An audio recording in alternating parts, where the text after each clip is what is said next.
Hello, hello, hello. Good morning and welcome. You are on the mountain with Rick, and it is time for Novo Pangea. But first, coffee.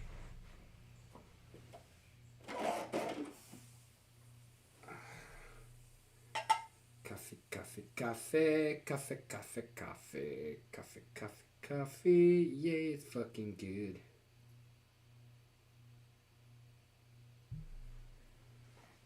Oh, it's gonna be an interesting night tonight. We have a friend gonna be coming on joining us. Y'all know Prime, aka Rogue, aka Prime Rogue Inc. He has already been messing with Novo a bit, been trying to talk me into joining it. And now we have some assets, so he is going to come on the stream, walk us through getting shit set up so that we can walk y'all through getting shit set up. And yeah, it's going to be good.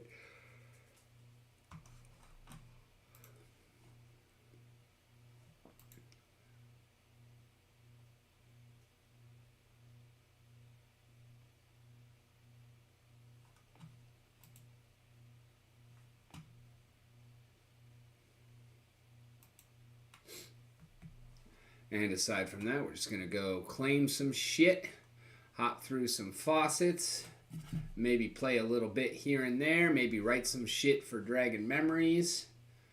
I have a new development, though. My favorite source book for 3.5 D&D. Or I guess the D20 system associated with the 3.5 OGL.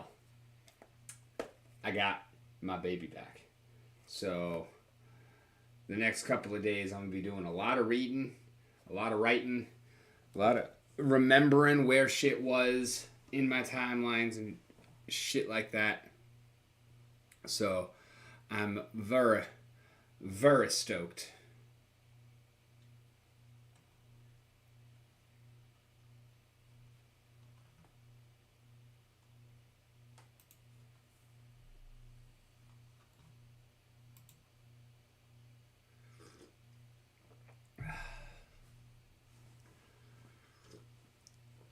See if we are able to get another one now. Nope, we're still 42 points shy. 42? Rubbish!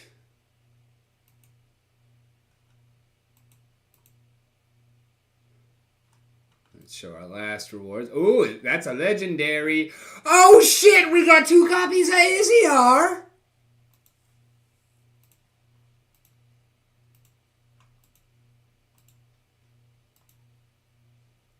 And 5 copies of Helios. Holy fuck.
Yeah, that is definitely my best daily rewards in a while. It's weird seeing only one of the Ferox Defender, but I'm not even going to complain about that. Izzyr is brand new for us. This is the first one we've owned on any account. So the fact that it's also the second, hey, pretty cool. Helios Matriarch might actually be enough to level up there.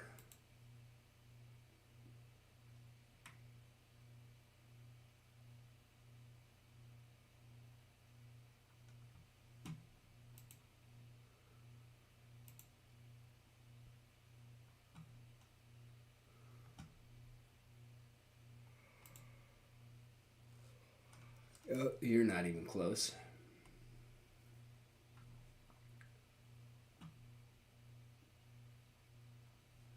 You know what? Fuck it.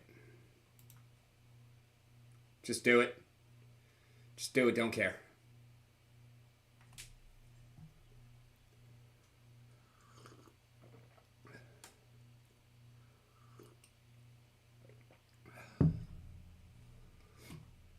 All right. Where does that put Helios at? Okay. Still level 4. Halfway to 5. Nice. I'll take it. I will take it.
All right, let's see if Leo's back up. It was down before I went to work.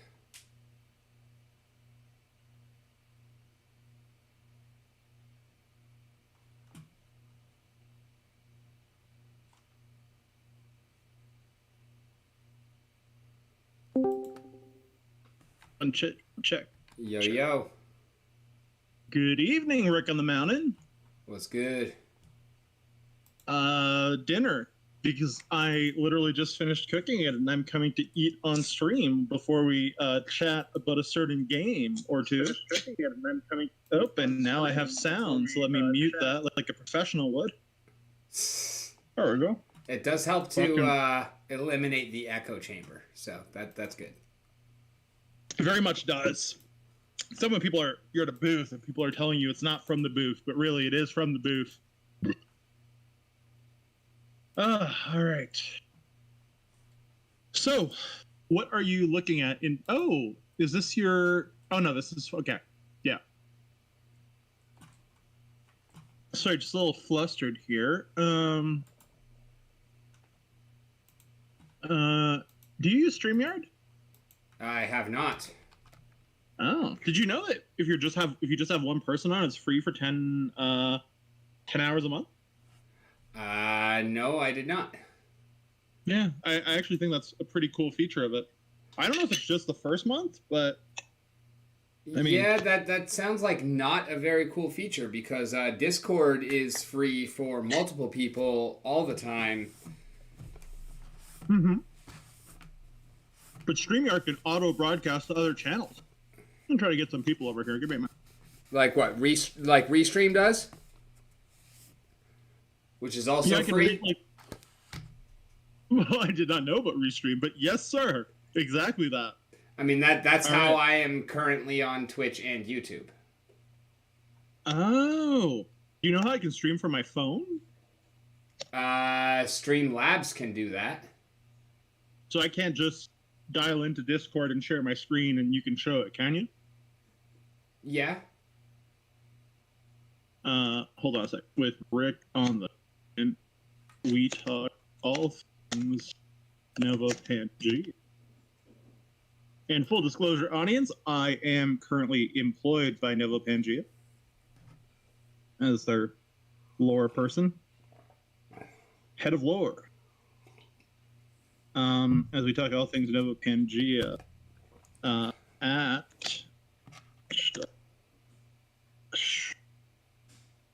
on them.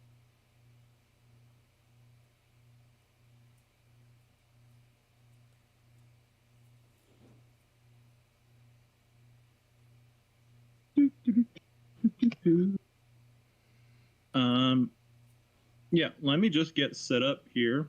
And I'll try to get my Novo on Discord. And I'm going to send you a few things to give away, etc., etc. Oh, thank you for those Alpha Pack vouchers this morning, dude. Yep. Much appreciated. Did you forward any kind of information to let them know that once they have them, then they can go and claim the other part? Yes, there will be a pack drop. And I told them, I didn't tell them a definite date, but that the pre-alpha goal was Q4.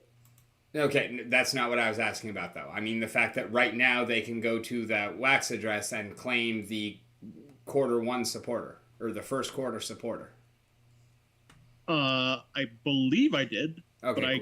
I'm not 100% sure. I'm 99.9% sure I did. It doesn't really matter either way. If they get it, they get it. If they don't, they don't.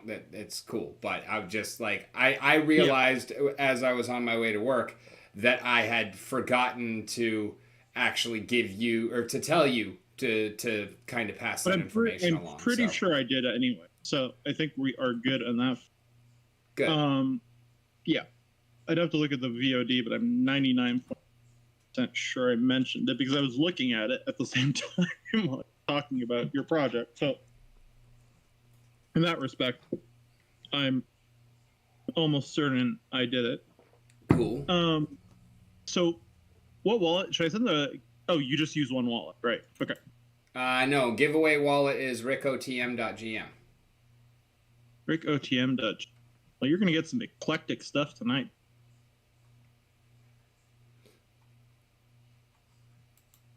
Do you like cute corgis? If it's going to that wallet, it doesn't matter if I like it or not. That's the giveaway wallet. Nothing in there is mine. Okay, well, I'm going to send you a bunch of mystery boxes as well as some cute corgis from my good friend Buzz King's collection of cute corgis doing corgi things. In fact, I will send you an old set. You can give them away or you can keep them. There's a corgi schoolgirl reading. I'll send you two of them. There is... Oh, wait. Is there a Mint 13? Is there a Mint 11? No. Bummer. Gamer corgi. Dogzilla Wolf sticker, which is the name of the collection. Corgi When Moon. Corgi When Lambo. And is that... No? Corgi with... What is this? Oh, Corgi Schoolboy and Corgi Schoolgirl. Here you go. You're like 15 or so. And let me try to share my screen. So how was your day?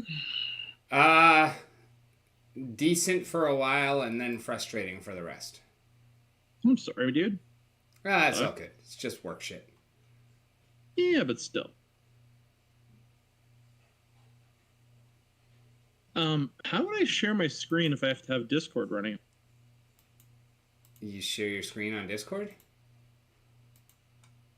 But wouldn't it just show the Discord screen? No. It shares what screen you tell sorry, it to. my phone screen, I mean. I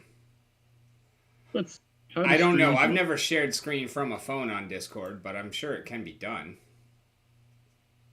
Let's see. All right. Okay, so why is TD talking to me? I would think that you can like share your screen and then minimize the Discord, switch over to whatever else, and it's still going to be working for the Discord. Yeah. Right? How to share screen on cell phone. On stuff via Discord.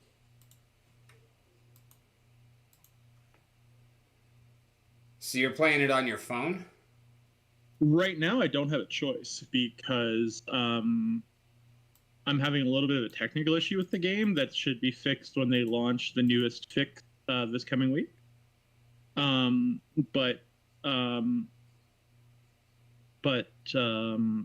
Yeah, for now, I am unfortunately stuck playing it on my phone. The last update they pushed, it has something to do with the API, and I'm like basically the only user affected, which is fun. That sucks French balls. Yeah, no, but and they have a super great CTO.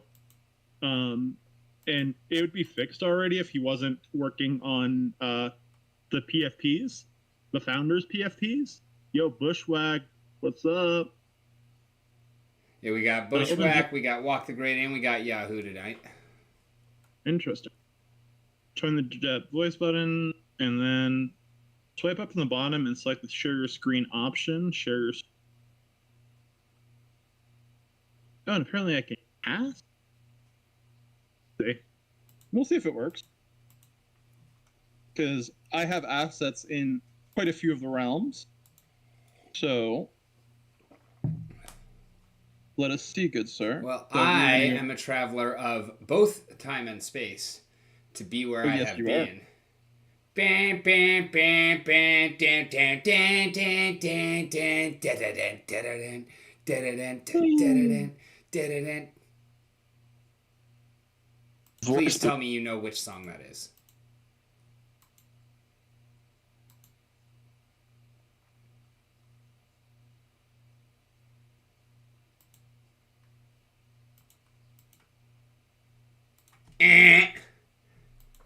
Answer is the most Led Zeppelin song of all Led Zeppelin songs, sir.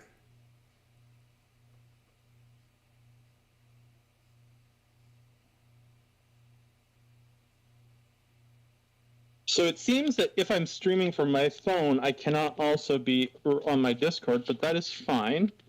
Let us see if this will work, because that would be cool if it did. I don't... Sure, whatever. Oh, look, my photo's there in the corner. How interesting is that? And now, how would I present screen? Swipe up.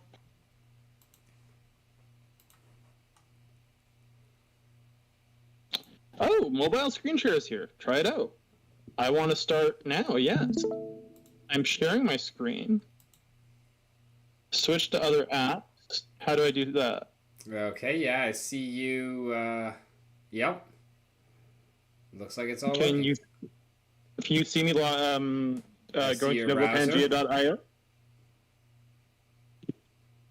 Yep, I see Novo Pangea. That's kind of crazy that that's actually working. Okay, dope. So, let me just see if I can get my screen into the mode I never use with the auto-rotate. Perfect. Does it look fine auto-rotated on your screen? Yep. I'm just trying to figure out how to pop it out so that I can actually share it. Good guess. That would actually be a good thing. There it is. Nice. All right. So there are 4 simple steps to building your empire. Rick, do you have a Wax wallet? No. Damn, we're fucked from the start. Have you bought a story pack? No. Have you redeemed your story pack for in-game assets? Also no. Do you have in-game assets? Maybe. Awesome. So, I just got a bad gateway. What is going on? All right, now I'm in the Creators Hub.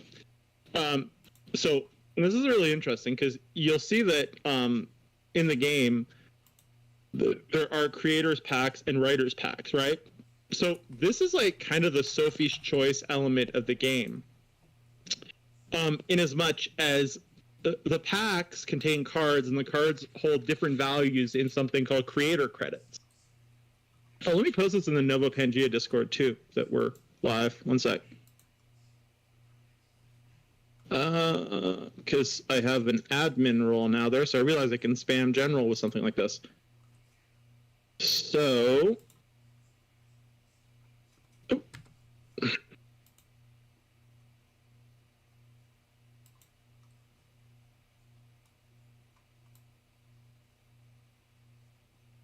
All right, there we go. So I just posted you in the Nova Pangea main.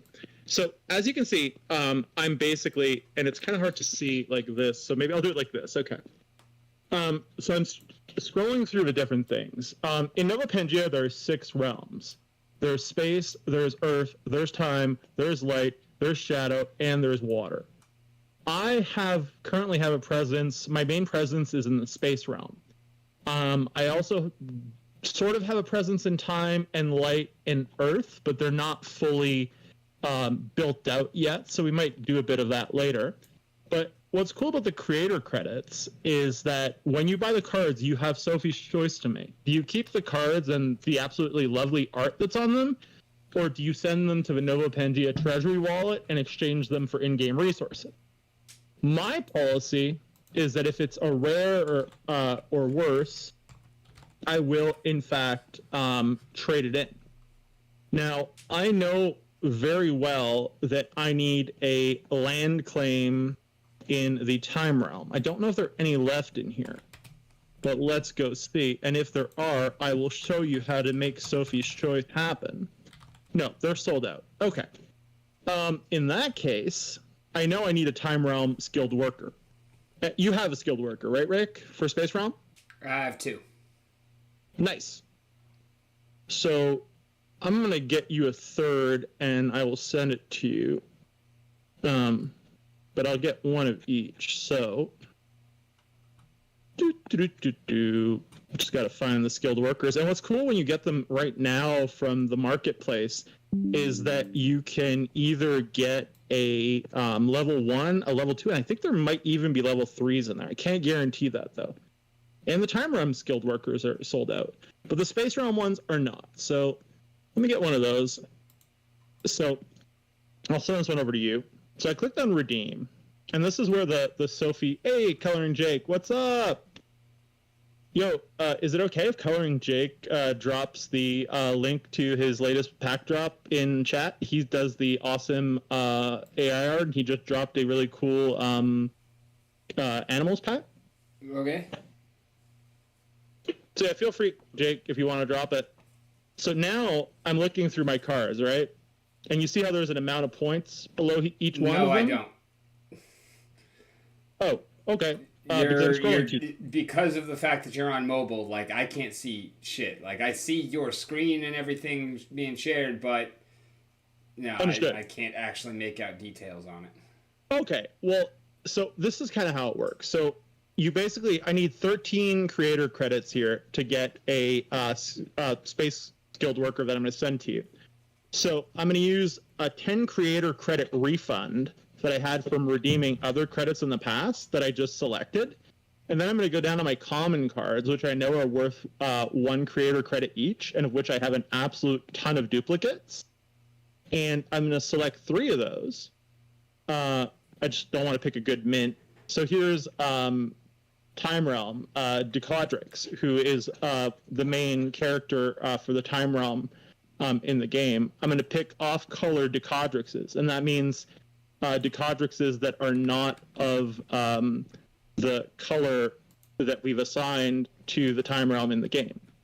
So I now have 13 creator credits, and maybe you can see me redeeming, maybe you can't, but I'm confirming redemption of 13 creator credits, which is the equivalent of like, this must be like, I don't know how much they go for Space Realm skilled workers, but maybe 200 wax right now? Something along those lines? They're not cheap. But they're very useful. So I just got that, and I'm going to send them over to you. Are you playing out of your main? Yes. Okay. So I'm going to send that over to you really quick. Here we go. And after that, we will go look at my stuff in the... Oh, I forgot to send you that other stuff earlier. So if ever you feel like running a grubfish, I sent you stuff to do so. Nice. So I can see on the screen that my transaction has been successfully submitted to get that worker I was telling you about. Cool. So now I am sending you that space worker. Oh no, sorry, I'm sending you that other stuff. Ooh, can you send me that faucet address? I want that. Giftgiver.site/faucet or bang faucets in the chat. Nice. I didn't know we could bang faucets. I'm banging faucets right now, guys. Boom. Thank you, sir. The only one of them that I use anymore is Giftgiver. The Kate token is kind of crap, the Bitcoiner is kind of crap, and the Binks TV is kind of crap too. I am like a Binks TV something streamer, and I have no idea what it is. Honest to God, I don't know. Okay, so let me send you that. Bushwhack said make sure you take the screen out before you start banging the faucets. Solid advice coming from the chat. That was very solid advice from the chat indeed. I appreciate your concern for my appendage. Very much so. God, it must sound streaming from your helpful 5, actually 6-minute reminder. What is this reminder for again? Games that I no longer play. Are we talking about the one that I got the pack out of there? Particularly Dungeon Master. Yes, that one. Man, I can't believe after playing for that much time, I finally got a pack.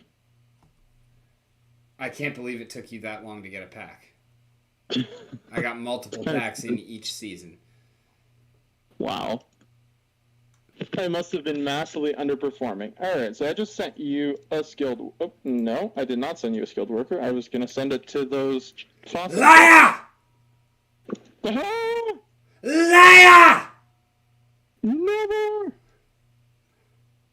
Alright, so here is going to be a third skilled worker to complement your existing ones. And what the fuck is going on with my stuff right now? I don't know. It's your stuff. Me either. Is my camera still on, or am I just screen sharing? No cam. Good. Okay. So, sending you that skilled worker. Perfect. Good potato. Okay, so back to Novo.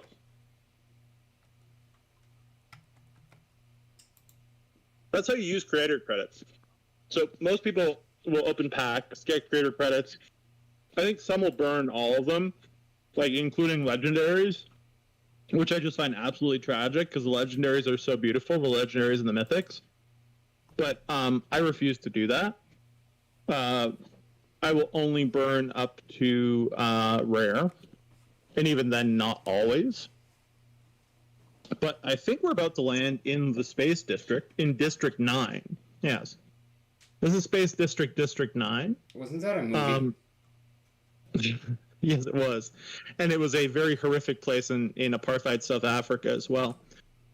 As you can see here, this little area right here is mine. I haven't yet filled in all my buildings, but I have some land plots there. It's mostly filled up. Up here, this area here, this Whaley area in the top left, belongs to Jimmy Page. This bottom left area down here belongs to God Mushi, the streamer from Australia. I know who Mushi is. Okay. And the rest, I don't know who my other realm mates are. But as you can see, you said Jimmy Page. Are we talking about the one and only Jimmy Page, or are we talking about a pretender to the name? I would think it's the one and only. I would imagine that the one and only probably doesn't play wax games. I would think he does, especially if it's Nova Pangea. All right. So this is my area here. And you can see there are several types of buildings. This here is a food facility that I'm clicking and loading. And as you can see, as I'm loading it up, I can send my workers to work there. When they work there, they will produce food and they will produce Novo. Food is principally used for resting workers and for upgrading workers. Novo, not Novo, Obsidian. Obsidian is like the in-game version of the Novo token, and you earn it and you use it for everything from bulk actions to upgrades. So I'm going to select, this is a level 2 building, so I'm going to select 4 workers. Level 1 buildings take 3 workers, level 2 buildings take 4. I'm going to add them to the building. And I'm going to sign for this transaction as soon as it lets me. And what that's going to do here is it's going to allow me to building owner does not have enough energy. Well, that's good to know. I don't have enough energy to do that right now because I have 0 energy. So speaking of obsidian, I'm going to go exchange some of my obsidian for energy. So I'll buy 65 times 4, that's 260 energy for 4 obsidian. But I'll make that back immediately, to be honest with you, as soon as I send these guys to work. Because my my level 1 skilled worker will each make 1 obsidian, and my level 2 skilled worker will make 2, I believe. I'm not sure how much I'm paying them, because I'm not currently letting other people work in that factory, because I kind of have enough skilled workers, but I will open up a factory for you to be able to work in if you want later. Because you have a residential building, right? Maybe. I think so.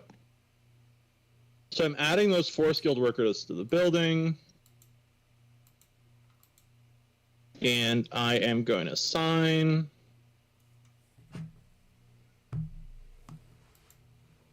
And boom. In so doing, your transaction's been successful. So I just sent them to work for food, and I went from having almost no food to 1,000 food, but now I have too much food because there's like I can't really show it to you on my phone, but you have a max amount of resources for each resource that you can upgrade via obsidian.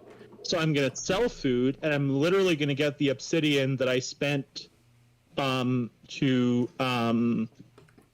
send these guys for work back and more. I'm going to sell 440 food for 8 obsidian, even though I only spent 4 obsidian to buy the energy that I needed to send them to work, if that makes sense.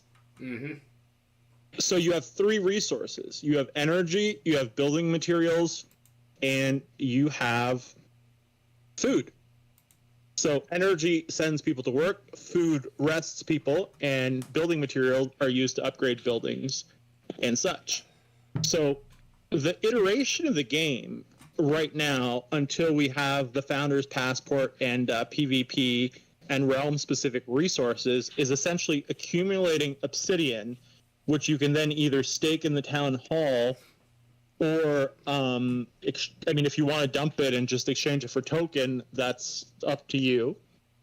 This is the town hall building right here, and people stake Novo in the town hall. Oh, Jake's in this district. I didn't know. Hey, Jake. Yeah, you are in that realm. I just realized. Sorry, dude. I had no idea. I have, I believe, some Novo to stake. Well, actually, no, it's not in my wallet. I'll do it another time.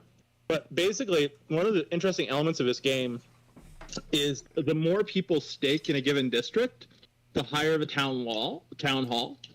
And they just opened town hall level 3. And that town hall allows for skilled workers and other entities to be upgraded up until level 5, as opposed to, I think it was level 4 before. Our district has not yet reached that threshold, but as soon as I stake the extra Nova that I have, we're going to hit level 3 town hall. So that'll be dope. And that'll also mean that if one of us puts land out to rent, we'll be able to rent it for 4 weeks instead of 1. So that's kind of dope. Now, one of the interesting things about the game is that once your workers have finished their shift, they actually have to sleep and rest in residential buildings. So, as I was showing you earlier, I have food buildings. I have energy mines. I have materials buildings. And I have residential buildings. Now, I have a bunch of workers that were working yesterday. So I will send them to one of my own residential buildings to rest so that they can work again, because that's all they do is work and rest. It's a hard knock life there. So I'll click on one of my own residential buildings. Also, this is a level 2, so I can rest 4 workers. Now, if you'll notice, which you can't see, there's a food cost for each. Resting a level 1 skilled worker costs 25. Resting a level 2 costs 50. That allows them to work again. The tokenomics are pretty well balanced, because you can either, use your obsidian and trade it for Novo, or you can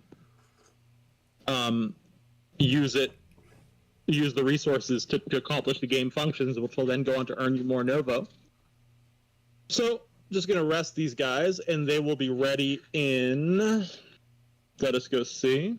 They're currently resting. They're going to be rested in about 12 hours. I have a bunch of workers that need to be rested, but I'm not going to bother doing that right now. What I do want to show you, though, even though it's going to cost me 1 Novo, or 1 Obsidian, I'm not sure which one, is something called the bulk action. Because, I have maybe, 20 skilled workers, quite a few. And I want to wake up all my workers, the ones that were asleep. So I'm going to click this button here, and instead of having to wake up 7 different workers individually, I can just click Wake All Workers. It will charge me that either 1 Obsidian or 1 Nova. I think it's 1 Obsidian, but I can't guarantee it. And it'll wake them all up. And it's really useful in terms of making the game faster to play, and also in terms of, mitigating the fuckery of clicking. I'm really happy they added them.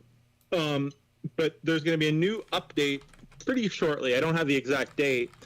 And at that point, apparently there's going to be improved functionality of the UI, which I believe will lower the CPU load and also make actions more efficient.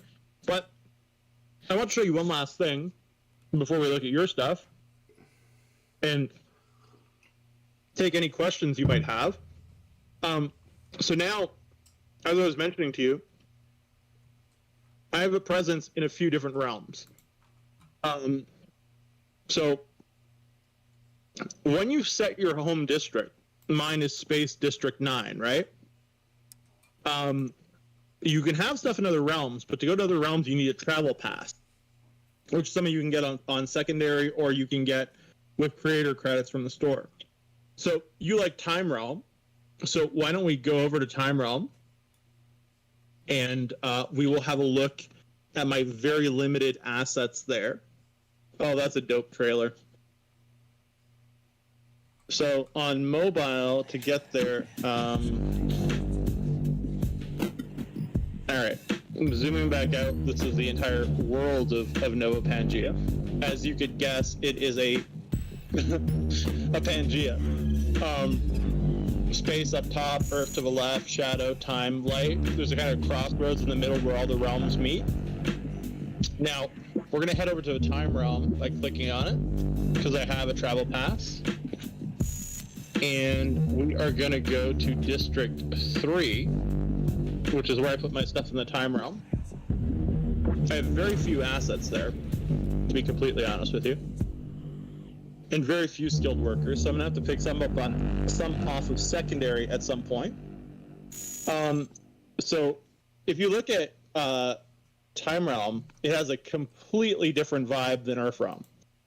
All of the realms have different the buildings have the same names, but evidently they're quite different in terms of what they do. But am I in Time Realm or I'm in Earth Realm?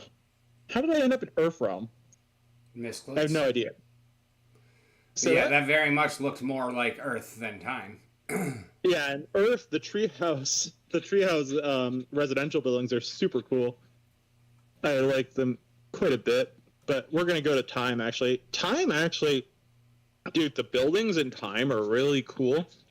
I haven't upgraded any of mine yet, but like, yeah.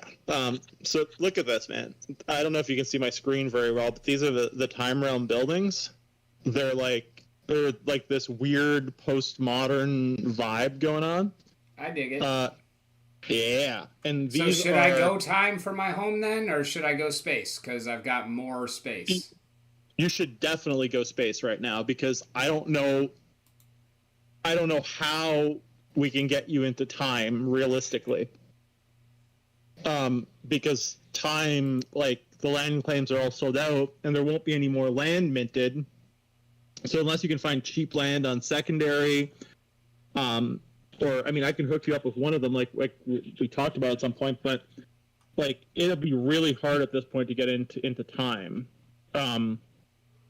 unless someone decides to sell.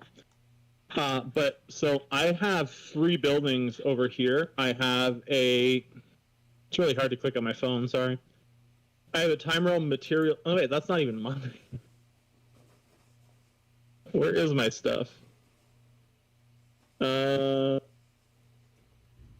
Oh, okay. These are my plots here. I like to be near the town center, so I set one of my energy mines here, and I'm gonna. All right. Well, back to space because that's where I'm doing shit now. Yep. So you're right here, just south of it. So I should be here with your stuff.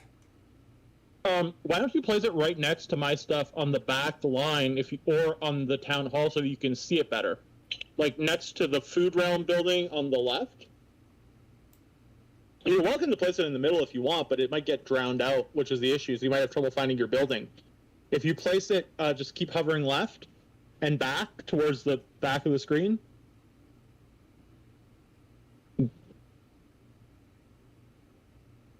Like on the last, like the tile, and then move one left. So here? Yeah, right there. I would suggest putting it there, because my goal is to fill that line up too. So what you're going to do is you're going to stake your land. That's your first step.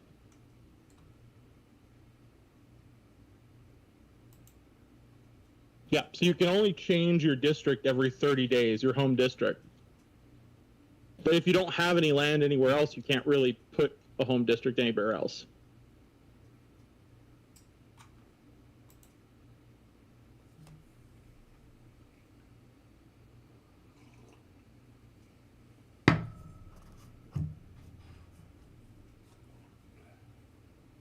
Transaction failed. Error? Say what? Transaction failed. Try again. Excuse me. I have something stuck in my throat.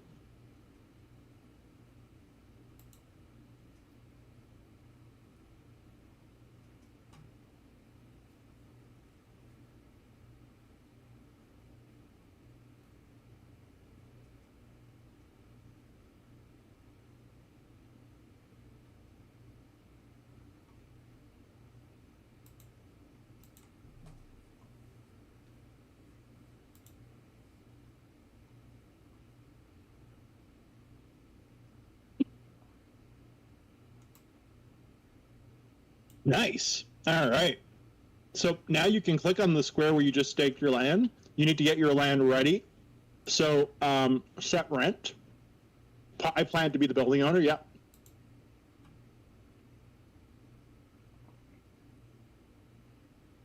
If you plan to be the building owner, there's no point in setting the rent high. Okay, so what do I do? Set rent? Or Yep, exactly.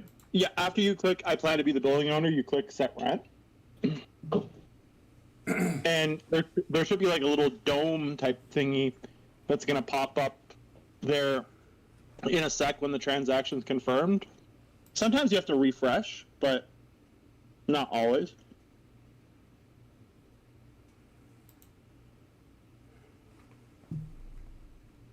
Oh, do you have pop-ups disabled? I'm on Brave, so yeah, I think I do have to turn the shields off. That's why you're getting the modal error.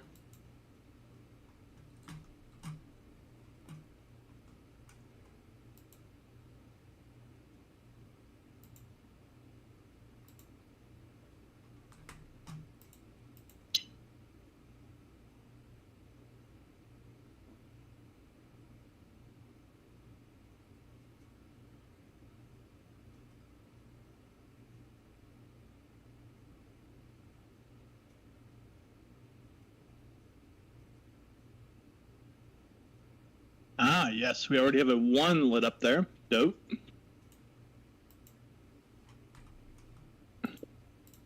So now go back and click on that thing again. So do the set rent one more time. Should work now.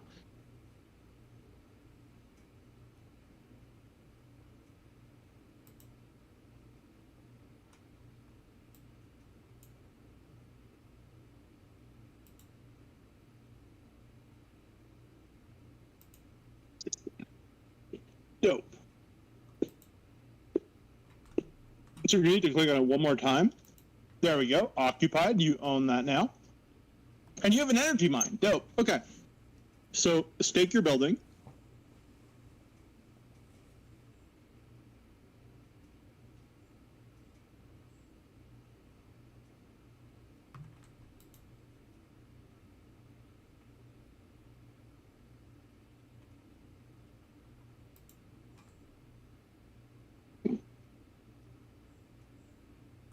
Nice. So your building should be up in a sec. Yep. And I think you have 3 skilled workers now, right? I would do for now, I plan to use my own skilled worker because you have level 1s. So just, no, don't change anything. Just put set wage. That's the minimum.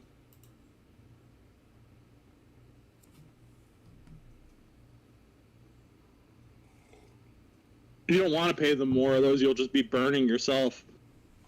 So you'll need 60. You won't have enough building materials to make them work, but you're fine for now.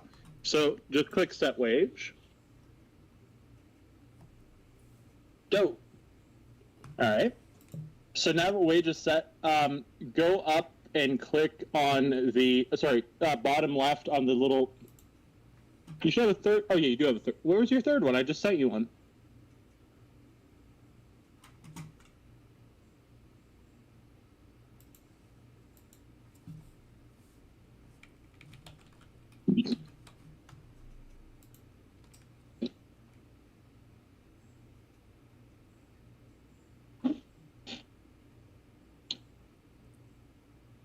Oh, I never signed. I'm sorry. It'll be there in a sec.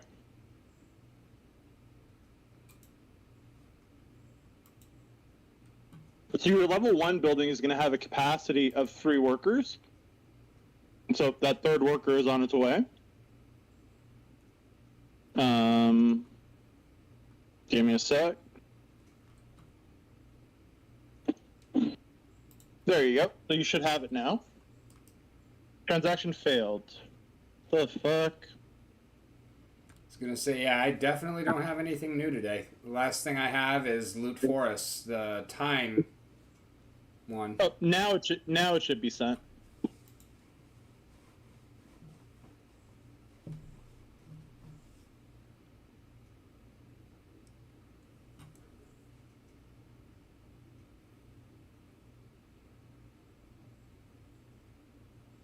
Nope. What the hell's going on? Give me a sec.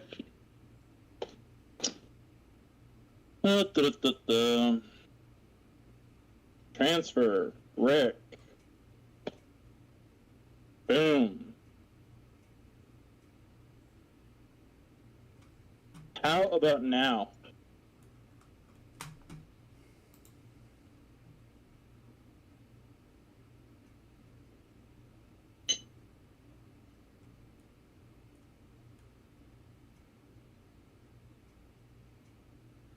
There we go. Nice. All right.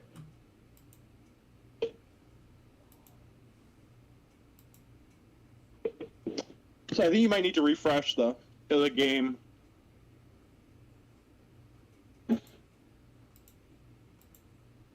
Oh no, they're all there. Okay. So I don't know if you have enough energy to make them work, even though this is ironically an energy mine. But click add skill workers anyway.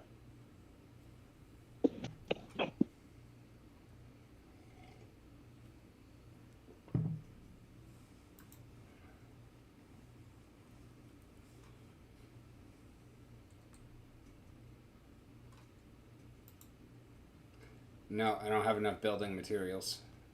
Okay, so what you need to do is click on the little thing there with the... Nope. Yep. And you want to buy, go to buy. Let's sell.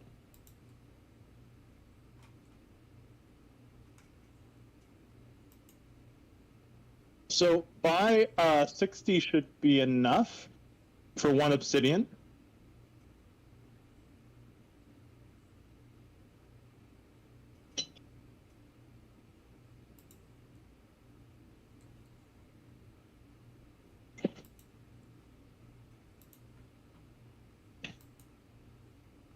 Nice. Now click on the building again.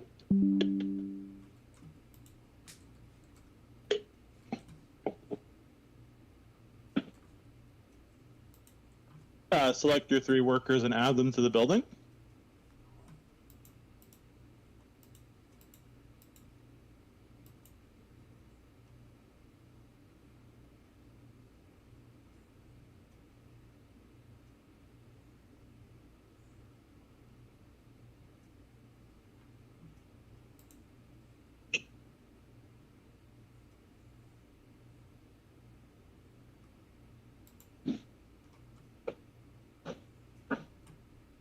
Nice. All right, so you're going to see now that you have more energy. I think you might need to reload because it might not show right away. 645.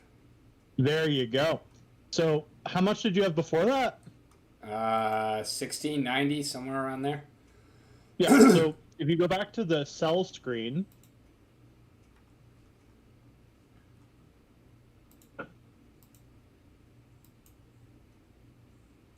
so it's sold in multiples of 65. So say you were to, exactly. So, you know, you're going to need food to rest your people later.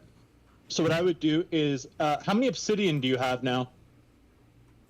I think I had 5 left, so I just used 3, so I'll have 2 left, something like that.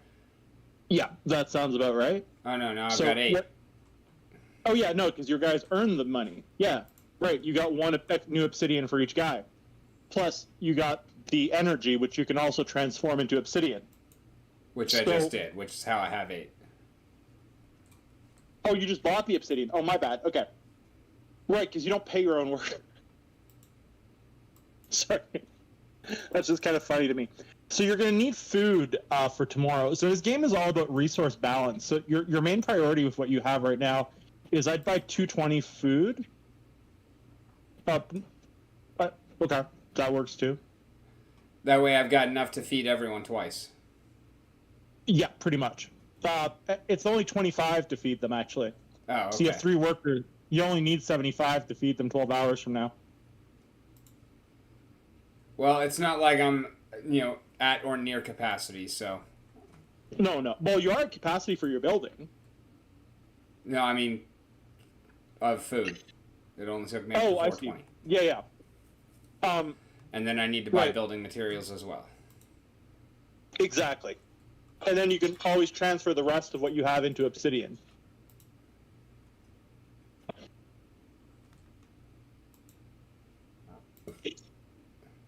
You're selling right now. No, I'm not. You're just on a delay. Oh, okay. Let me send you a few Novo that you can deposit in game. Let me just get a blocks really quick to make it easier for you to get started. That way you could just, because normally did Mike give you one of those Obsidian redemption cards or to burn or? I didn't see anything about anything. Okay, so he probably didn't then. Let me just open up Primero Novos in blocks and send you some. God damn, you're fucking huge here, Boot. Oh yeah. I mean, I'm not a whale, but I have a decent presence. So I just sent you 10 Novo. So what you're going to want to do is you're going to want to deposit that in the game. Earn? Sorry? I'm just trying to figure out where. Earn? It's in that same area. The exchange area. I think it's Novo Swap. Deposit Novo. Here we go. Yep. You should have 10 in your wallet. Refresh maybe, because I just sent it.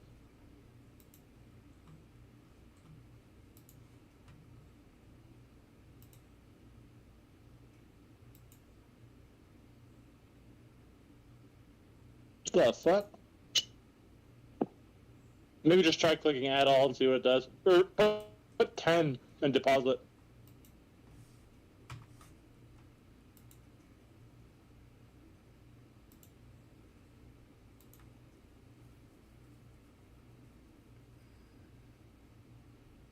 The blocks just went through, so...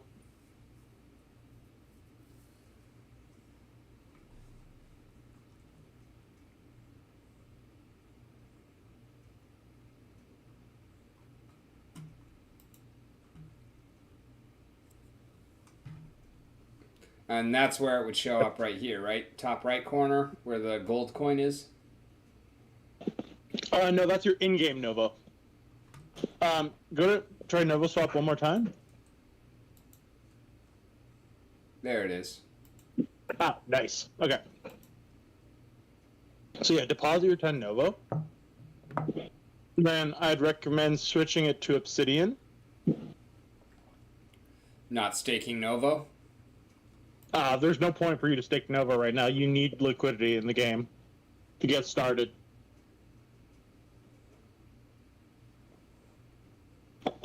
Because normally when you buy a starter pack, which has like 3 buildings, 3 workers, whatever, you get an Obsidian card that would have like 100 Novo, I think, or something like that.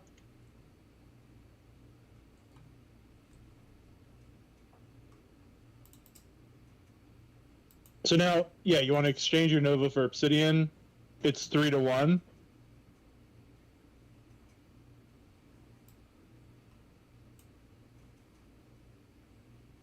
Now, the one cool thing, now that you are a landowner, is that at the end of each month, all you need to do to get it is do one land-related action per month. You will get land rewards at the end of the month.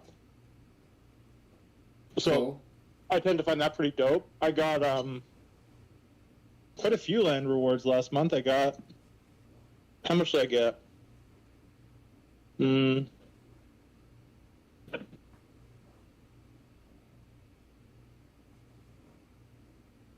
For all my land, I got...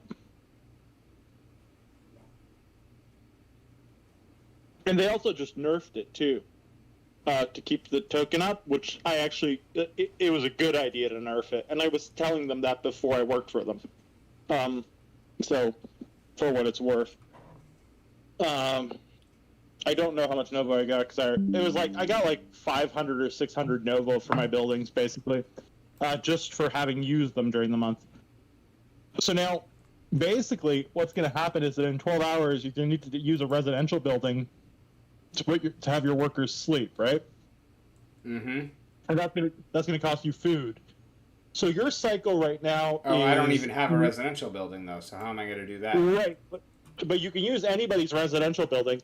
I don't know if you can see it right now. If you go to... No, you won't be able to. But click on one of my residential buildings. Which like I should is- have one. I should have one that's for rent. If you click on all of them, But maybe that which middle- one's your the residential middle- buildings? I don't know what a the ones that look like skyscrapers with the V in the middle. Okay. No, that's a skilled worker.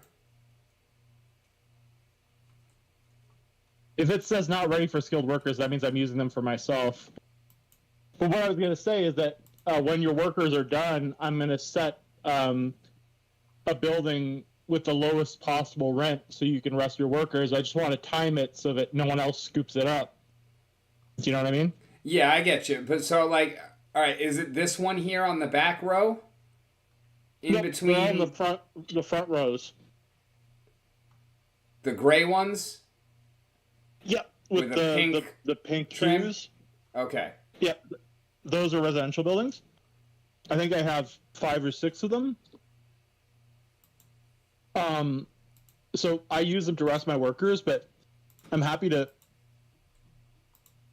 Yeah, try.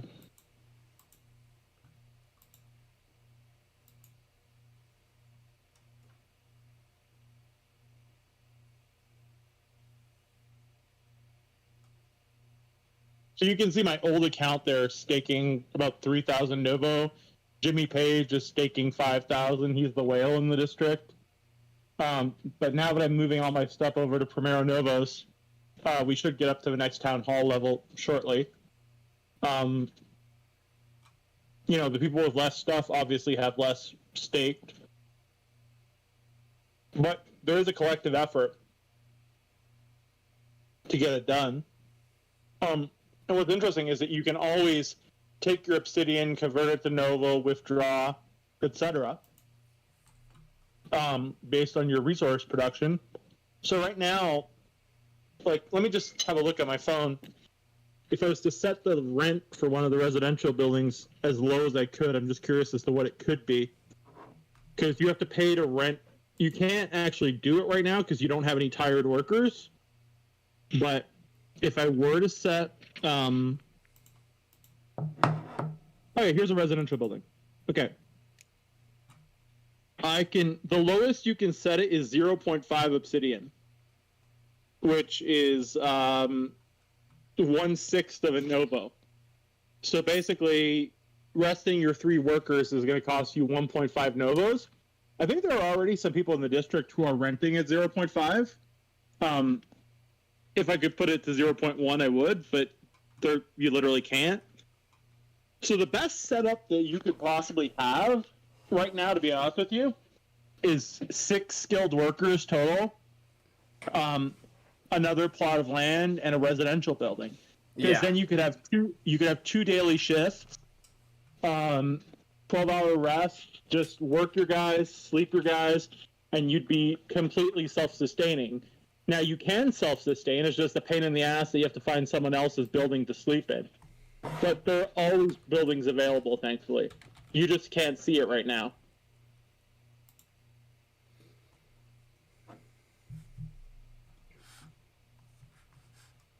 Why am I not logged in? What the hell? That's not right. What in the hell?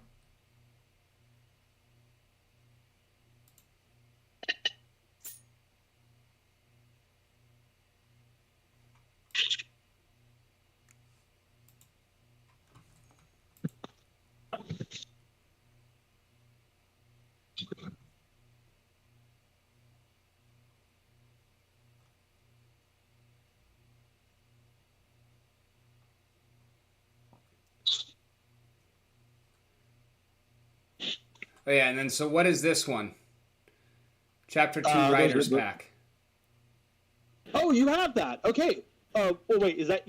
Oh, you have it. You need to rip that, dude. That's the thing where you get the cards that you might be able to trade in for something. Alright, well, how the fuck do I do that? Unpack token. Unpack. Here we go. Oh, this is the exciting part. We're looking for color and buildings. You should play the video. It's pretty dope.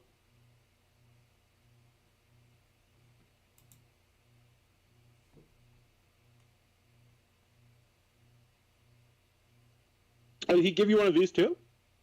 Yep. Nice. This is the $20 pack. Oh, cool. There are $20 and $60 ones.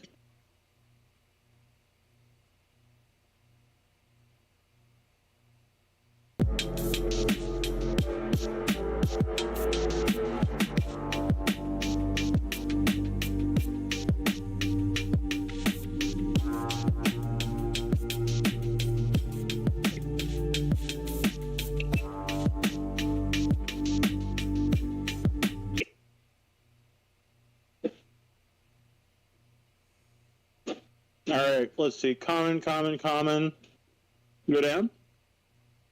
Oh, wait, there's a delay. Right. This is. Oh, wow. I got all commons. Yes, but you do have an Obsidian Resources card, though, which is a good pull.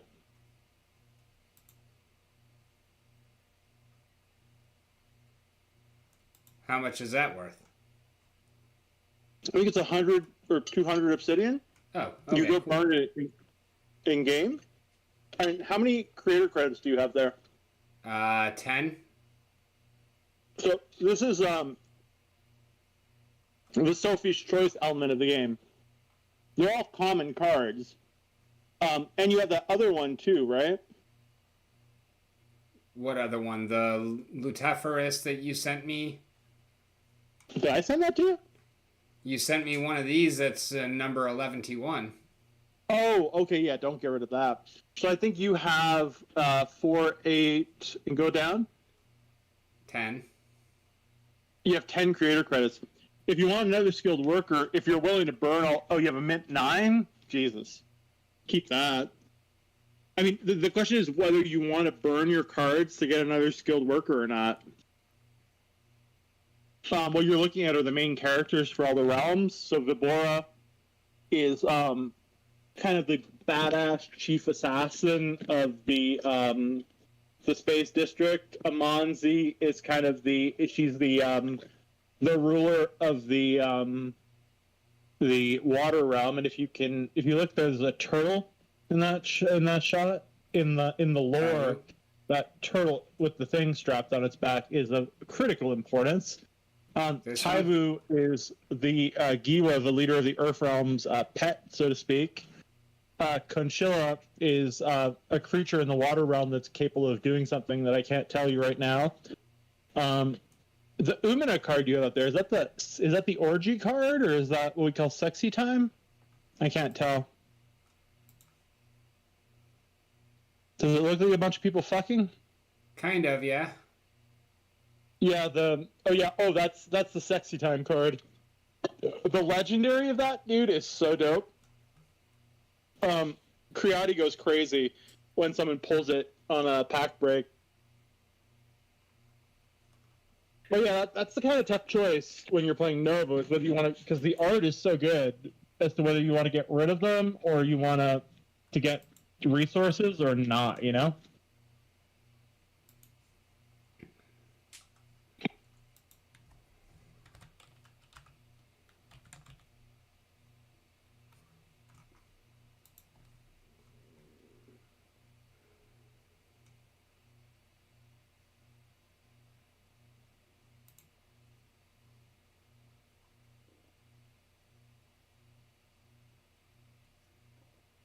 What's the floor on those?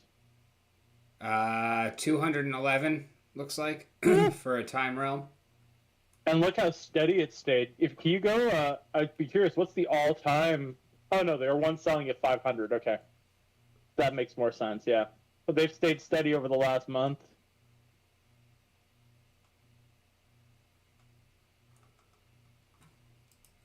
The logical thing for you to do, unless you can find someone who wants to trade, and you can go into the trade channel in the Discord, and you can be like, yo, I have this and this in the space realm. Does anyone want to trade for time realm stuff?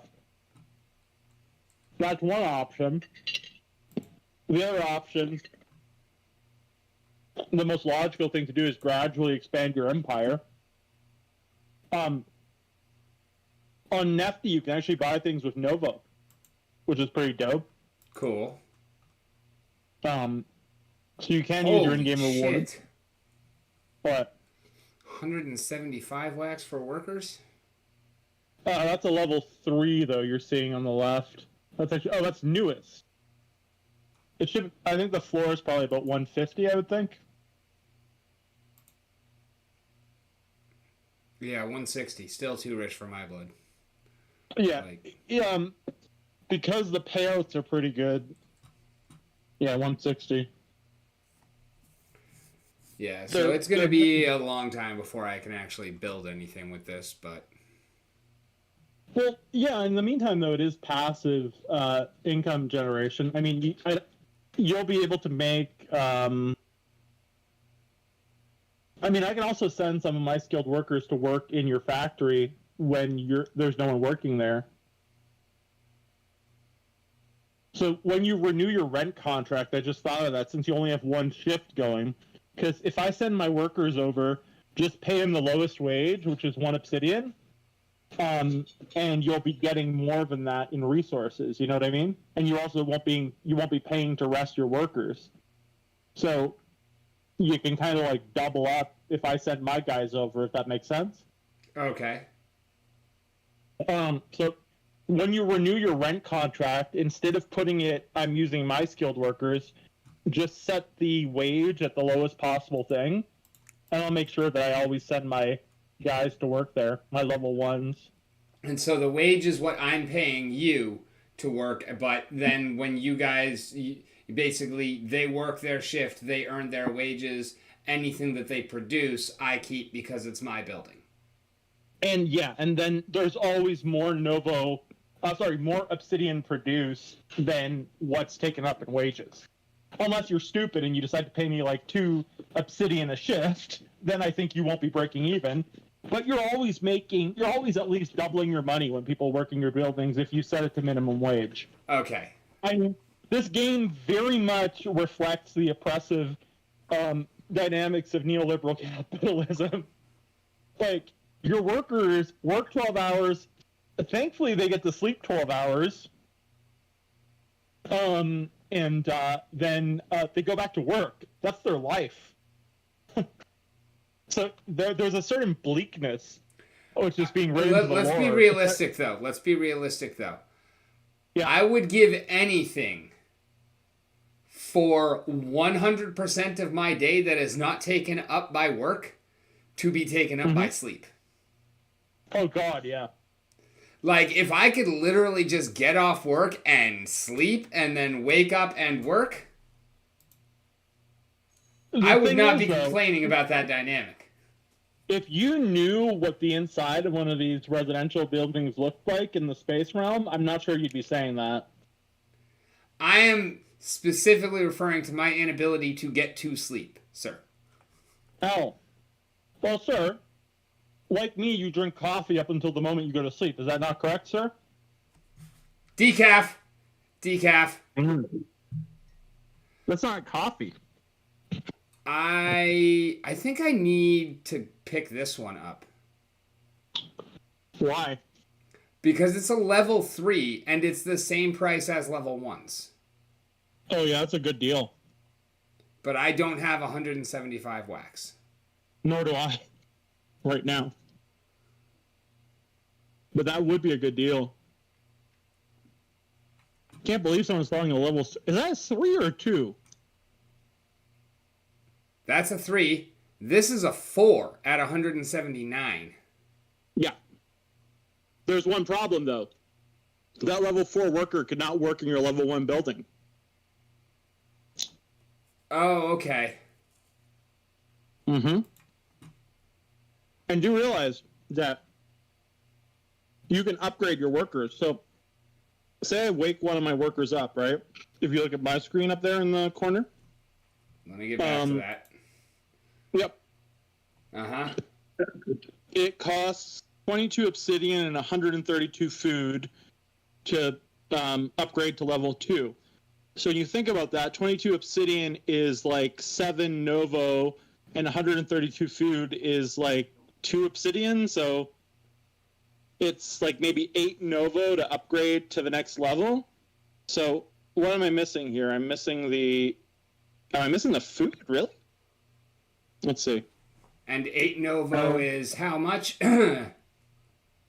I don't know right now what the peg is. It's let's see, 8 Novo in wax is like 1.3 wax.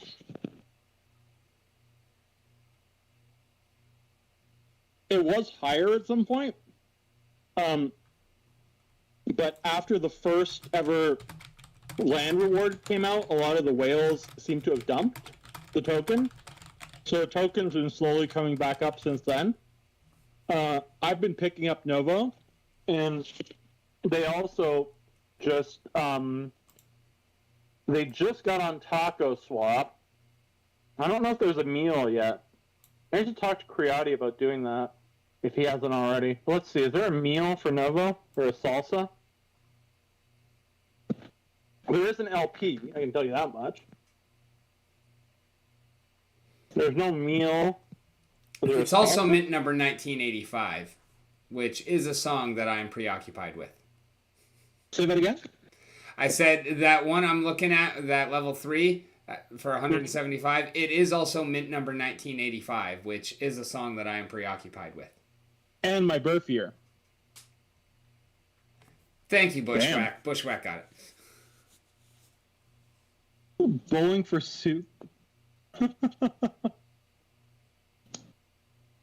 Oh my god, do you not know it? Like, did that not cross the border, that song? Bowling for Soup?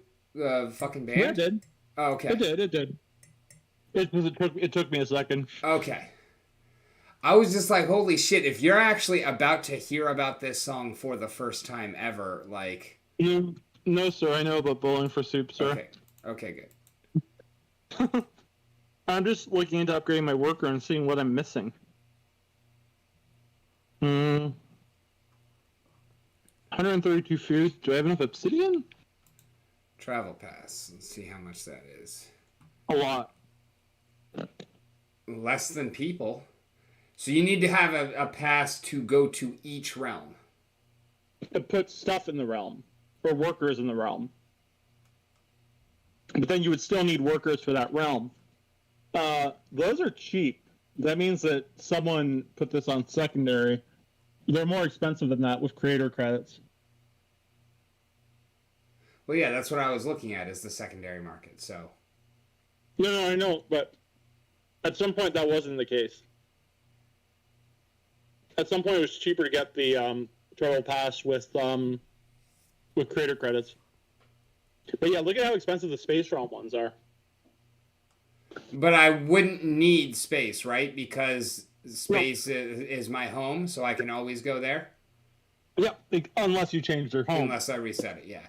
Here's a mint number 2 Shadow Travel Pass. That's it. Wow. That's dope. The person who's selling that is OG. Here's a number 3 Light Realm. The fuck? And a number 5 Light Realm. Number 14 Light. Number 12 Water. Number 19 Space. Too bad I only have like 30 wax. Number 1 Earth Realm. What? Where? 851 wax. Well, that person's clearly selling it based on mint. Yeah. Yeah. And yet it's not the highest. There's a water realm here, number 226, for 4,258.94 wax. That's just someone taking the piss. Yeah. That's like my my gold ounce of Milana cream that's listed for 22,222.22 wax. What would you do if someone ever bought it? Would you be sad at all? No, I would be fucking partying. I would be happier than a pig in shit. And that was my whole thing. Is like, I don't expect anybody to ever buy this. But it's a high enough price that if someone does, I am not at all going to be upset about it. Right. And you got out of NFD, right? Huh? You got out of non-fungible drugs? No. I'm not nearly as active anymore since Mike broke it, but... I'm laughing, but it's quite tragic, actually. No, it is. I know. And I fully understand. Because it is also hilarious. And it's like, I'm not upset at him. He's just doing what he does. It just really fucking sucked. And it sucked even worse for me than for most other people when I found out about it, because what was affected is what I have been building most. So, yeah, absolutely. I mean, it's kind of crazy when you think about it. That the degree of coincidentality. I hate playing games on my phone, to be honest with you, and that's been slowing down my Novoing recently. But all right. Well, I just bought 5 packs from your buddy Jake in the chat. Nice, rip them, dude. I'm gonna start ripping mine. Let's see if we get a gold. 1-to-1s. There are only 6 of them in the collection. Oh, okay. I saw that something about gold there. I did not notice that it was only 6 of them in the entire collection. Yeah, there's 1 for each animal. Last time I got 2 of the 6. So my claim, I think I might be able to claim. It's a buy. I have 21 wax left. If there are any left. Yo, dude, I got good mints on the packs though. I got 52, 60, 113, 124, and 130. I have 7 and 12 and 15 and 19. But, sorry, gotta rip them in case there's a gold. Holy shit, he's already at 73 sold, damn it.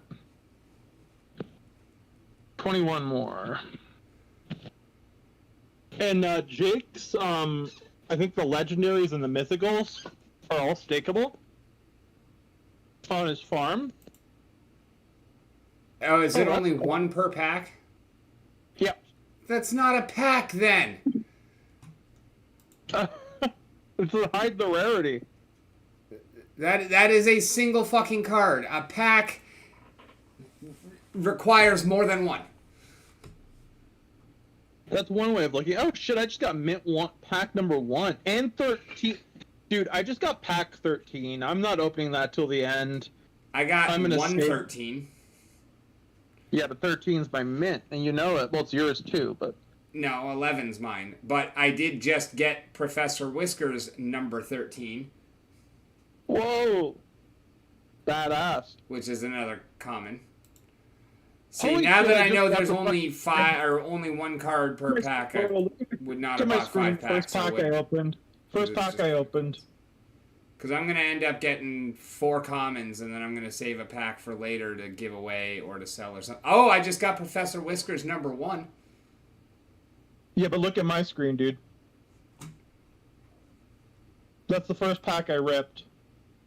Nice. So I got the 1-1 mythic Sherlock Renard. Yeah, there you go. I'm not opening anything else. Why waste my fucking time? I have insane pack luck with Jake's collection. I just have insanely bad pack luck with every fucking thing. 3 packs, 3 fucking commons. And I would not have bought them if I'd known that they were fucking single card packs. That is not a pack. That is a card. I don't like fucking false advertising. Does it say in the description that's 1 card? I'm just curious. I don't know. I'm not on that page anymore, I think. Yeah, I've got the 2 packs left in my fucking wallet, and that's it, because... What if one of them has a gold foil? Yeah, I'm glad you made your shit back. Oh, I did not make my shit back. But I'm saying, why don't you open them in case they have gold foils? Because they won't. They're worth more as sealed packs that somebody else could open and get something out of than in me opening them and finding 2 more Professor Whiskers. This is angry Rick coming out. This is... I don't like the word pack being attached to something that has 1 fucking card in it. Because that is not a pack, that is a card. That's why they call it a pack of cards with a fucking S, because it is a plural. That's, but if you have different rarities, wouldn't you have to hide them in a pack, though?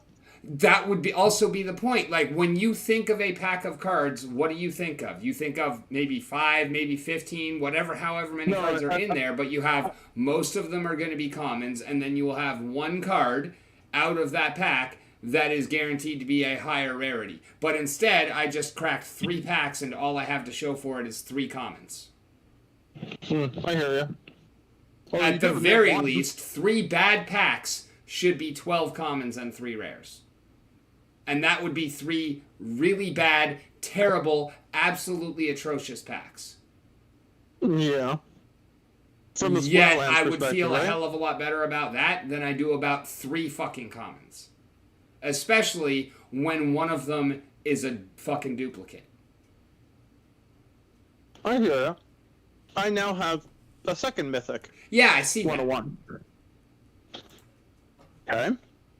My goal is always to get all of the mythics. Well, you probably What? will. Especially No. because you're on stream with me. So, that's how my luck works. That's how your pack works. Yeah, everybody else gets fucking amazing shit, and I get amazingly shit on. Pack luck is a bitch, dude. Only time I have good luck on packs is when it's in like a draft environment or sealed. Yeah, you were telling me about that. I wonder if I'm going to get another mythic or not.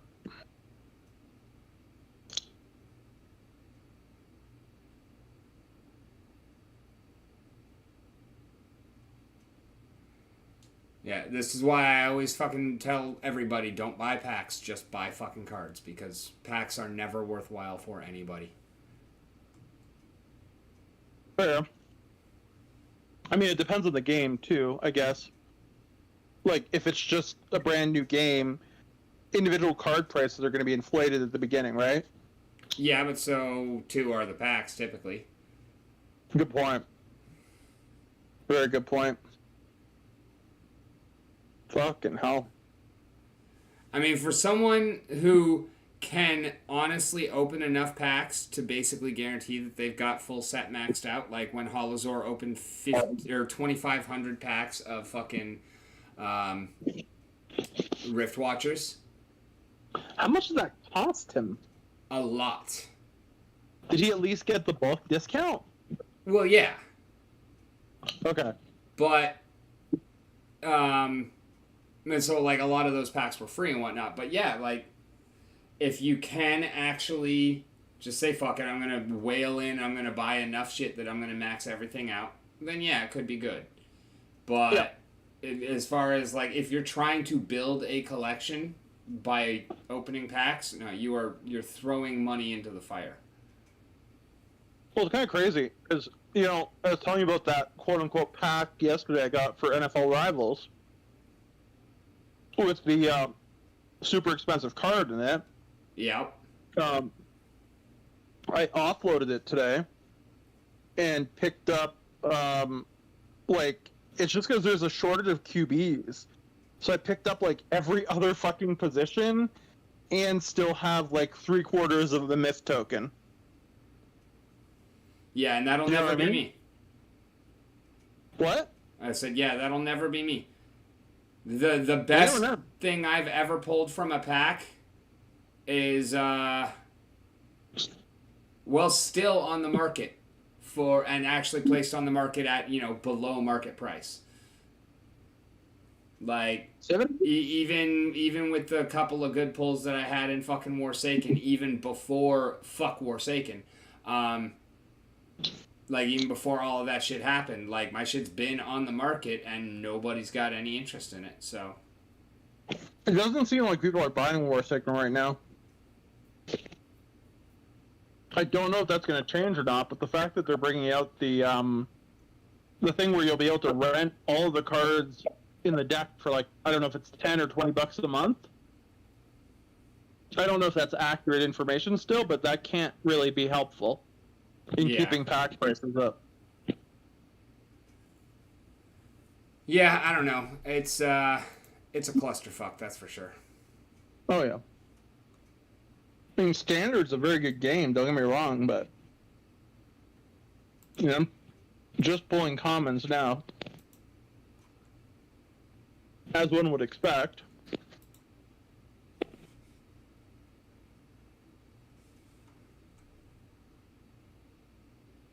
Yeah, I might actually have to. I've been thinking more and more about the PFP aspect of what I want to do with the race cards and whatnot, and I'm starting to feel like that might have to not be a pack. That'll just have to be a single mint because they would be PFP.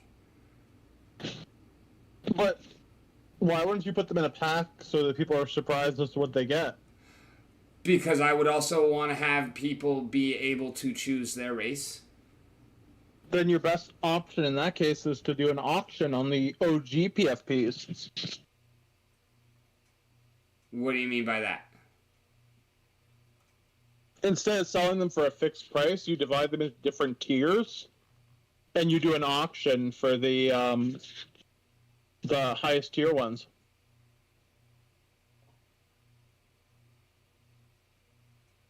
I was thinking you just like choose from a list and random would be on that list as far as what what race you wanted to buy.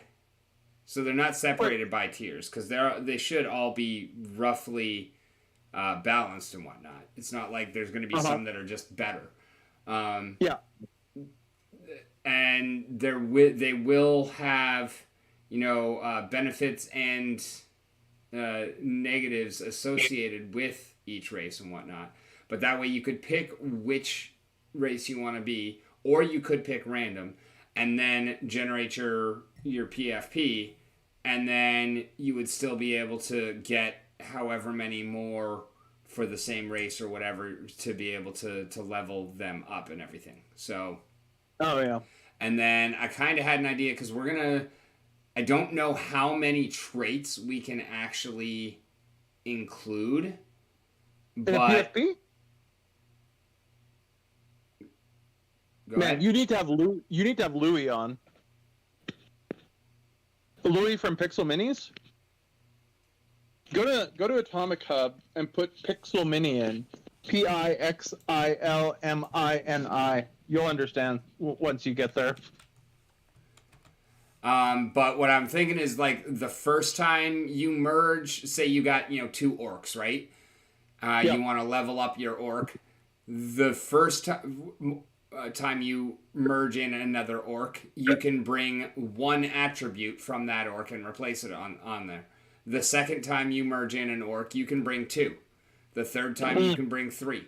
And so if we have like 20, 30, 40, 50 fucking different sections that can be brought in, it'll take you a while of being able to really just customize your fucking dude all the way up. And there will definitely be like in-game bonuses that are attached, and there will be some like abilities that are rarer and shit like that. So there's not necessarily like a orcs are blanket better than everybody else, but there will definitely be like within orcs, this is a much better orc than that orc. Yeah, of course. Go check out Pixel Mini, dude. I'm working on it. Your mind's gonna be blown.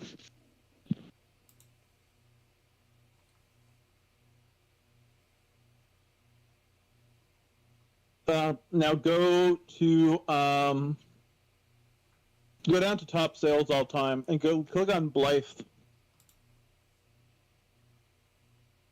Any mini's fine.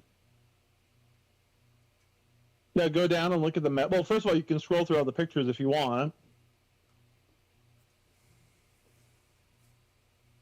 These are all the characteristics of the PFP.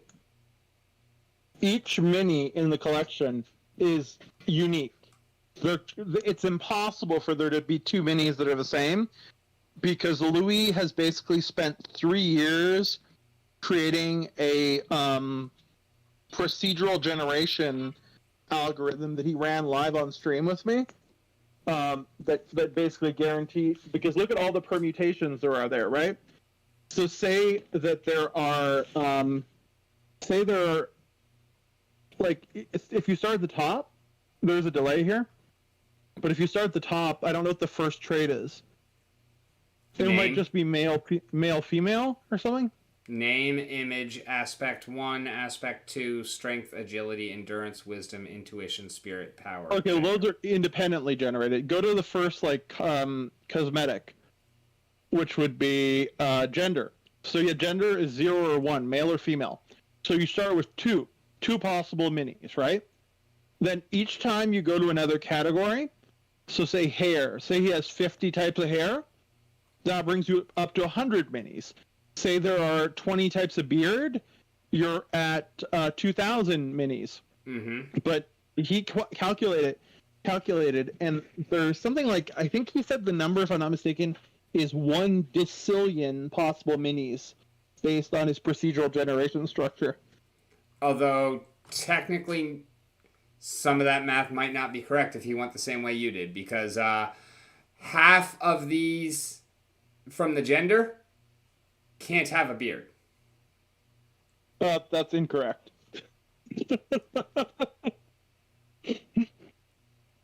They can. It's just the beard on a female character will show up differently. Like the beard trait on a female character, I don't remember. If you look at Shawnee, I think that might be a female with a beard.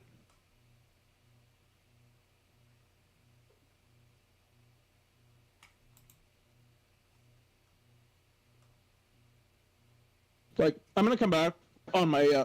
I'm gonna drop out of here in 1 sec. I'm gonna come back on my computer, okay? So I can show you the craziest minis I have. I'll be right back, okay? Okay. Yeah, I would definitely like to have a conversation with this person. Oh, you should totally have him on for. He would be perfect for off the cuff, and for the first time ever, he's actually doing interviews. He refused to do them for the longest time, but he's finally ready, quote unquote.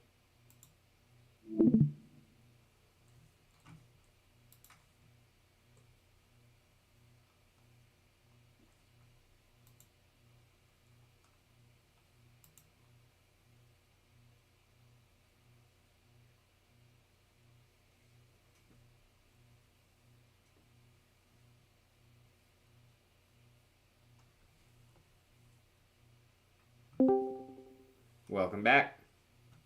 1 2 1 2 check. Yes, I am. Okay, if I share my screen really quick, I have some of the rarest minis that I just like snatched up on the market by luck. Because people like at some point Louis was basically just giving away all the minis for some reason. Like gave away so many minis. And so people would often sell them without realizing that, like, holy shit, these minis are going to be super OP in the game. So this guy here I picked up for like... You're not sharing. Oh, sorry. Share your screen. Screen 2. And then once you are, you're going to have to give me a minute to adjust from having it set to display your phone share.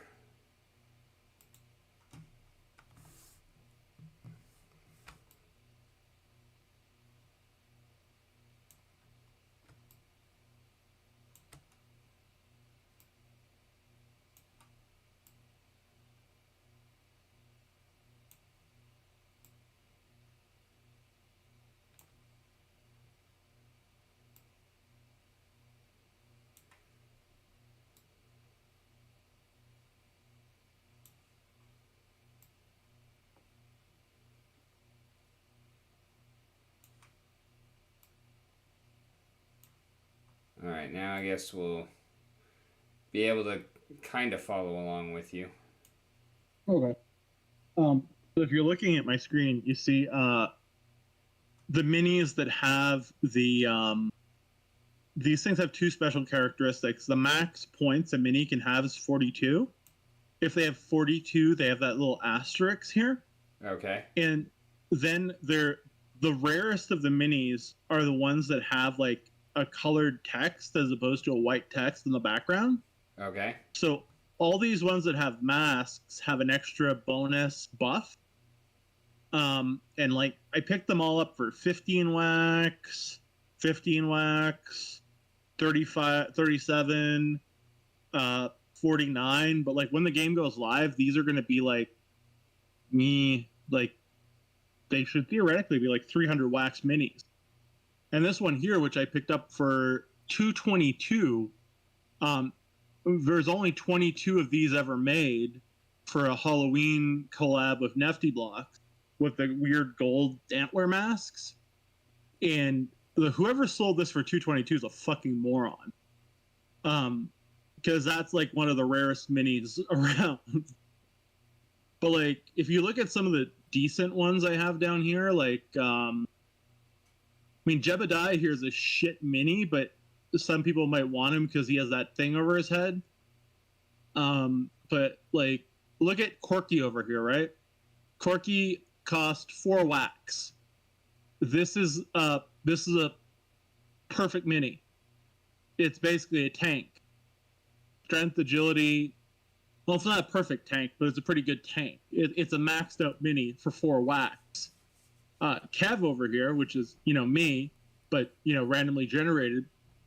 He's a shitty mini, but he's rare because he has the Bastion t-shirt. He was 49, which he's not worth. This is Kevin over here. There's quite the resemblance between us. I can't see that. There we go. Yeah. But yeah, once you get into the ones with the masks that are maxed out, they're super rare, and these are like literally all procedurally generated. What's cool is that Louis is going to run the old minis through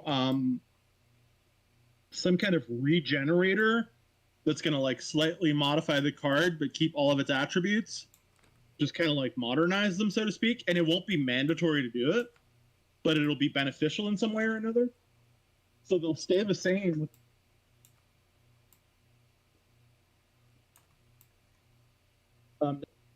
Only going to be in like whatever phase it's going to be. But like if you look at the market for minis, for example, I'm curious if someone dumped anything. Like you'll often find ridiculously good minis for cheap. This game should be going live in June. And this is the first I've heard of it. Really? Oh, probably because it hasn't been playable. I mean, you can always walk around the world, but where are your chibis at?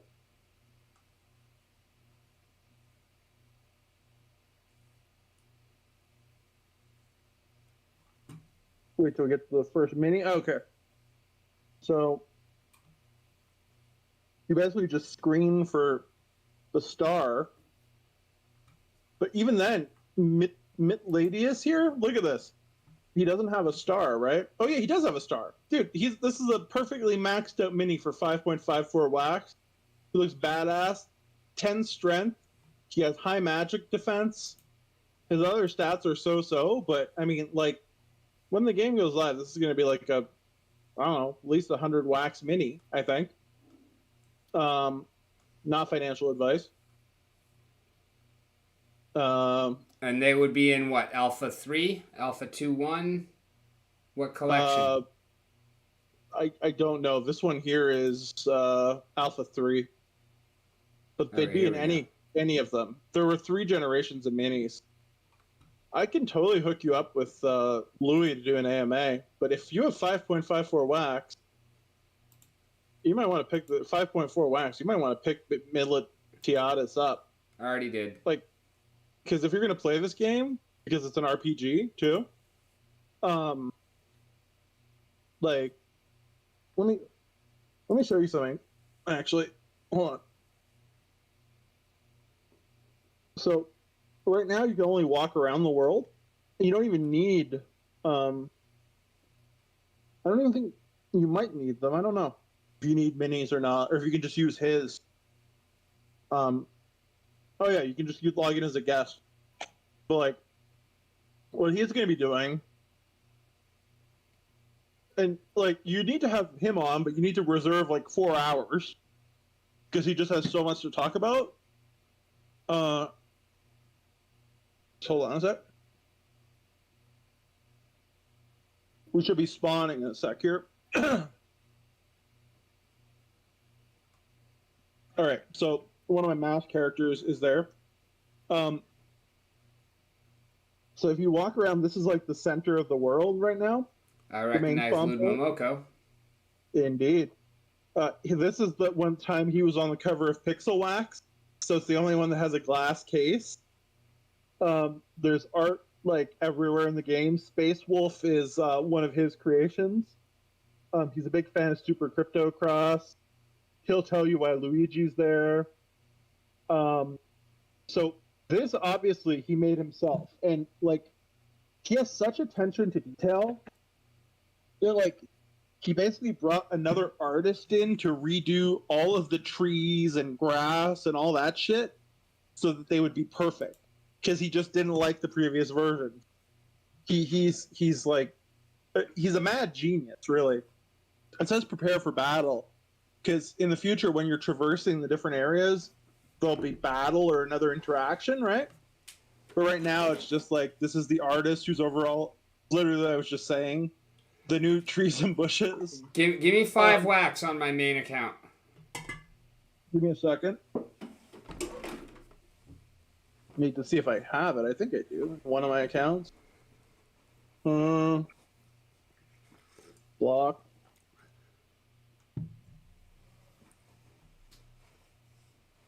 Yeah, don't show whatever you're thinking of. Yeah, no, actually, right now your screen is completely blocking what I'm looking at. So, but I found something I definitely want to get. I'm just 5 wax short. Yeah, it's coming. So I'm pretty sure I have 5. It's gonna take me a second because I don't know what account it would be in.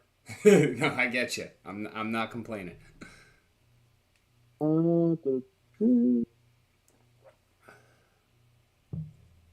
This one. Wallet. Yeah.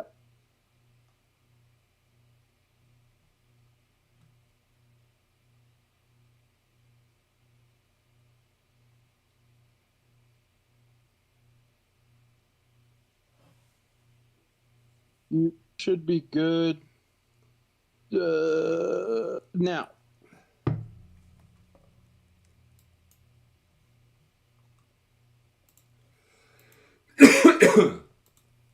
You'll have to show me in a minute. Yeah, I will show you in just a moment. Yep. So all the buildings right now, you can like enter them, but there's nothing in them. But eventually, he's inspired a lot by what was it called, Ultima? So okay, so right now you can go across the X and the Y axes, right? With your party. You need to find an exit to go north, for example. They're not in each one. But what he plans on doing, and I might be misquoting him because it's so damn complicated, but it all makes sense when you hear him say it, is that in terms of moving from area to area, there's going to be an infinite x-axis. And he's going to sell land. So the immediate lands near the center are going to be sold via auction when the game launches, or when land launches. But after that, when you get to the end of the world, there's literally going to be a sign that'll say for sale. And if you buy a land, it'll procedurally generate your land. And your land might have a building, it might have a certain number of billboards. I think the maximum is going to be 2 or 3. Cool. It may have a building, it may not have a building, but like one of the cool things is you'll be able to do whatever you want with your buildings. You'll be able to set up your own shop, right? So say, I don't know, he was saying this was a thing in Deuce Ultima back in the day. You could go like really far out and you would find a shop that sold everything for cheaper. So like that's one of the things he would like to see people do. So it's just like the way he's conceptualized of this world is just really badass. The fact that every single mini is different, and all you'll ever need to play the game is 4 minis. And if I'm not mistaken, the packs of minis when they come out, I don't know if they're going to be 4 or 8 in them, are going to be 111 wax. So the price of minis on secondary right now, especially if they're maxed out, is really good. Right. All right. Look at the stream real quick. Yeah. So.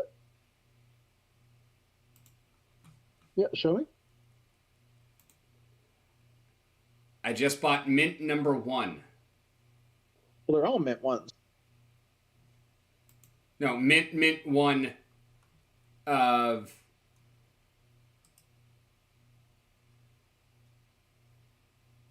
Like, I think it's the first mini.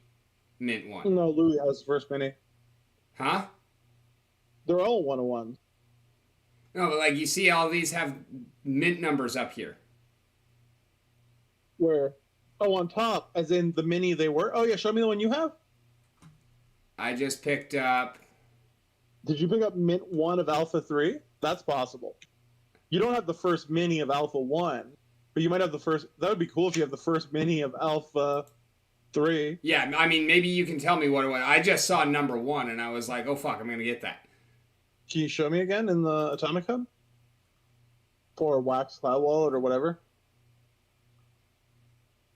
Now it says 0 of 0 here. The good place to look is Atomic Hub.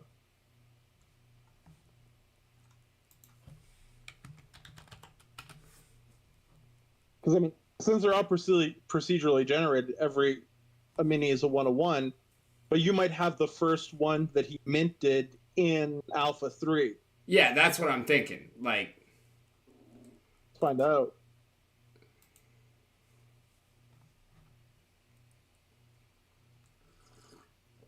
yeah, see, it's number 1 right there. Hey, there's a delay. I do believe that is probably, and you'd have to ask Louis, but that is probably the first one that was procedurally generated in Alpha 3. Yeah, good pick. I can't confirm that 100%, but I'm 99% sure that's what that means. I mean, her stats aren't great, 23, but... You know, she's a piece of shit. Like, unusable. I mean, so if you hover away from that really quick.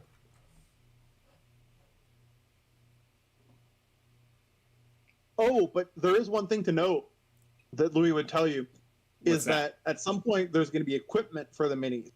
So because you might have a mini you really like the aesthetics of, you'll be able to use equipment to get them up to 42 or higher. Or if you have a 42, you'll be able to get it higher than 42, just to make your minis usable, basically, if that makes sense. Yeah. Just because they're all procedurally generated, so I might want to use my Kevin, right? Yeah. The African-American fella. Now, here's the thing that I really was thinking about last night. I now have more of a reason to run Dragon Memories on Hive, or at least Hive Connected as well. Because I want to... What that is? Huh? I can't fathom what that is. Block horse racing. I want to connect and use their horses as mounts within the game. And can you pull their stuff and use it? Not yet, but if that's something that we like, I'm sure that it is something that is possible to do. If that is something that we can come to a an agreement on, and on the corporate level, and the collaboration, if we can arrange that, then I think that there would be some difficulties, of course, on the technical side, but I think it would be really fucking cool. On the corporate level, you don't even really need an agreement. If a player owns their asset and you just deploy it, I don't know how Hive works, but on Wax, it recognizes the template and use the template in game. The player owns their asset. They can use it wherever the fuck they want. So Louis don't quote me on this, but like, his minis will theoretically be usable in any other project. In the Okay. same way, where now, for example, your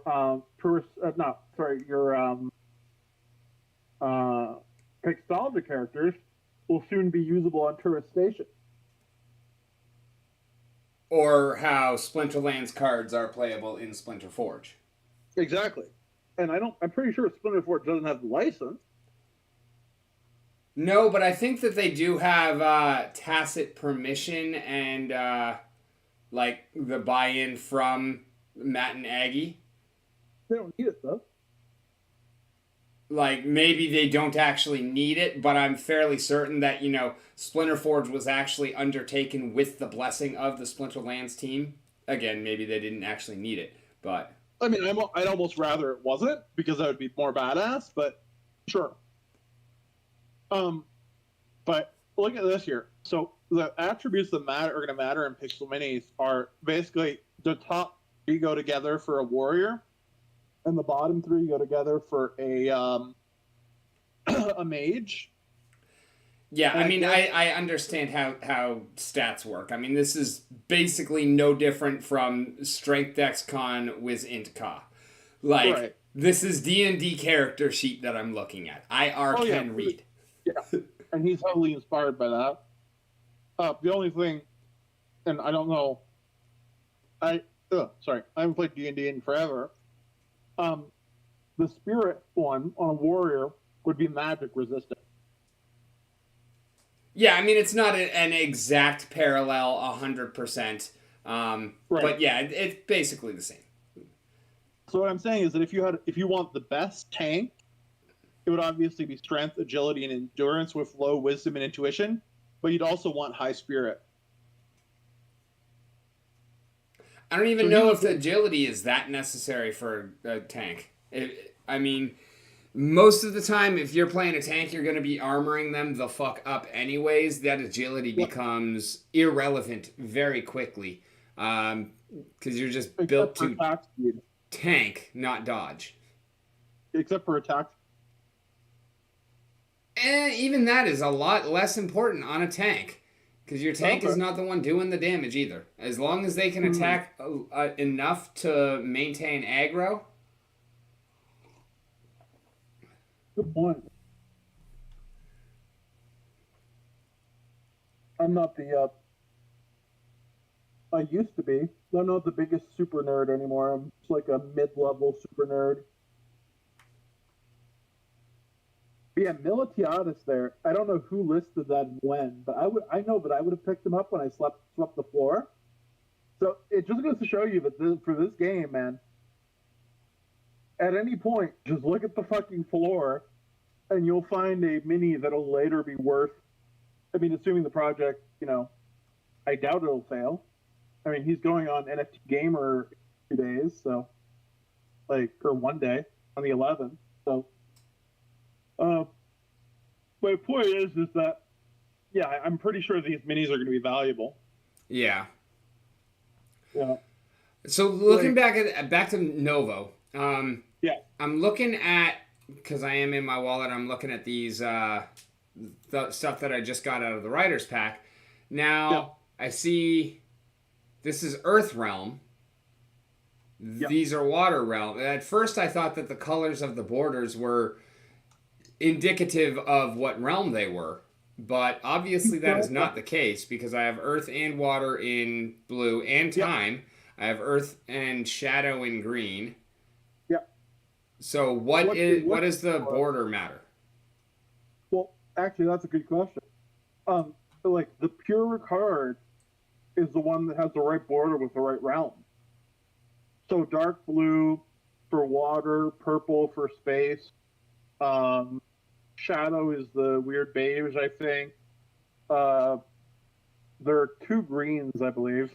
The darker green is Earth Realm. Light Realm is, to be honest with you, I couldn't even tell you. Dark blue is water, purple is space, green is Earth. Pretty sure the weird beige is Shadow. Although it could be black. I never really paid attention to that part, to be honest with you. But so it's just like the ones that have the perfect alignment between the border and the realm color are more valued amongst those who collect them. Like this Vibora. Yeah, sure, but it's a common, right? So Yeah. like, if I was to go to my screen, I think I'm still sharing, right? Yeah, I just have to turn you back on. Zoom out here for a sec. If I was to go to that atomic,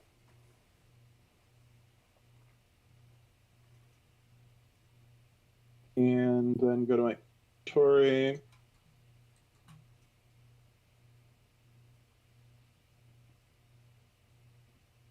Novo. So, like, see, this here is a perfect border Ludiferous card. It's the Time Realm border. This is a legendary, yeah. With the sound to go with it and everything. So that would be more valued by a collector than, for example, sort by legend.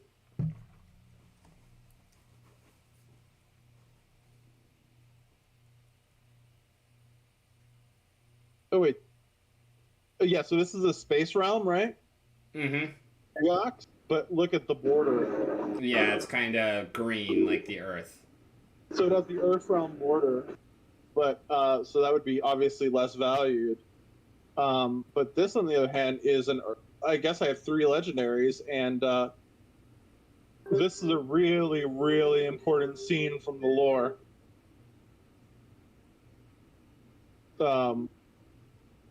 That, like, this card is dope.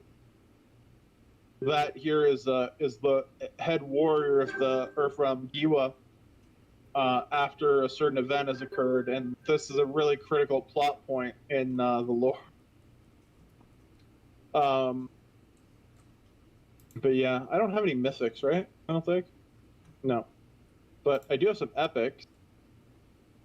So yeah, like for example, see, this is an imperfect, the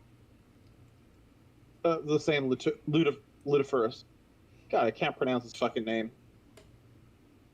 This is Duquadric, who is Time Realm. I think this is the right color for Time Realm. I honestly don't know. The color is brown. No, that's the Shadow Realm color. So no, that's the wrong color. Giwa here, this is a water. Yeah, that's it. Earth Realm. It's the same one, except it has the Water Realm border.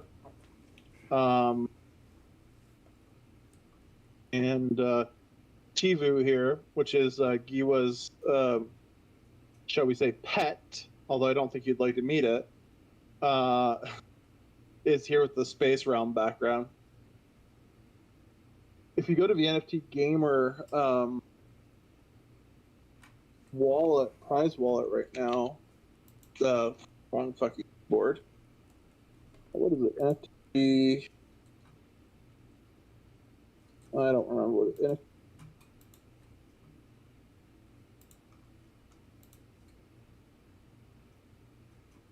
The right account? No, I don't know what the right account is. There's a perfect Water Realm card in there, a legendary, and yeah, a lot of people want it, as you can imagine. Yeah, I'm just gonna go ahead and assume that I'll never get one of those. I've only ever got one through a pack break. Do you know what the pack breaks are? No. So you buy into the like they'll be opening up a certain number of packs, like say 20 of the $20 packs and like 10 of the $60 packs. You buy in and you get one of the realm. It's kind of like a draft, I guess. And you get every card that's pulled during the pack break for that realm. whether it's buildings or regular cards. So you get the creator credits through the regular cards. I've gotten my legendaries through that. Sounds kind of cool. Yeah, no, it's pretty dope. They do them live on stream too. And oops, I just closed you out. And oh no, you're here. And Creati always opens extra packs. Every single time. Why am I getting the infinity mirror? Your stream. Weird.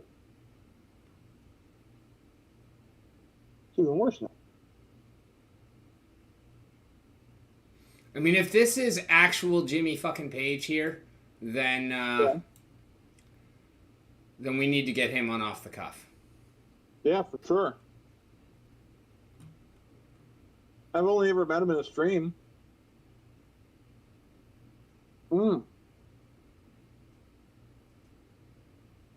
That soccer game that's coming on Hive.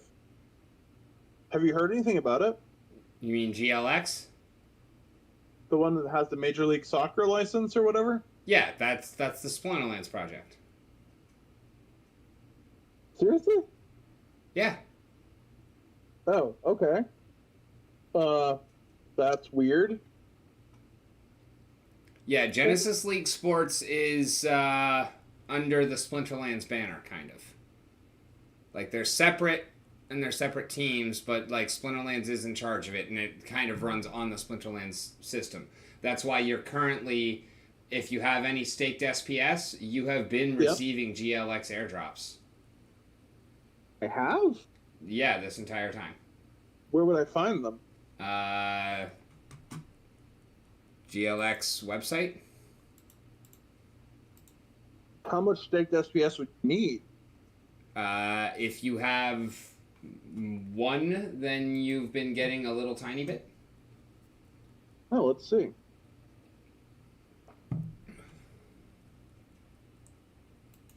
I have staked SPS. Account not found. Huh. Do I maybe need to register first? Yeah, Or probably. author- Sending you the link. Discord DM. Oh, nice. Thank you.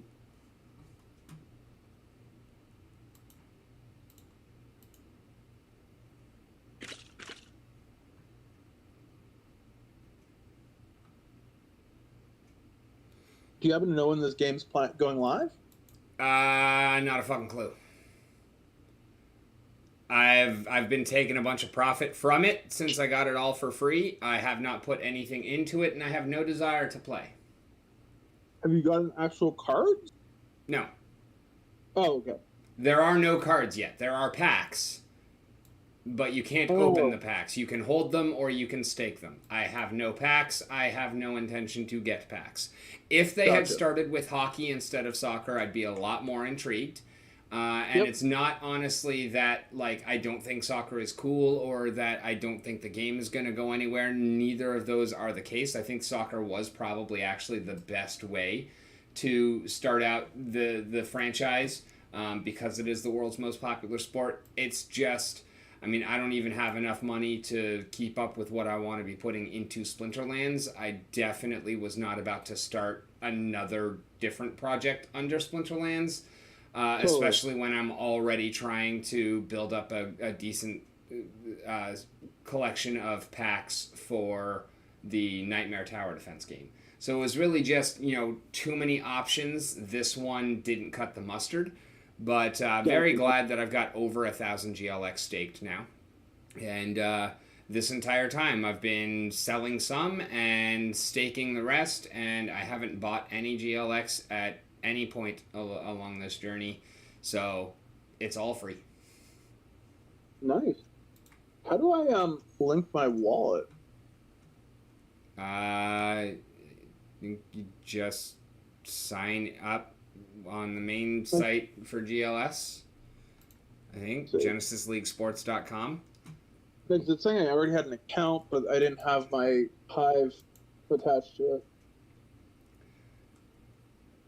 Are Account you not using Hive Signer or Hive Keychain? keychain? You might have to use Hive Signer for GLS. How do you do that? I don't remember. I set up Hive Signer forever ago before I learned about Hive Keychain, and it was always kind of a pain in my ass. And gotcha. then now that I have Keychain, I don't really use Hive Signer much anymore at all. That makes total sense. Tell me I have 000 everything, but it also does not have my dress. Huh. Oh yeah, Splinterlands Limited. Okay. I do remember going into my other accounts to try and see if I had any GLX on them and having some problems with it. Like, it was just a pain in the fucking ass to set up. So I knew it was going to be minuscule amounts, if anything, because like between the two of them combined, there's not even 40 SPS states. So it was like, okay, it's not worth going through for that little tiny bit. We might be looking at 1 GLX over the course of the full year worth of airdrop. But yeah, no. Get no Hive wallet. Create or link a Hive wallet. I would like to do that. Man, this website is so poorly made. yes.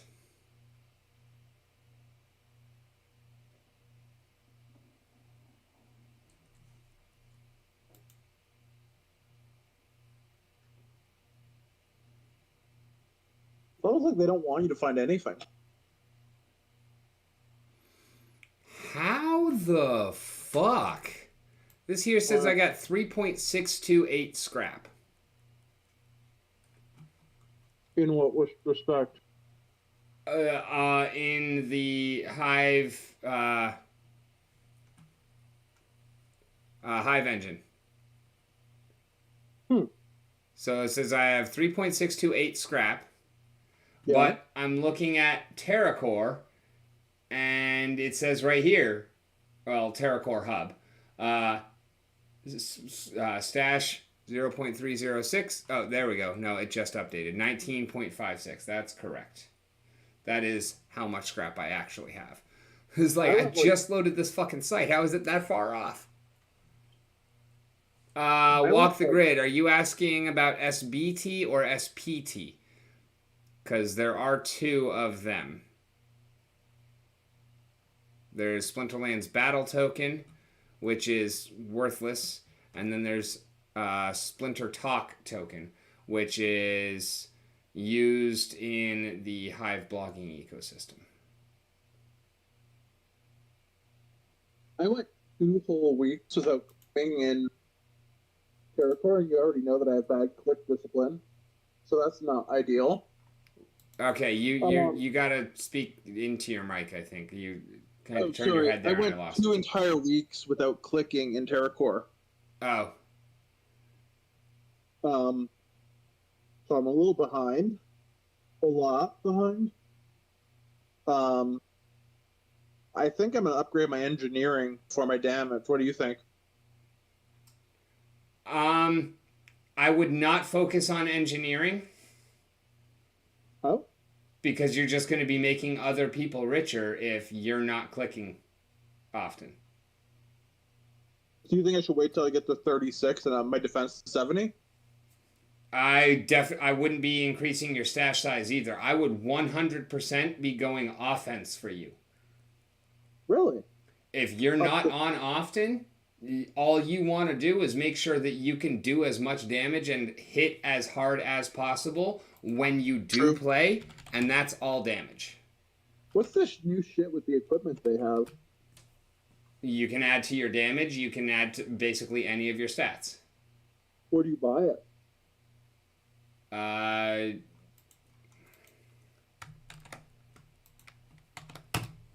Another link posted in the DMs.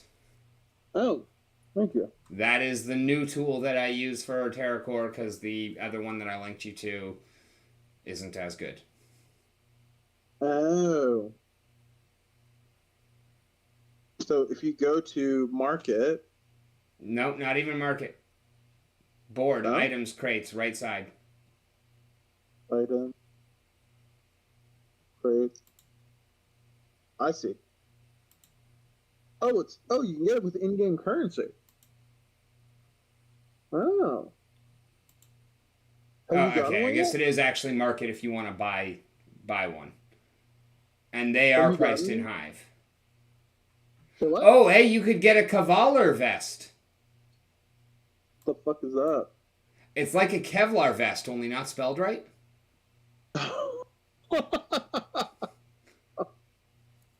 I have a feeling that wasn't done on purpose. I'm fairly certain it wasn't too. He has not sold a lot of anything here. They're still in the low mints of absolutely everything. Yeah. Hmm. Although prices are definitely going up because this micro blaster Yeah. is not nearly as good as the weapon that I have equipped, and yet Okay. it's like 50% more expensive because I bought mine for 8. Oh wow. That's interesting. Very interesting, actually. Huh. So people got the. How many items were in a crate? I have no idea. I don't buy packs. Oh, you just bought everything off secondary for Hive. No, I bought one. I have one piece of equipment and I bought it off the secondary. Oh, gotcha. Okay. I'm not investing much more into TerraCore. I'm in, profit taking mode on this one. Yeah. Because I don't know how long it's gonna last, and like I'm very much in profit. So every once in a while, I'm putting stuff back in. I mean, you can see here from my stats, like they're still going up. I'm pumping that stash. I'm pumping that favor. I'm still working defense and damage. But yeah, my little gun here gives me 3.8683 damage. Okay. That other one that we were just looking at is like 1.2. Oh. And yet it cost 50% more than what I paid for mine. It doesn't necessarily seem like it's worth it. Yes and no. How much are you playing? How often are you attacking? How much are you getting from those attacks? Like I've got a pretty good system down for who I attack. The primary reason why I stopped using the Hive Gadgets one or whatever it was, the one I linked you to earlier, like they didn't really do anything wrong, but when they added in their little ease of use function for the use all of your attacks and then one claim, it was just not attacking good targets. So far too often I was getting 0.0 something scrap. And then with this, because it's actually like pretty well sorted, I can just scroll down until I find 60s. I don't attack 70s or 80s because I only have fucking 80 something attack. So I'll make sure that I've got at least 20 more attack than you have defense, and that your chance to dodge is less than 1.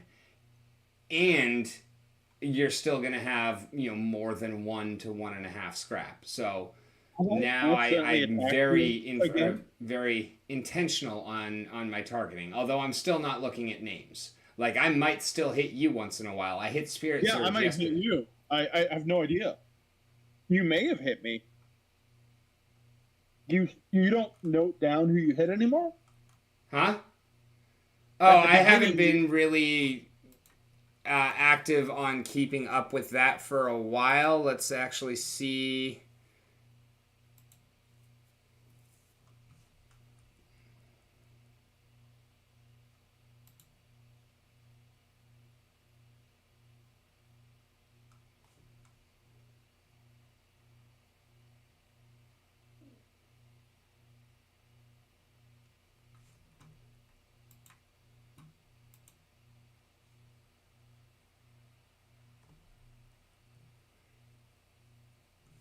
Well, it's been about 2 weeks since I updated it, and I will have to go to the other tool to get this caught up.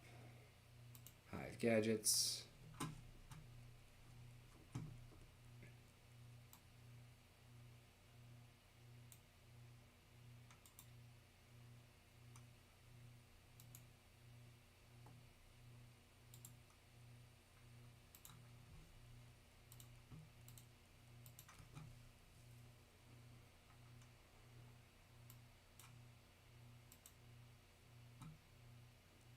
Okay, what was the last thing I have here?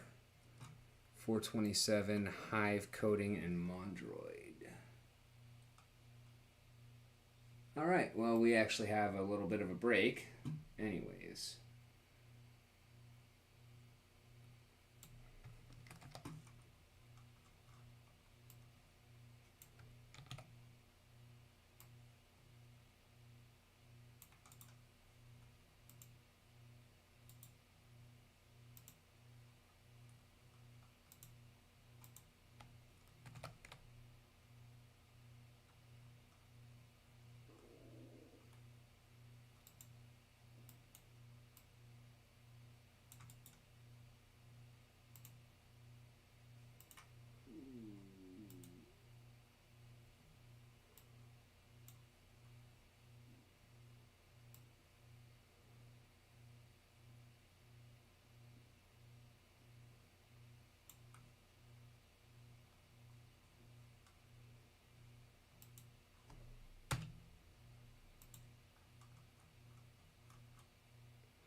All right, so basically, so far this month, I am down 5.57. 5.57 Hive or dollars? Scrap. Oh. In terms of my attacks versus what's been taken from me. That seems pretty decent. Yeah, I mean, that means that the vast majority of all the scrap that I'm producing, I am keeping. Because whatever other people take from me, I take back from someone else, and it stays roughly even. That's pretty dope. I dig that. I think I've lost far more than I've made. Oh, yeah. I mean, I think most people do. Oh. Like, you see, at the very end of last month is where I just started actually getting into the green here on column I. You'll see before that, it's just all red. Oh, yeah. Until way back in the very beginning when it, actually started out, didn't get attacked for the first little while. Because you and I were some of the original OGs. Yeah. I have a feeling this game is eventually going to rug. I don't necessarily think it's going to rug. I think it's just going to mining network and just kind of spiral down. Yeah. I feel like it's a race to the bottom. Bruno's one of those guys who made money in mining network. He was telling me today. Oh, I made money in mining network. Doesn't matter. Good? Like, it's a race to the bottom. It's not a rug pull. It's just, it's a race to the bottom. Race to the bottom is the same thing as a pyramid. So essentially a pyramid scheme. No. No. No, pyramid scheme is where, like, you refer me and then you start earning based on everything that I do. And that layer is present in a lot of these games. But the more important layer and what really makes it the pyramid scheme is that when I refer somebody, you get paid off of everything they do. And when that referral refers somebody, you get paid off of everything they do. That is what really necessitates the pyramid scheme, is the multi-level marketing. Marketing. And like you get a bonus, I Mike? might, if I get somebody into TerraCore, I might get a scrap or two for signing them up. But I don't even think there is a referral program at I all. don't think so. It's not a very complicated game. It's math, basically. Yeah. It It's is probably not the absolutely clickety clickety, number go up, clickety clickety, number go up. Mm-hmm. I'm trying to think if there's a game I've ever broken even on. Except for fucking NFL Rivals.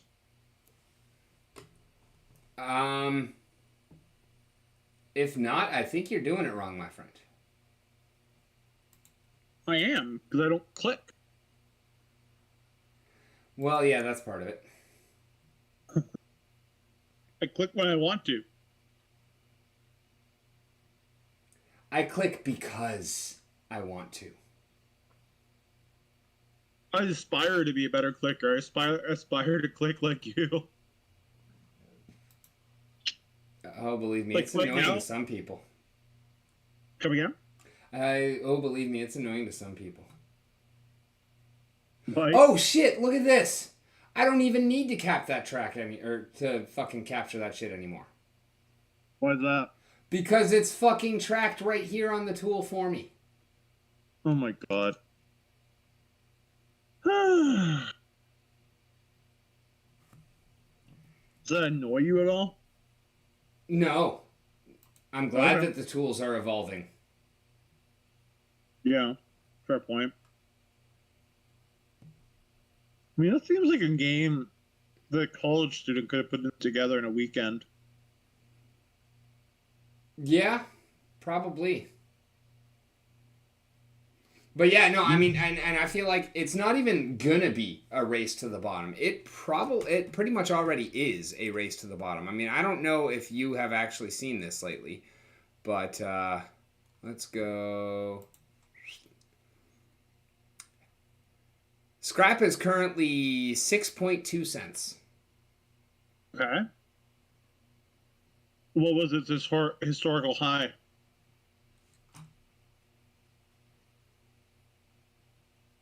$1.35. $2. wow. Fuck. That's brutal.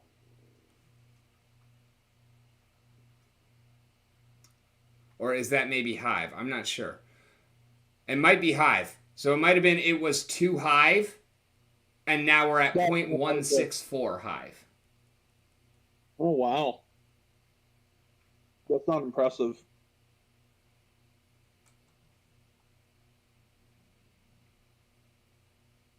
And that's not even like all-time high. That's, March 8th. Well, I guess that would be all-time high. Have you played Mutera on... Nope. A lot of people in the wax space are promoting it. I don't know if it's any good, but... I don't know anything about it. I don't know enough to say anything bad either.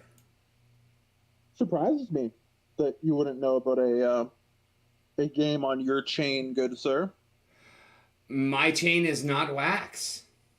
I know. That's why Mutera is on Hive. Oh, I thought you said it was on wax. Yeah, no, I also don't know everything that happens on Hive. There's a lot of shit that I don't know about. I'm just now getting into fucking Leo. Like, What's Leo?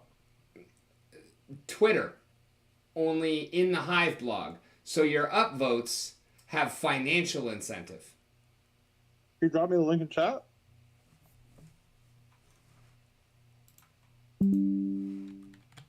So I can upvote you and you give me Hive and you upvote me and vice versa? That's pretty much how it works, yeah. Oh, wow. Just like if you go upvote me on the blogs, then you get I get Hive rewards. If you upvote me on Leo, same thing. Only it's more like Twitter. This is Leo here. Checking it out now. How much money can you realistically make? How popular can you realistically get?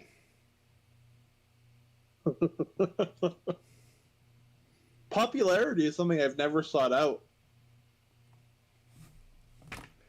I mean, it really depends on who votes for you and how much they're worth. Like, you're not going to make a goddamn thing off of me.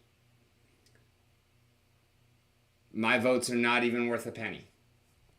Really? Is it based on staked SPS?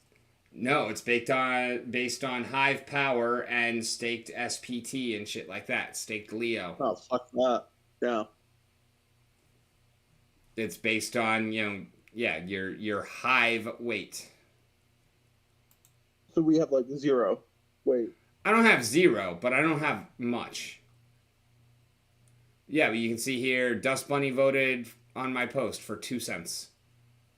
So I earned 2 pennies off of that post.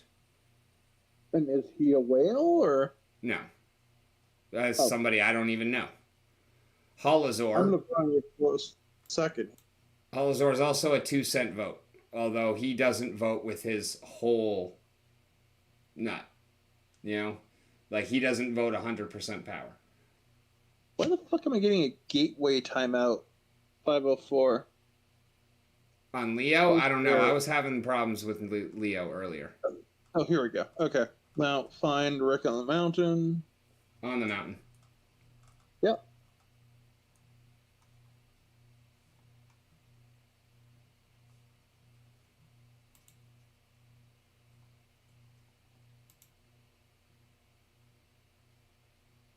Did it show you?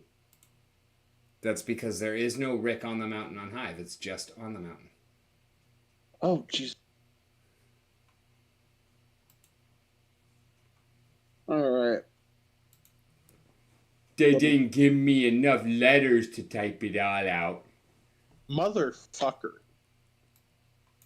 Now, I'm going to vote for you in a second here. Will you be able to tell me in real time how much my vote is worth? Sure. Still Probably limited 0, to 0, votes 0. per day?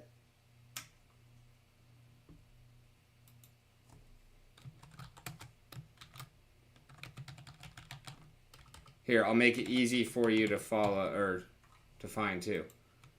Oh, nice. I like easy thing.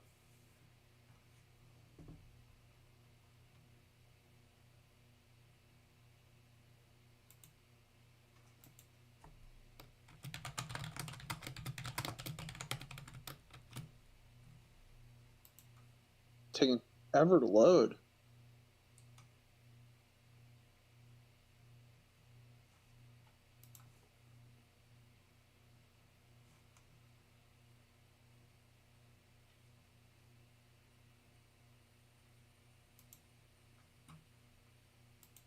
Thank you. While authorizing.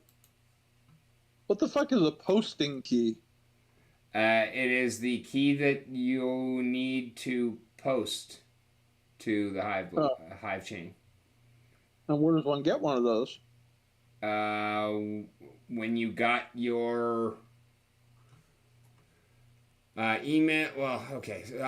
Go to your Hive keychain. You have the actual extension installed on the browser, right? Yeah. So go up to your top bar, click on the keychain, click on the 3 lines in the top right-hand corner. Yep. That'll pull up the menu. Go to accounts. Third option, manage accounts. Yep. Oh, it's a literal posting key. Okay. Yes. Now, in order to actually copy it, you're going to have where it says click to show private key. Yep. You click on that, and then you click on it again, and it will copy the key. Oh. So I need to go post that here in Leo Finance. This thing's a pain in the ass.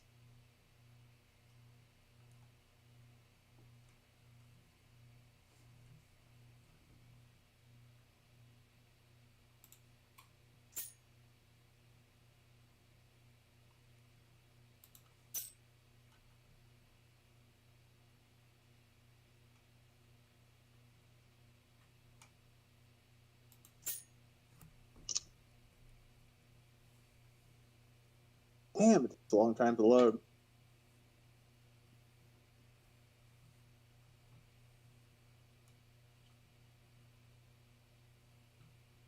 Posting key. Active key. Okay.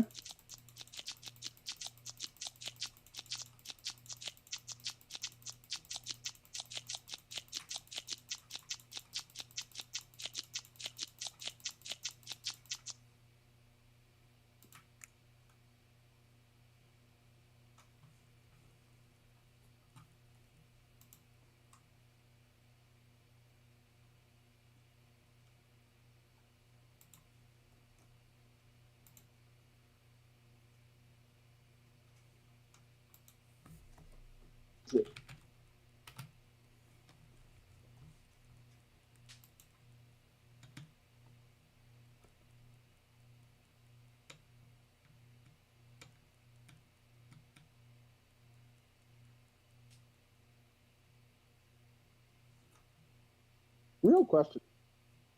Do you think anyone lives off out in the developed world off of P2E games? Yeah, probably. Like, how do you think they would do it?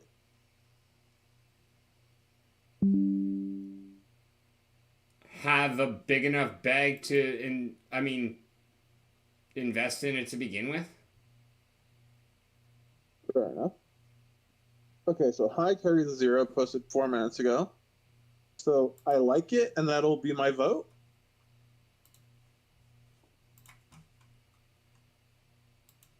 Ooh, I will give you 100% of my vote.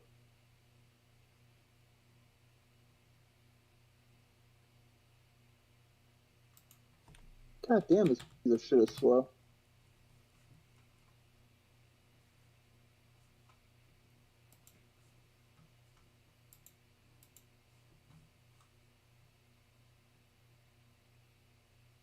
Have I voted for you yet?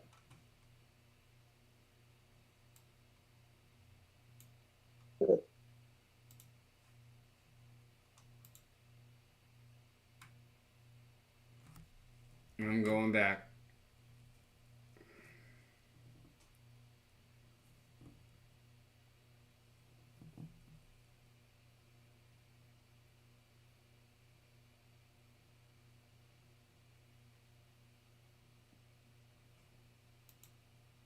All right, fucking load. Come on.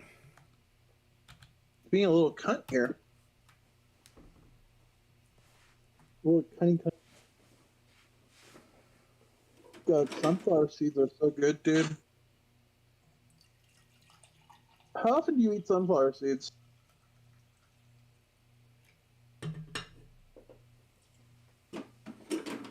Yeah, I would say expect your vote to still be 0-0-0, because mine is.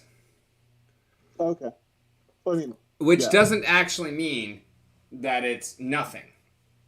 Just means that it's a small enough amount of SPT or Hive or HBD or whatever person chooses to get paid in that it doesn't show up as, cents.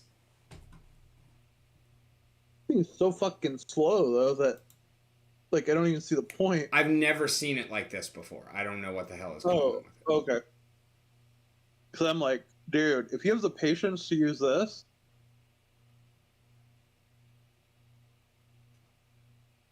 Okay, so I think I did vote for you. No, I didn't. No, I don't think you did. They keep clicking vote and it's doing nothing. Mm. Some guy called Daniel Duder mentioned me and 108 other people in a comment. That's probably... Have you ever done any giveaways on, like, the Hive blogs? Me? Yeah. Like, participated, or... Yeah. I think so. Then that's probably where that came from. Because a lot of the times, like, when you enter one of those blogs, your name just gets automatically entered into and then reposted whenever they do the next one. Oh, okay. Like how you see here, Kojiri mentioned me and 563 others. Javivi-san mentioned me and 109 others. Pero mentioned me and 100 others. Splinter Boost mentioned me. I thought you were just really fucking popular. No. Nobody fucking talks about me. Oh, man. People only like me for my coffee. What? People only like me for my coffee. Yeah. When are you having Bruno on Thursday? Yeah. Bruno's on for 4 hours today, or almost. Well, Oh, shit, speaking of we've already Eric- been on for almost, no, for 3. Damn. I went Bruno, live 3 hours ago in 6 minutes. if you're not streaming for 6 hours straight, you're not doing it right. I've done a 12 and a half. Really? Yeah, When? I did original Diablo with the Bloodfire or the Hellfire expansion, all the way through from character creation till Diablo's death. Badass. It was so much fun. Bushwhack was actually the only person that was there for the entire fucking thing. Almost the entire Wow. fucking thing. He left like 10 minutes before Diablo died and had me fucking panicking and losing my shit because like I thought we weren't going to be able to clip the boss dying because it like you know how clips are fucking stupid as fuck. You can only do it if you're fucking live or whatnot. And I thought that since he had missed it, like I was not going to be able to fucking do it. I eventually had to go back in, pull up the VOD, watch it, full screen, kill everything else on my overlays and whatnot, and then take the recording from the replay on the new stream and to be able to actually get the fucking clip so that I can add it to my highlight reel. Wow. That is intense. Yeah, it was fucking ridiculous, but we got it, and that's all that matters. Yep. That is what matters the most. All right, and then Walk the Oh, Grid is wow. saying that SBT is on Splinterlands TV giveaways, just to let me know. And I Oh. do kind of see that. I don't know why the hell they're giving away SBT. Wait, they're giving it out now? Probably. I'm so confused. I don't really watch Splinterlands TV anymore. No, I know. Not since February, when they started with all this giveaway stuff. But they're just going to keep doing it because their viewer count is so much higher. Oh, yeah. I mean, I don't have an issue with it, but it's buying views, basically. Yep. Is your view count much higher? Oh, yeah. Oh, yeah. Even to me, even I've got like 80 to 100 almost all the time. Do they reward higher view counts? Twitch, yeah. Or you mean Splinterlands TV? No. Yeah. No. If you're on and I'm the one that's streaming on my own slot, if you sub, then the sub is actually split amongst all of us. But if you were to cheer with bits, then those would go directly to me. It'll take a while still because it all goes through the same processes, but like if you cheer on Splinterlands TV with bits, those will go to the person whose stream it is. Which means I didn't know that. if I'm covering someone else's stream, I'm not on my own slot, and somebody cheers bits for me, I don't think I get those. I think that the one I'm covering would actually get those because they would be assigned based on the slot, but I'm not 100% on that. If you're covering, do you get their wage or your wage? If I'm covering, that has nothing to do with Splinterlands TV. I actually get paid by the person that I am covering. What? Yeah, so like if you were a Splinterlands TV streamer and you covered my shift, I still get paid for my shift, and then I have to remunerate you based on whatever agreement we come to. Or give you a card or whatever? Yeah. I mean, that's definitely happened. I've covered for people and taken payment in DEC or SPS or cards or Hive or Bitcoin or cash. Like, I'm pretty easy to work with. You're going to pay me, I'll take it. You know? Right. What happens when you miss your slot?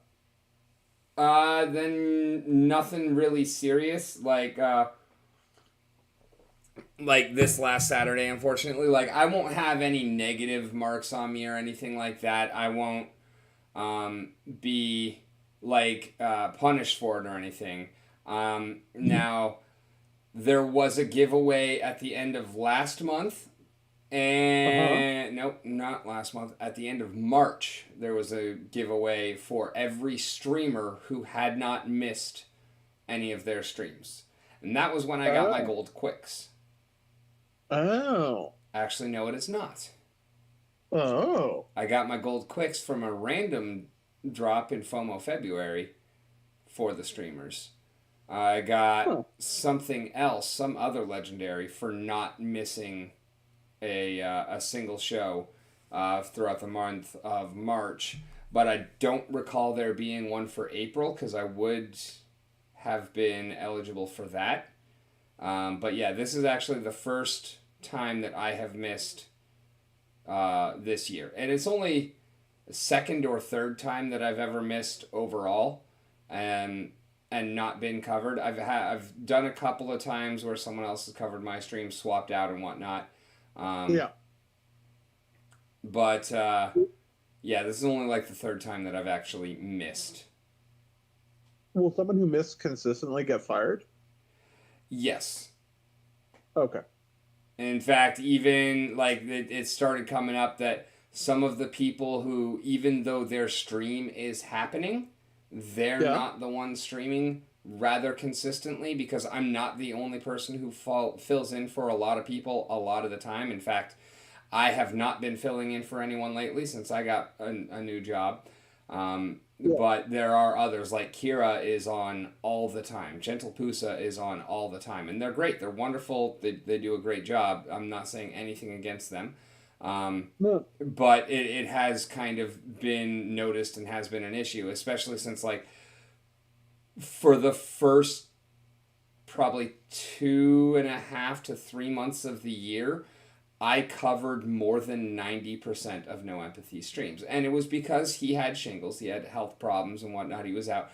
And it wasn't a problem, but it was something that, like, the audience kind of grew dissatisfied with. Because, you know, there's quite a few of them that are big fans of his that are not big fans of mine. In fact, there is one person who is a continual thorn in my side on that channel. And I'm not going to name any names, but you already know who I'm talking about.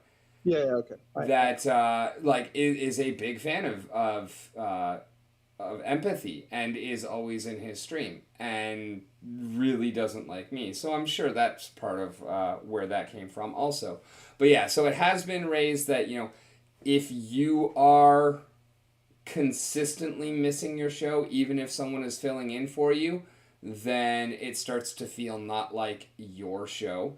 So I'm sure, like, the thing with me and Empathy, that probably would have been fine even if it happened now, because it's a legit health problem. Right. And whatnot, and things were always but there are some people that are definitely just, like, never there. And then, like, actually, Neil McSpadden is the one who goes right before one of Empathy's streams. And towards the end, as he was starting to clear up and get better, towards the end of me covering for all of his streams, I noticed that there was a run of, like, 3 months in a row where there was just no Neil. And there was nobody covering for Neil. And I reached out to him, too. I was like, hey, I know you don't know me all that well, but if you ever want somebody to, to cover you, I'll be more than happy to do it. Because basically, like, for your first couple of months, like when you first start, after 8 weeks of not missing a single show, then you're eligible for a raise. Oh, okay. But if you miss a show within those first 8 weeks, then your timer resets. And if you're consistently missing, then you just don't get there. I've already got my raise. I didn't miss in the first 8 weeks. In fact, I didn't miss for probably 4 or 5 months. Nice. And then, you know, I have had a couple times where, I've just either failed to wake up or forgotten about it or whatnot. So I've probably got 3 or maybe 4 actual misses, and probably another. I think there's been another 3 times where I've had somebody cover for me, which is still. I mean, that's pretty good. I've missed more of my own streams than I've missed of Splinterlands TV streams. You do stream pretty much daily, right? Yeah, I'm down to 5 nights a week now. I took Saturday off the schedule, both to have some more quality time with my lady, and to have more time for getting actual work done, and also. The Friday night into Saturday morning into work all day Saturday, closing, rushing home, and then streaming immediately, kind of a rough turnaround. And I didn't want to be the guy that's, every Saturday, like, I got to get out of here, I got to get out of here, I got to get out of here. I don't like being that guy. So I was just like, fuck it. The only day of the week that I have a potential conflict between work and streaming is Saturday. Thursday? Oh. So, we'll swap that out. Well, it's actually Friday and Saturday, because Friday and Saturday are the days where we close later, and therefore there is a chance that I don't get home before midnight. Gotcha. So I was just like, fuck it, I'll just not stream those nights. And it works out better everywhere else also. I feel like I'm the only motherfucker who doesn't stream on schedule. You're not the only one, but also, how would you set up a schedule? You never know when you're going to be available to stream on your channel because you stream 38 hours a day on other motherfuckers. What? What do you mean? I mean, right now you're on my channel. You're on fucking Left Action House or NFT Mart or so many other shits. Like, whatever the fuck. I don't even know the name of the other channels that you're on because there's too many of them. I'm on NFTG, NFT Gamer. I'm on Left House, but that's like just because of the thing that's going on once a week. And I now stream Novo once a week on Novo. Otherwise, I'm just a guest, I guess. Well, okay, so but still, that's 3 other channels that you're straight up streaming on, plus your guest slots on my streams, which is typically at least once a week, if not more. And I know I'm not the only one.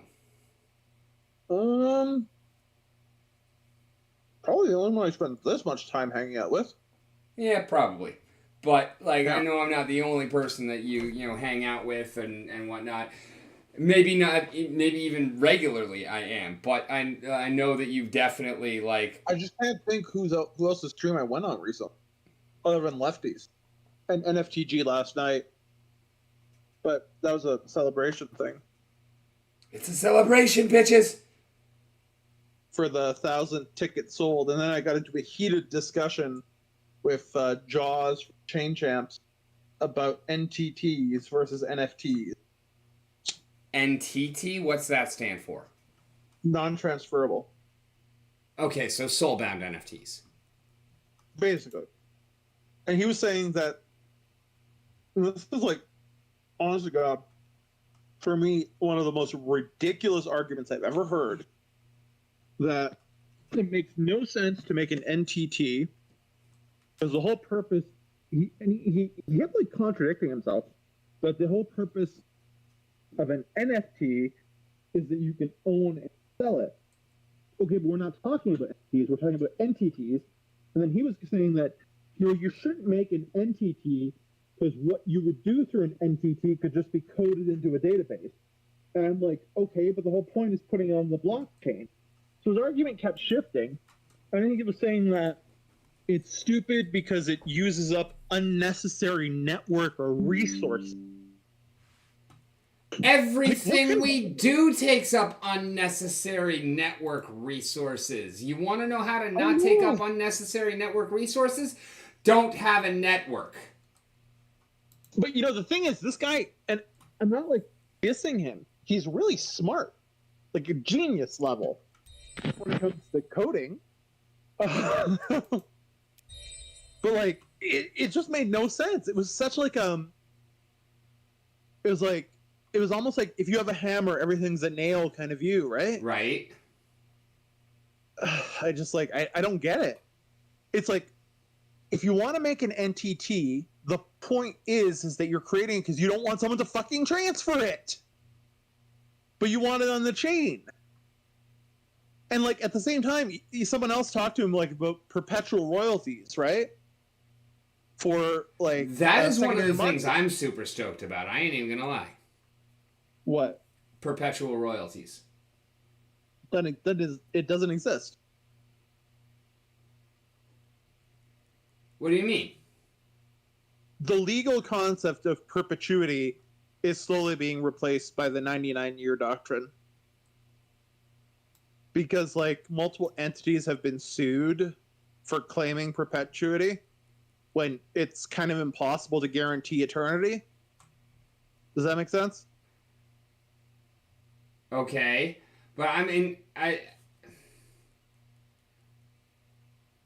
I guess when you said that, I was thinking about, you know, smart contracts on the NFTs so that every time that they're transferred, there's just, you know, or sold, not transferred, Yeah. but sold, that there is a portion of that that goes back to the creator, right?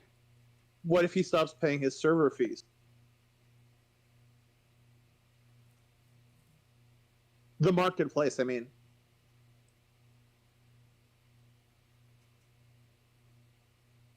I mean, that's just the hypothetical example, right? But what happens to your perpetual royalties then? Well, you would still be earning full royalties on every sale that gets made. There are no sales happening, therefore there are no royalties to receive. Right, but he's also destroyed the structure through which he contracted with you to generate perpetual royalty. And if he promised you perpetual royalties, then he technically has an obligation to maintain that platform for eternity. If he's guaranteeing you perpetual royalty.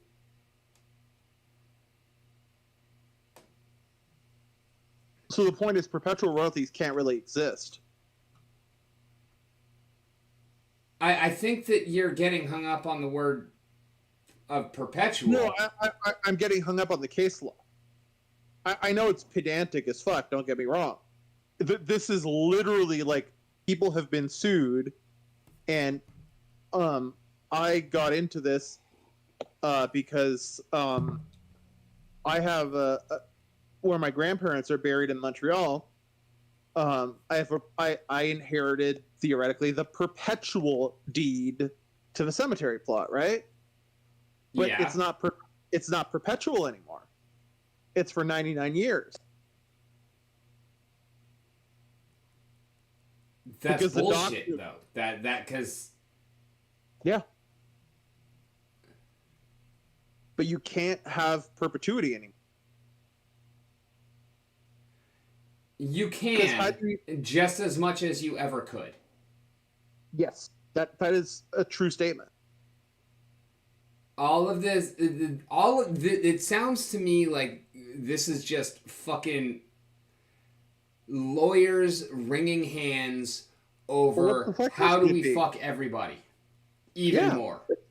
Yeah, 100%. 100%.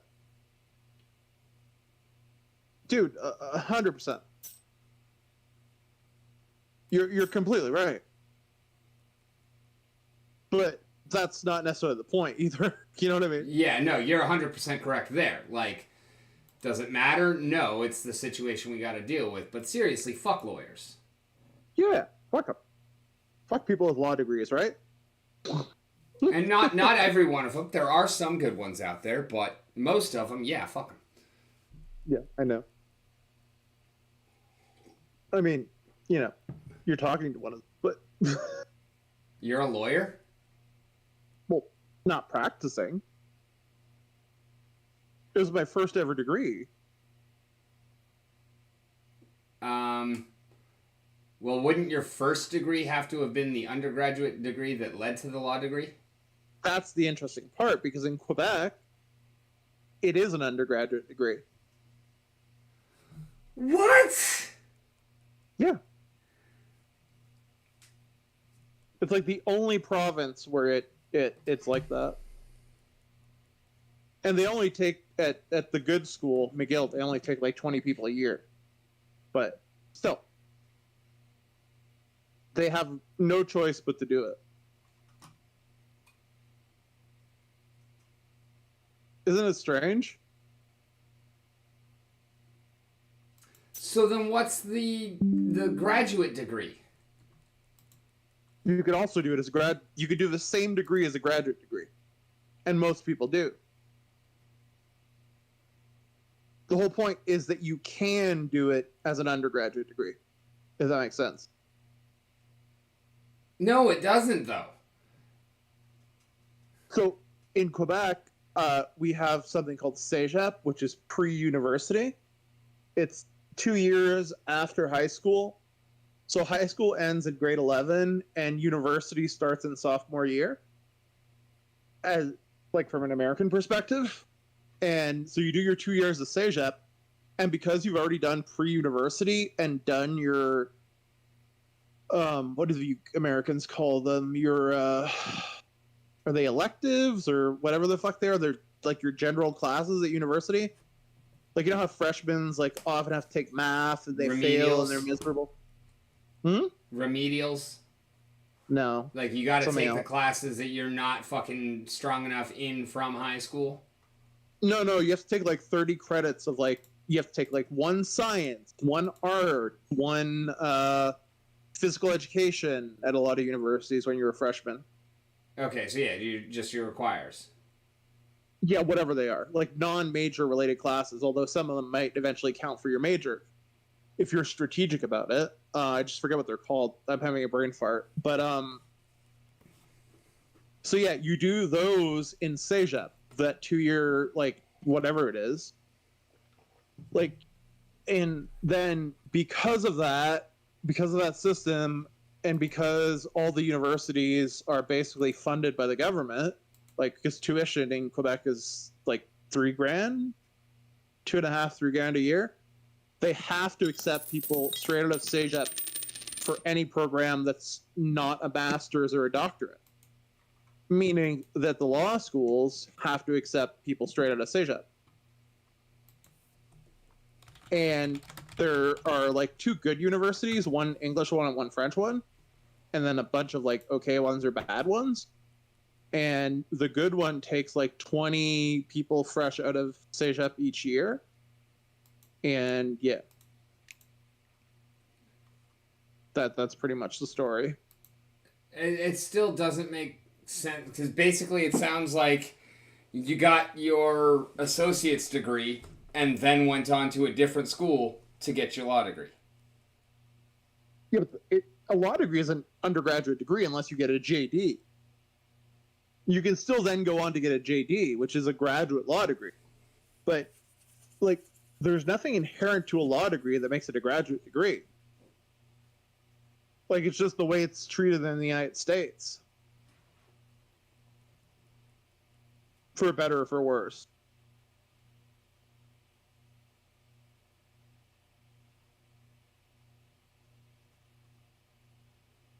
Yeah. All I know is the school system's fucked too. And the law system. Yeah. Whatever. I don't claim school to system- have a great understanding of it or anything like that. A school all system is fucked up. completely fucked everywhere. I Yeah. mean, it's like the school industrial complex or whatever you want to call it, you know? Yeah.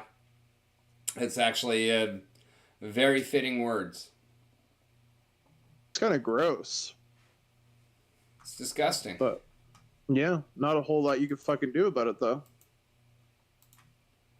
All right, so what else can I do here on Novo right now? Nothing. I'm just wait for 12 hours, get my shit. To be quite honest with you, yeah. That is indeed the case for you right now. But as you get more stuff, however, you'll be able to to do more things.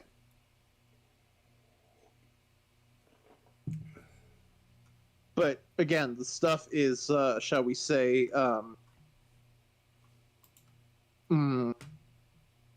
I've heard people say that it is expensive to get into. Yeah, because I'll be honest, I had looked when you started talking about Novo Pangea. I did kind of look into it, and I was just like, oh, like it's too rich for my blood. Everything here is 3 digits on the wax, and I got 8. Yeah, it's problematic that their shop. Well, I mean, from a certain perspective, that their shop accepts fiat. Why is that? If one has fiat, it be, shall we say, tempting? Pay to win? Oh, it's not at all pay to win. Because, I mean, everything is equal right now. Which means it's pay to win. But you're not winning. It's more like pay. It's how could you pay to win? Like, what's the logic there? I'm not saying no. I'm just trying to understand what you.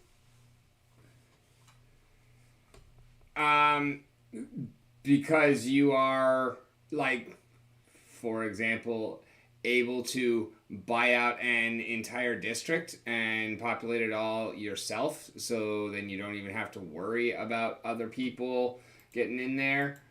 I mean, I don't know how the game works fully yet, so I don't know. But I'm sure that there are points of competition, whether or not they're there yet, but there will be points of competition where... Except for the large... To a very significant degree, we don't know what they are yet.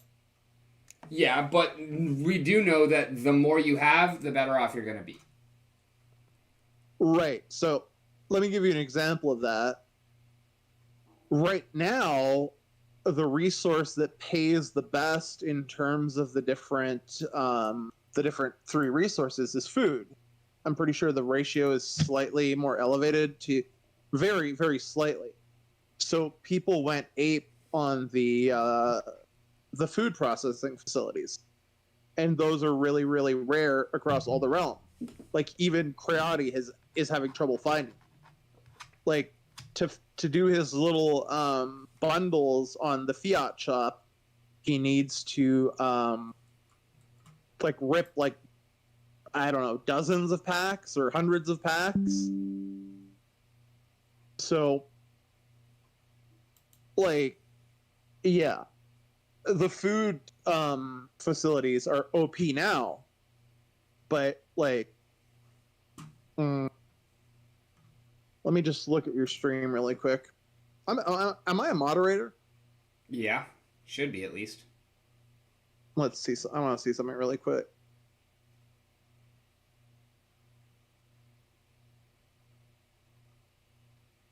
No, I am not a moderator.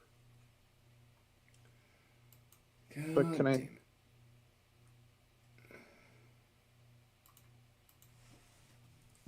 How are you not a fucking moderator? Mod yourself. Hey, Rukian's here. What's up, Rukian? Rukian, fellow Canadian. I know Farfellow. What? I know Mr. Farfellow. Oh, good. I didn't know you and Rukian were tight.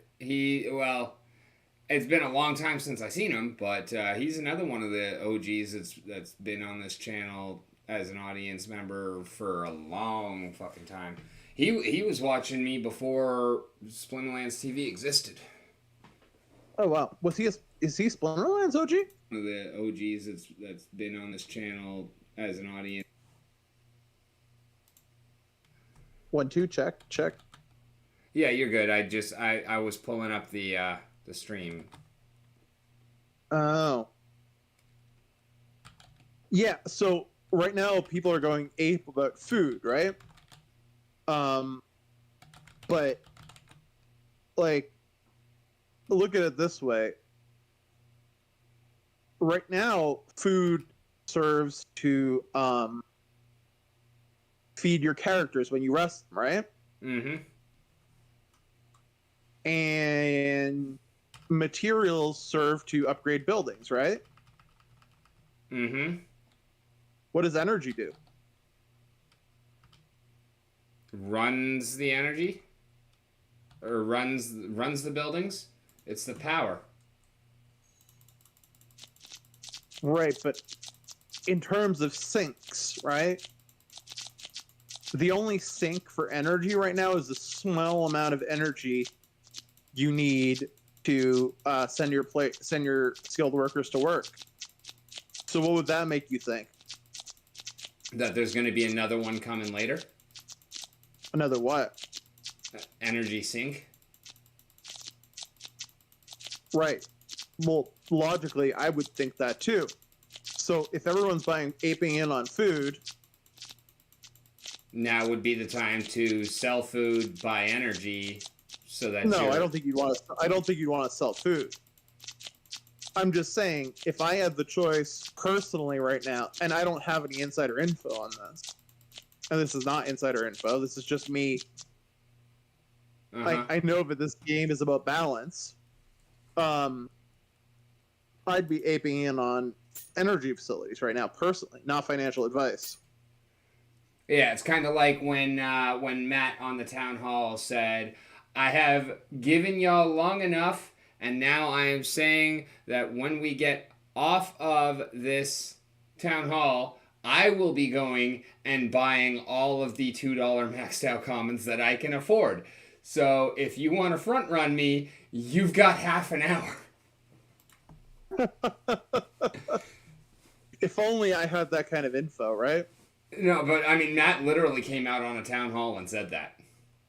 That's hilarious. Like, not word for word, but that exact idea of like, hey, this is something I've been kicking around in my minds for a long time. I don't want anybody to feel like I'm, making moves on insider information or anything like that. So this is what is about to happen. It is going to happen as soon as we are done with this town hall. If you want to do anything with this information before then, here's your window. That's kind of the opposite of the Warsaken way of doing things, where Right? it's the policy is we will do whatever the fuck we want whenever we want, and where they announce in the middle of the stream that they're nerfing loot in half, which is okay. I don't have an issue with that. But they're also cutting the price of the loot packs in half, meaning that all the OGs who bought loot packs paid double for the same shit. And then basically literally having their mods, not all their mods, they have great mods over there. Danny's a great mod. Some of their mods literally trying to gaslight people into chat saying that this is not a thing, that this is not happening, that the math is not true. But if you nerf all future loot and then cut back, right? Past people literally had to pay double. I mean, yes and no. Because if you're earning double and you're paying double, then what you are paying relates to what you are earning is exactly the same. The difference is that those who were collecting beforehand and did not buy get rewarded for it. Yes, that was the exact point that I was making. And they would not accept. I guess they got some kind of talking points that were not really well developed because it made their founder snap at me on a stream. Which was awkward. Not for me. Fun for me. Yeah. What do you think about the USDT tether? That's not. Oh, wait. You might not know about that, right? I do know a little bit about Tether. What about it? Well, they have it on wax now. I did not know that. I would not be fucking with that. Like, I mess with Tether as much as I have to for onboarding purposes to like KuCoin and shit like that, but I don't like Tether. Well, the only reason I bring it up is because I was listening to the guys from Neon Space earlier today, and apparently when USDT first got added as a bridge on Wax, right? Which was not too long ago, in the last month. If you knew about the arbitrage because there was low liquidity, you could consistently earn 30 cents on the dollar by providing liquidity. Wow. Mm-hmm. Yeah, that's how big the arbitrage was. Yeah, and that's a big part right there of why I don't fuck with Tether. Now it's gone, though, obviously, but I mean, yeah. What chain is USDT even on? Is it Tether. on what? Tether. Tether is an actual chain? I think so, yeah. Oh, that's why you would have BUSD on Binance and other versions on other chains, right? Well, BUSD is Binance's stablecoin. And like But isn't it tied to Tether? USDC is Coinbase's stablecoin, and Crow is Crypto.com's stablecoin. They're all different versions of Tether. Oh, I was not aware of that. Okay. I didn't know Tether was a chain in and of itself. I thought Tether was a bridge. It might be a bridge. Like I don't know like that level of complexity as far as saying everything correctly. You probably have it better than I do. Yeah. No, I don't though. I really don't. But it's just like I'm looking at my MetaMask right now, right? Just like that, and like I have 0.0016289 USD, and I have 346 Gala, which is $10 USD, right? Okay. And I'm looking at this, and I'm like, I could not do anything with this if I wanted to, because the gas fees on ETH would be more than the actual value of the ETH. Yeah. And like for some reason, I don't know how I did this. It was probably in noob days. I have 2 Matic in my Ethereum wallet. So it would cost me more than that to port it over to Polygon, I believe. Yeah, I think my OpenSea wallet from when I attempted to get a Rooney, my OpenSea wallet is sitting at like 0.000121168 something like that. ETH. It's like, yeah, that's just lost. Yeah, and then I'm looking on BNB, right? And I have 0.0057 BNB, which is $1.77 USD, which is fine. Then I have 406 TLM on there, which I probably got from Alien Worlds at some point. When you like would run missions, it would get ported over, I think. And then I have 110 in BUSD, which is the Binance USD, I guess. Yep. But then there's also the BNB chain mainnet as opposed to a smart net, which is the same shit. Okay. But then if I go, what is CMP? Fuck if I know. I don't have anything there, so it doesn't really matter. Then I have Avalanche, and there's nothing there. But I have Avalanche in my Crypto.com, which I guess I would need to transfer. No idea what Flare is. Woo! What did you do, sir? You said flare. Okay. Ric Flair. Yes, sir. Bushwhack got it. Thank you, Bushwhack. I knew I could rely on you. Didn't I get it too? Yes, but I mean, he got it with the emojis in the chat. Good job, Bushwhack.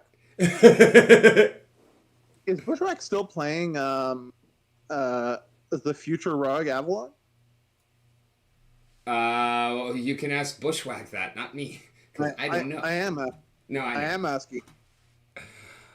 I know, I was just being facetious. Gaming PC is still down, but no, I'm not really trying to get on it again right at this moment. I'll just probably wait for beta. Do you think beta will come? Oh yeah, I'm sure it will.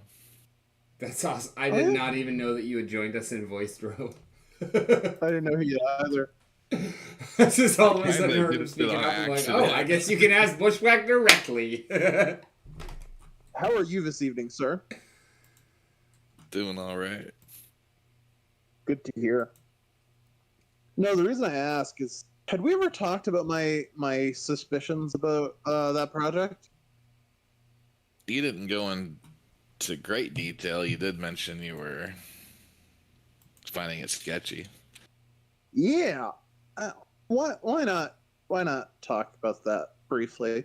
So, me and a few other people were doing some digging because we had found out that what's his face, Marius, had allegedly sold an entire village to someone off chain, like in a kind of hidden transaction, so to speak, to one of the whales in SD. And then like he'd made allusions to the notion that like if he was to keep upgrading the game, more money would need to come in. So that sounded kind of weird, considering like the pronouncements that he had previously made about like being ready to develop it like a project for generations.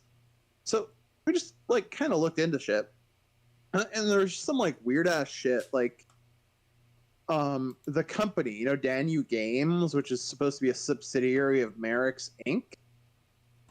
Like we searched pretty exhaustively, and we can't find any record of its existence in any state.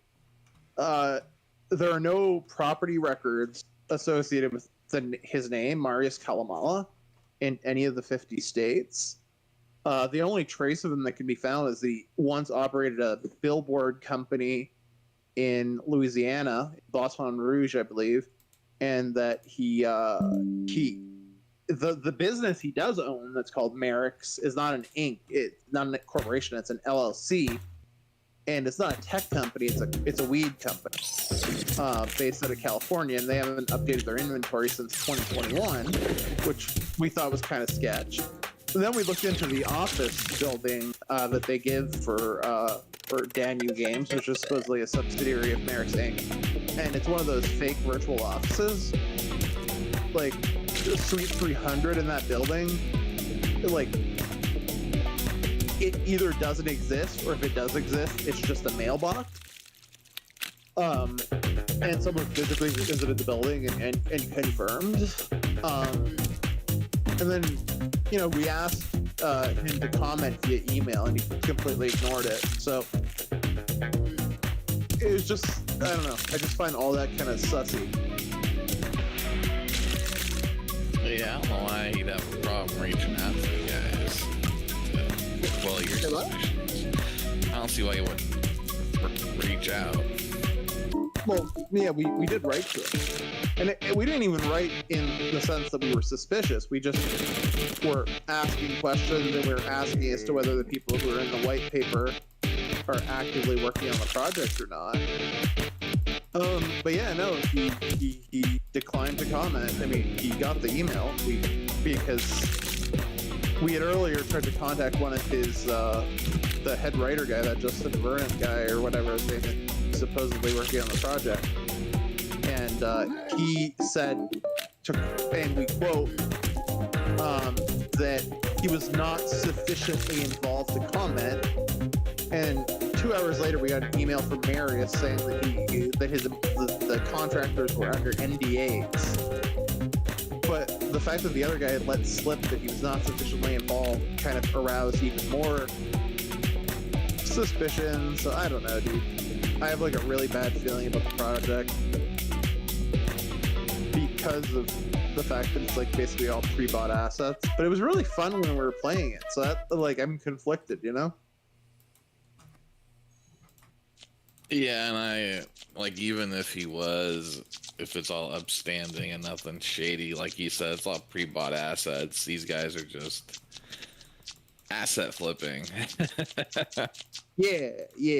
And it's really weird to me because I've never seen a game charge people $50 a month to play, like to bug test. Yeah. I mean, I was never a fan of pay to play to begin with. Um, I don't have an issue with it, but I'm just not a fan. Like even when I started getting into World of Warcraft, like it was one of the biggest kind of hangups that I had. And I'm not saying I won't do it, but 50 is a lot.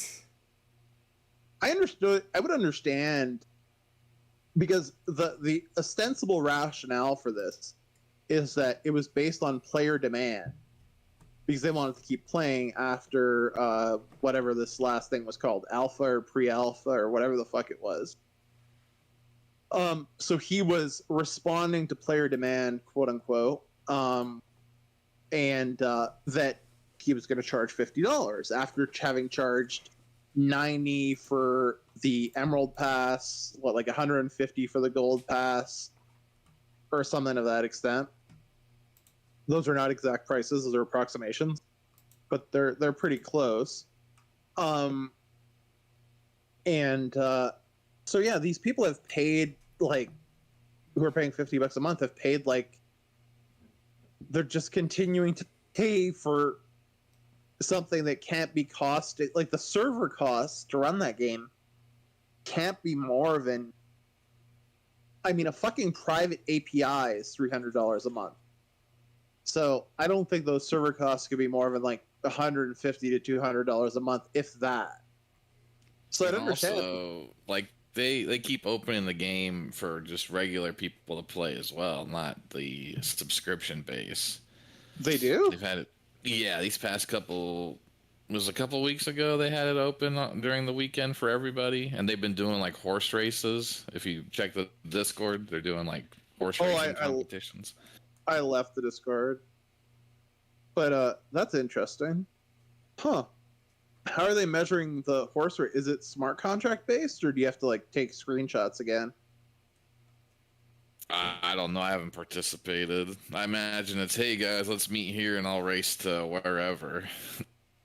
Oh, okay. Yeah. Yeah, And they're giving away AVL, but isn't AVL gonna get wiped except for business owners? It is. That's weird. I guess people can use it in game now, theoretically. To like buy a horse. Buy a horse, or to mill wheat, maybe? I don't know. But that's kind of strange, because AVL is not even on the chain, right? As far as I know. I don't believe so. No. I don't know. One of the things I liked about it, even if it's all pre-bought assets, what they're doing is their service would be basically just making it Web3. Yep. And I mean, it would be really dope if it was real. I really hope it's real. Me too. I got a farm, man. It better be real. Yeah, I got a farm and a mythical Templar. Oh shit. I was actually gonna get a farm the day after I like found this information, which, like, to me there are too many what would you call them, yellow flags, I guess, would be the better term than red flags. And I was just like, nah, I can't justify it. Like, it just doesn't make sense. Things are not adding up, and he won't answer, so fuck this. But I don't know. I really, really hope it's real. Have any new towns opened up in the new thing? No. Basically, they're going to be testing their pre-bought features in the servers. Like these subscription guys with them, and then what they're going to do is they're going to use that to implement it into Unreal 5. What are they going now? off of that Unreal experience. Are they in Unreal 4 or Unity?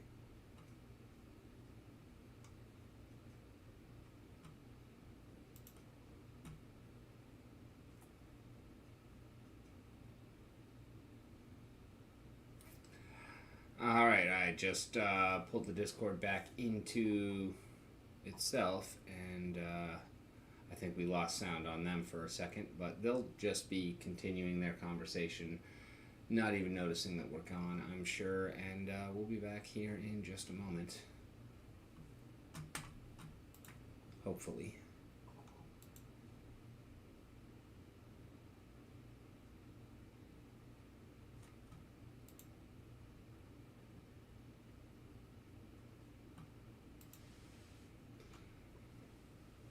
Oh, I did not know that, Discord. Thank you.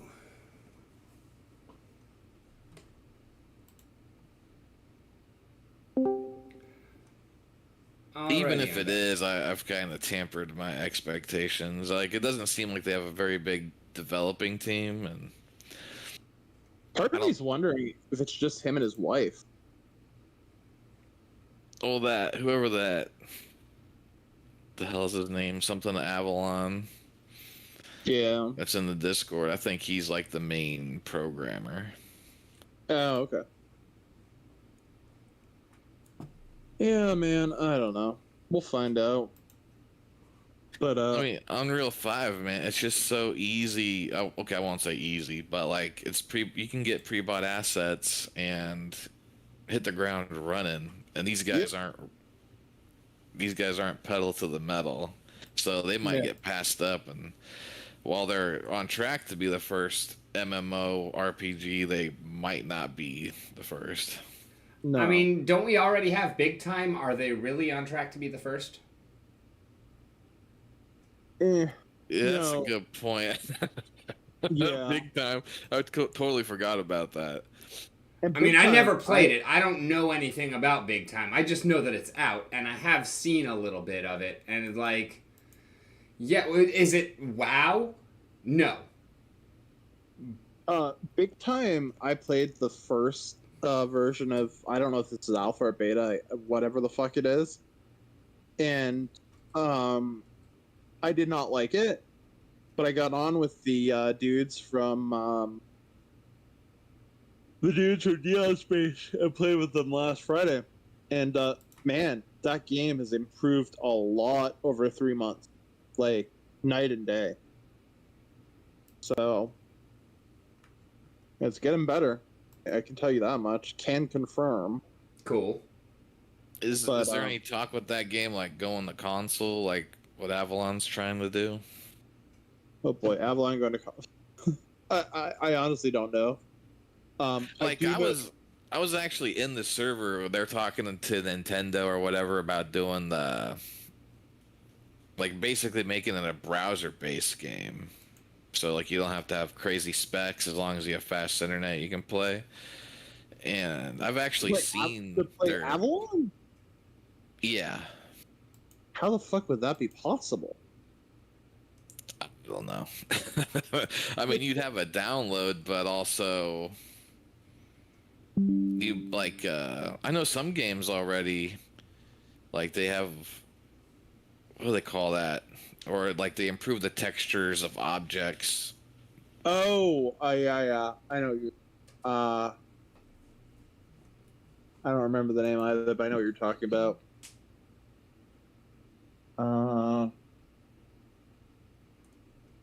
Shit, what's it called? I don't know, the account name was like Ubuntu yada yada yada. But it was a Nintendo. Like I looked it up, Googled it. And they were using it to like test that internet connection, playing through that and not relying just on hardware. So I think there's some truth to that I've seen. The thing is, like, so my good friends at Reality Buff and Studio out of Wales, tourist station guys, they just got, and this is public now, so I can talk about it. They just got Nintendo approved.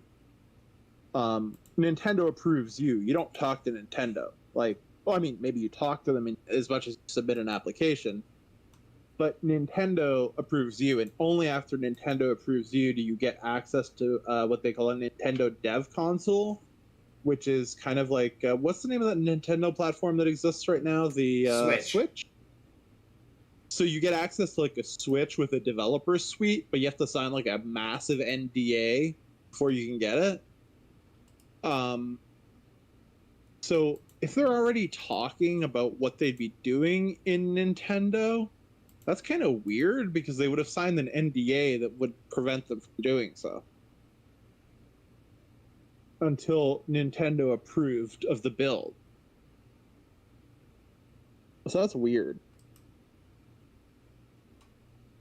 Because if that's their standard operating procedure. Yeah. I know I've heard Marius talk about it. That's weird, dude. That's another thing they're terrible about is they'll just spout some information off on a voice channel one day and then never talk about it again. Or they never just write anything down where everybody can find it. Well, I mean, I don't know. It's like I don't want to sound overly negative either, but like there could be a reason for that. Deniability, yeah. Exactly. I mean, I don't know. Like I thought the one thing about pre-alpha or whatever the fuck we were all playing it, and again, dude, it was so much fun. That's the thing. But the one thing was though, in all reality, you know how we had to screenshot the chests? Yeah. Why? Wait, you had to screenshot chat? What? Why? That's my question. We had to do parkour to get up to these chests that were hidden on like places that were theoretically inaccessible. And rather than like doing the simplest smart contract, which would just be name account, so they could keep a registry, we had to screenshot ourselves in front of the chest and then submit them via a Google form to get like an NFT that was then dropped to our wallet. I guess there wasn't a pre-built system for that yet. Oh no, I can confirm there's a plugin for Unreal 4 and Unreal 5. You just attach the plugin to your code and so on. Then you reroute it to the API, and you can just get the list of wallets that have interacted with that chest. So like that never made sense to me, unless they like, because I mean it's Unreal, which is C++, right? I couldn't say. I'm pretty sure, and smart contracts are also written in C++. So that was super confusing to me. Because the only smart contract in the game that I can think of was there a smart contract? The initial Wax login to sync your wallet to the download client, but even then you had to get the download client from them, so I don't even know if that was being done via a smart contract or not, if there's any record of it on the chain. The badges wouldn't be considered smart contract. Good point. Yeah, the badges were issued by smart contract. I did not think of that. Yeah, that was definitely a smart contract. 100%. So yeah, that's the thing too, though. Like the NFTs, like you get the wolf heart and blah blah. Then you'd have to fill out a Google form, and like send them a picture of that too. Like they couldn't just look it up. Yeah, that was also. It's like, because like, I mean, I'm no expert, but like, for what I've heard and understood, like, smart contracts, like, some of them are very customized and some of them are very generic, right?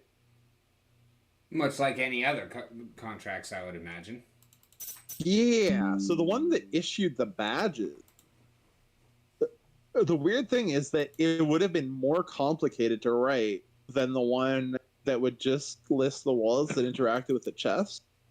And the reason for that is because it had to eliminate and not issue a second badge to the people who had already completed the raid that day.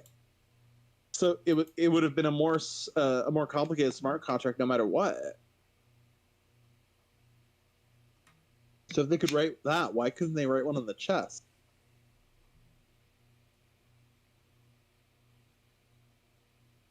That's really odd. I don't know. It's tough.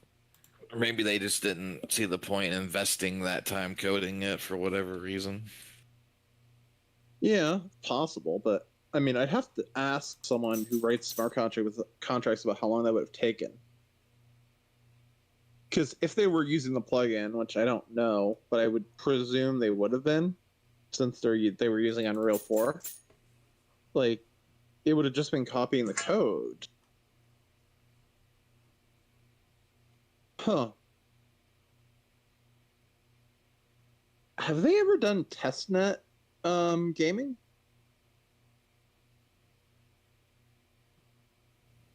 SNET gaming. Yeah, on the Wax testnet, like where you normally test a game before you deploy it for the world on the main net.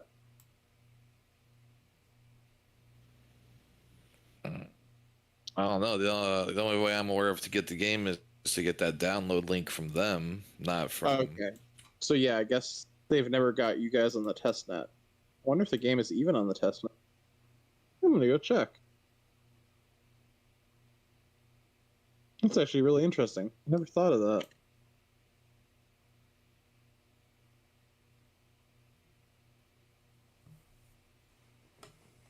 Now you have made me curious, good sir.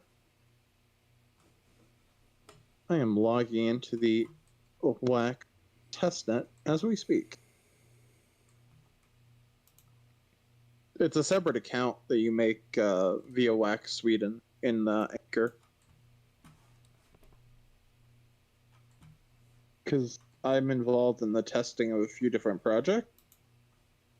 And normally you'll test it on the testnet to make sure all your smart contracts work before you bring it over the mainnet, like to do debugging and whatnot. So let's see. That's weird. Why is So Avalon? no testnet, no smart contracts. No, that's not it at all. No. I'm gonna check Atomic too, but it's Avalon the Druids, right? Yeah, that's the collection name. Huh. This is interesting. Hold on, I'm using my fake wax to buy fake NFTs. Because, like, on the testnet, people will also, like, mint their NFTs before they put them on the mainnet to make sure there's, like, no problem with them. And, like, some people actually, I swear, collect testnet NFTs. I'm sure they do. Have Yeah, you they taken said- a look at the roundtable chat yet, Rick? You got some pretty banging pictures.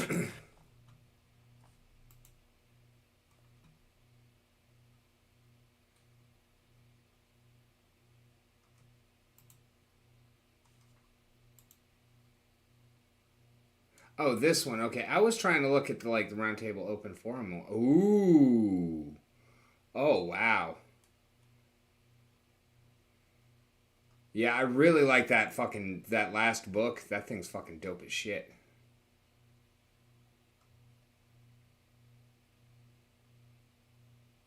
But And these are AI, you said?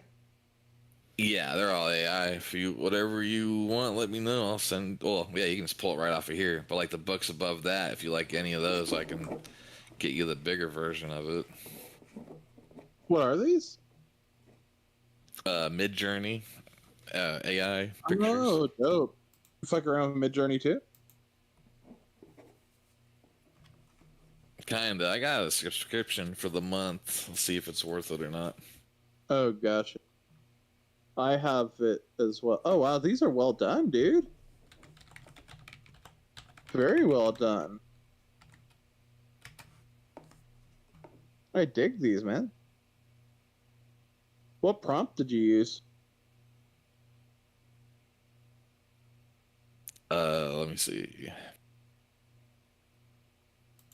I kind of cheated there. Like if you go to their Midjourney server and they got people, you see other people's prompts, and they Oh, have I know. like I a do it too. plethora of like 4K, 8K, Yep. ray tracing, whatever. I'll just copy and paste a chunk of that and something. Yeah, the dude I work with on the Avalon project, like I don't know. Actually they're only actually it's just Noah Pangea people in his Discord where we're generating the art for the game. And yeah, the comment the fucking the prompts he puts in are like something like 5, 7, 8, 10 lines long. Do you play Novo at all? No, I don't. I'm not familiar with it, except what I've seen tonight on Rick's stream. Oh, okay. No, because we're doing the lore, right? And there's this character we were doing last week. No, we're doing this week. Sorry, we teased her a bit last week. Amanzi. She's the well, I don't know what her title is, but she's the leader of the Water Realm after her father was killed. Blah blah blah. And the Water Realm, she can like swim underwater for extended periods of time. Blah blah blah. And you know how you can't make not safe for work stuff theoretically with Midjourney, right? Like it's banned in the terms of service. One of the challenges we had with the character is like all the initial output that he was generating of her, even though he was not putting anything to that effect, she just had her tits out and everything. So like we had to do like a bunch of fucking prompts like just to get her to have fucking like a fucking tortoiseshell bra or something. But, like, I don't know. I've noticed like if you got more than one like person or like creature in a picture, it doesn't know how to distinguish. Like I put like a cat giving a homeless man money, and it'll be like the homeless guy like grabbing the cat's hand. Like it doesn't get the actors right. No, I'm gonna try to do one on my server right now. Just out of curiosity, with a prompt from Mikey D for Rick's stuff. Imagine, Rick, what's something that's gonna happen in Dragon Memories, like just off the top of your head? The war between the giants and the small folk.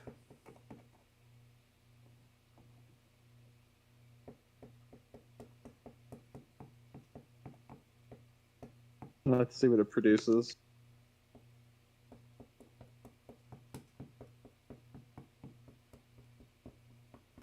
Oh, I'm using Blue Willow by accident.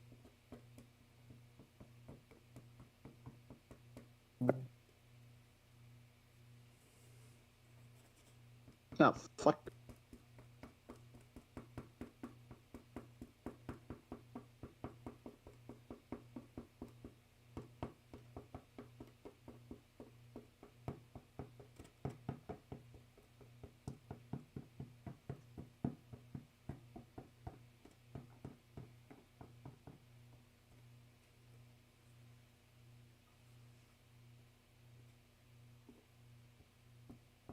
And like I'll try to do like pictures of like a cube planet with the dragon perch with both wings extended, and it'll like if you say cube, it can't just be one cube. It always wants to make it up out of a bunch of smaller cubes. It has these like tendencies. It's really hard to break out of. Yeah, I wonder how we can train it properly.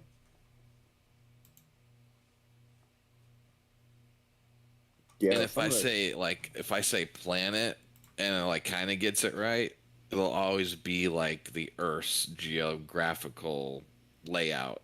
Like you can see North America, South America. It never just randomizes it. That's fucking weird. Excuse me. I'm waiting for it to generate output. Taking its sweet ass time.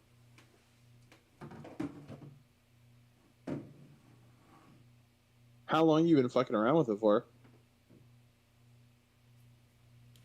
All together, maybe like 4 hours, 5 hours. I've had it the subscription for a few days now. Oh, okay.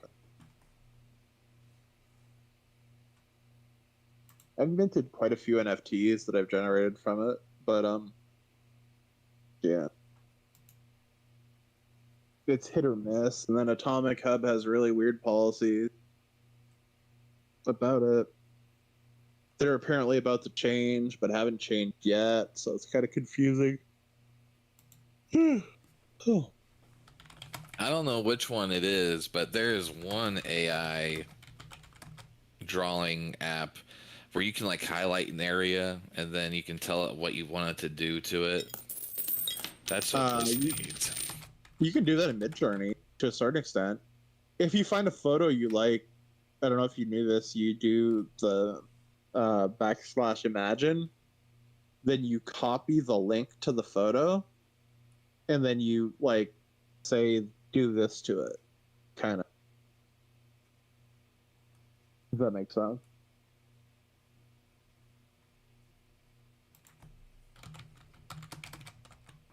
Well, I mean, like if I generate a dragon that I think looks badass and I want to keep those features, Yeah. like if I were to try to, if I even use those same prompts, like the teeth would be a little different. Maybe it's got less or more. 100%, dude. Absolutely, yeah. Like, I just accidentally used one of the same prompts that the guy I work with at Nolo did in my Discord, and it's completely different from what it generated from him. So that's kind of weird already. I mean, the chick kind of looks the same, but, like, the vibe is different. Here, I see you making some prompts, Rick. I think mine is out of the free stuff, so I have to actually do it in my personal messages with it. Oh, okay. Well, the way Midjourney works is that there is no like server account. When you create a Midjourney channel, say in a Discord server, like anyone who tries it automatically has a certain number of credits. And after those are used up, they have to go to a paid model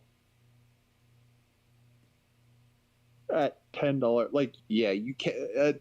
I won't name the person, but someone I know tried to do a workaround where they coded it so it would fetch the image. You could input it, and then it would process it through the person's account, and then like anyone in the server could use it through some kind of like code workaround. But the Midjourney folks evidently had already built a detector for that and like instantly banned the account. Rick, I just posted in the chat or the roundtable chat what your prompt made. But you can see I'm talking about that top right one. It's just a bunch of little cubes. Oh, yeah. Still trying to imagine the war between giants and small folk. The other night we were playing with it, and I was trying to say like knight fighting an orc on a cliff, and it would not put an orc in. That's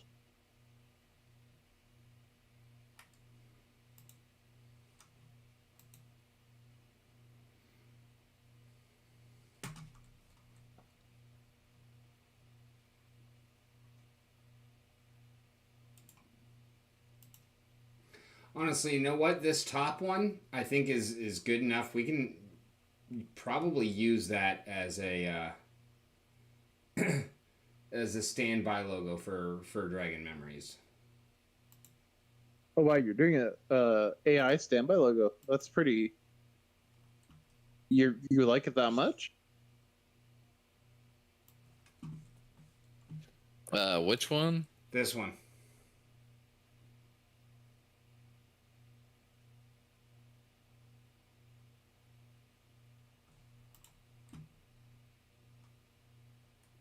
Yeah, that one looked pretty good. I mean, if you look close enough, if you have it enlarged, you can be like, "What the fuck's going on with that body?" But the lighting and stuff was pretty neat. Yeah, and I think as a smaller logo, it would work pretty well. Yo, Midjourney's being slow as fuck for me right now. Oh, I spoke too soon. Yo, I got some decent output for the war between the giant and the small folk. And the prompt that actually made that dragon was a dragon eating its own tail. That's what it came up with. I mean, it does feel very Ouroboros. It's obviously not, but it does kind of feel Ouroboros. I just posted the war between the, or I'm about to post the war between the giant and the small folk. There we go. That's pretty awesome. Yeah.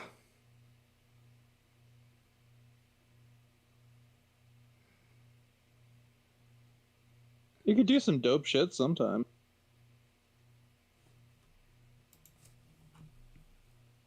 Wonder where he got permission to put that elephant from. Or mammoth.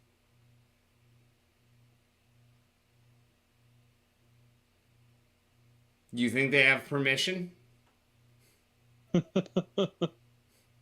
AI does whatever AI wants. Exactly.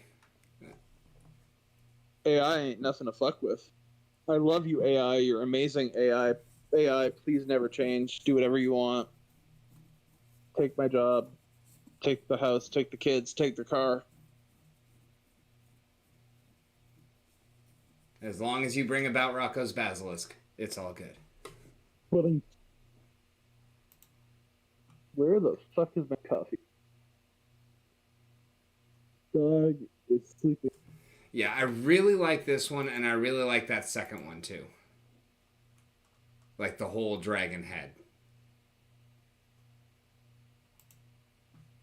Yeah, if you want, like I was trying to make it do a darker background for that dragon head, and just never quite got it there for me. But if you got something in mind, just let me know. I'll just plug away until it gives me something like it.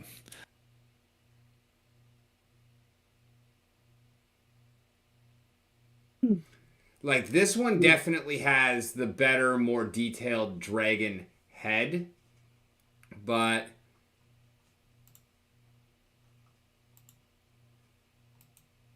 I feel like this one is actually more suitable as a logo because it's already kind of got that round shape. Like obviously we wouldn't want to crop it all the way down to being actually round, but crop it from the top of the horns to the bottom of the lightning so that it's just a wider circle, and I feel like it's going to fit really nicely.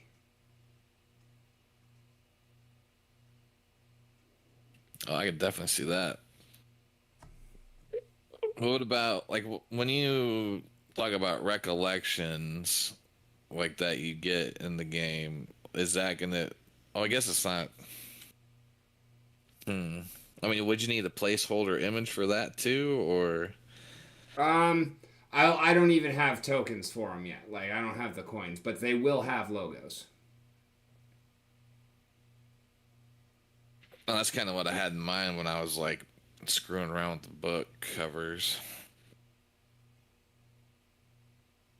Okay, yeah, I see what you're getting at there. And the first thing it made me think of is because actually for a little while we did go from mostly, oh fuck, got some shit in my eye. Give me a minute. Mostly just to help kind of clarify communications. We went from referring to basically the dungeon crawl system as you got 100 floors, each of which is 10 rooms, because some people that aren't already deeply involved in games don't really grasp that concept as easily. And so when I refer to it instead as, okay, so you got 5 different dragons, you're exploring their memories. Each one of them has 10 books. Each one of those books has 10 chapters. Each one of those chapters has 10 pages. You still get 1,000 different experiences on your way crawling through this dungeon. Only now it's not called a dungeon. Now it's more presented as a book. I don't love that idea either, because you're not actually going into a book.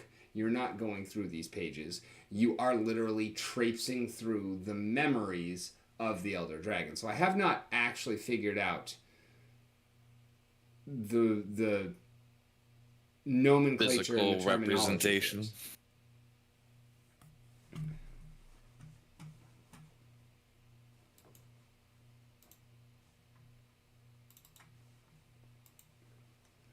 But yeah, that's something that we're still working on. Like the it's there.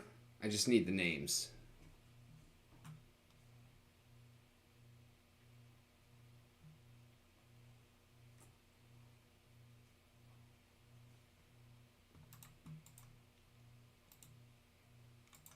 How can I tell what the size of this image is?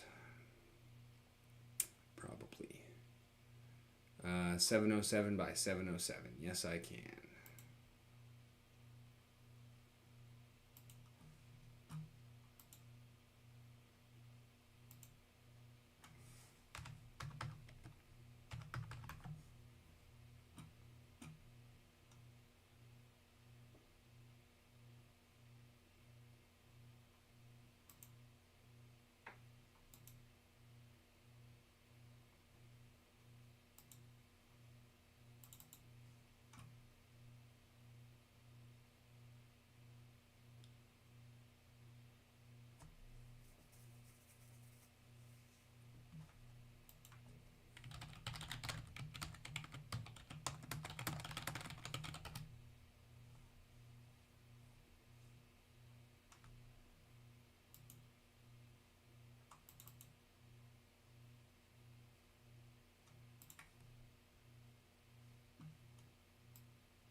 Why is this not fucking working?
Alright, I like that. Now let's go to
Well, my reputation is 25.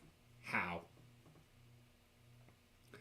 I was last active January 1st, 1970, y'all. You're an OG, bro. Oh, fucking gee. I was on Hive before there was an internet. I was on Hive before there was a me. Fair point.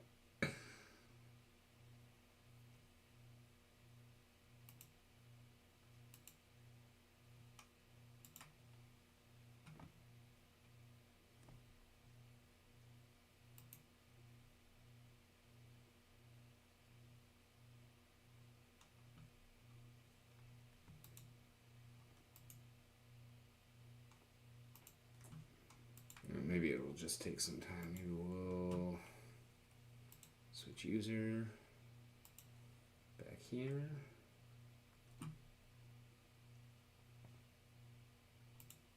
I'm gonna follow anyways.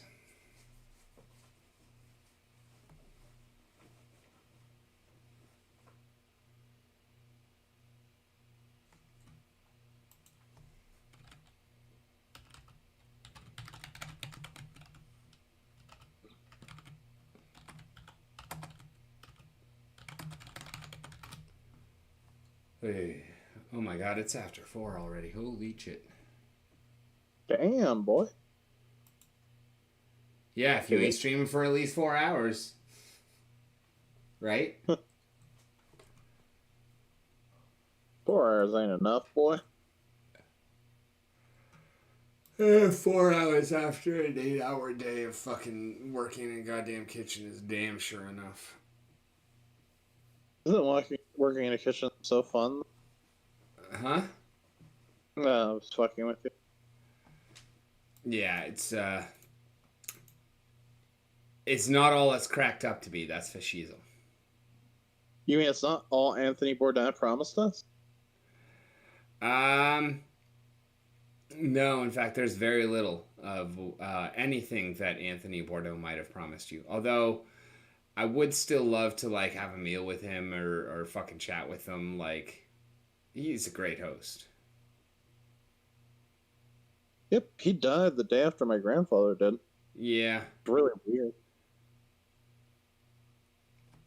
Yeah, I'm not saying that, like, it hurt when he died or anything like that. He's not one of those, but... It kind of did, though. I had a friend be like, okay, this guy had, like, the most amazing life you can think of, and he still killed himself. Yeah, like, also true. What hope is there for the rest of us? Death. I mean, he was... Huh? Death. Yeah. Death is the hope that is there for the rest of us. Very strange. This morning, I found out that one of my professors from grad school had died in Oslo. He was only 55. He had a 9 or 10-year-old daughter, and it was just so weird because, like, my wife told me, like, so casually, I was just making my morning coffee, that she'd seen it on Facebook because I don't have Facebook, and thing is, I couldn't stand the guy. I absolutely despised him, and I'm not trying to speak ill of the dead here. Don't get me wrong; it's nothing like that. I'm sad to an extent that he's dead, or more like it makes you cognizant of your own mortality. Blah blah blah. Right? In an almost selfish way, I guess. But more than anything else, just fucking weird, man. Dude. Oh. Very strange. Yeah. And, like...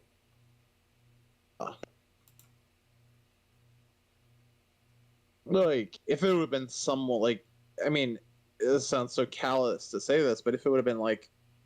You know, I can think of, like, a few other people, if it had been them, and they're all about the same age, because, you know, they're all professors, certain age, I would have been like non-functional, right? Probably, but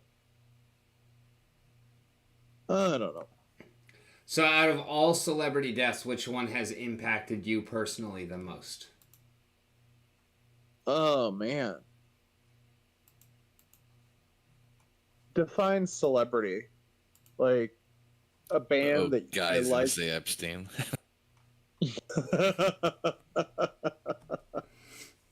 Which murder affected you the most? Um, uh, Scott Hutchison from the band Fred and Rabbit was pretty bad for me. Philip Seymour Hoffman and Anthony Bourdain would be up there. What about you guys? Seymour Hoffman, that was a pretty big one. He was one of my favorite actors, and like it was always one of those things of if you asked me who my favorite actors were, his name wouldn't have actually been on the list because like in the moment thinking about it, he wouldn't come to me. But every fucking time I saw him, I was like, yeah, no, that's my favorite actor because he's just so fucking good in everything. Yeah, he actually was the one I would say for me personally, like for some reason. No, because he is like, it's just a weird thing with me. Like, I would probably go to someone like Kiefer Sutherland first. Like he's good, and it's just he's flashier. He's easier to think about, like in the moment. Oh, yeah. But Philip Seymour Hoffman would be the correct answer there.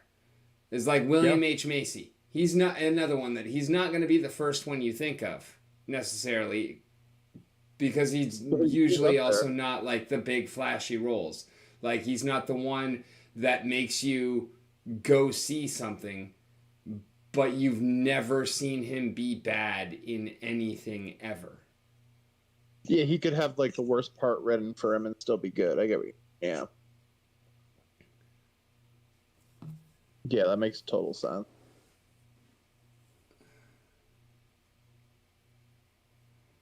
It's a tough one for me because most of the ones that like really and truly hurt happened before I was born, like Stevie and Bonzo.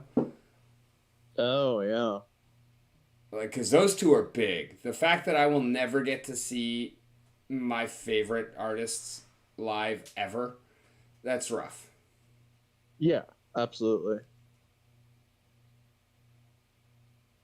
No, that really is. And so like in that same vein, Bowie, Prince, and Mike, that's three that like just off rip, like every single one of them just hurt. Yeah.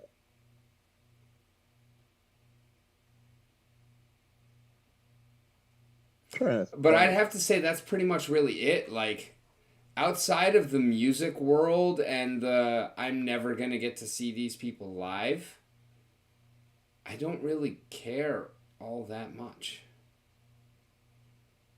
Yeah. Like, I wish that Philip Seymour Hoffman was still around and would be able to, make dozens more movies. But at the same time, he doesn't have to be on this fucking planet with all these goddamn human beings anymore. So, I think he wins. Yeah, but to be fair, he did, overdose. Yeah, which he never needs to be on this planet with these fucking people again. Because it's not the drugs that made him overdose, it's the people. Yeah, probably. I mean, that's not false. Definitely not false. Like the whole guns don't kill people, people kill people. Guns, might be the ones causing the damage, but people are the reason behind it. Yeah. Guns help. Yeah.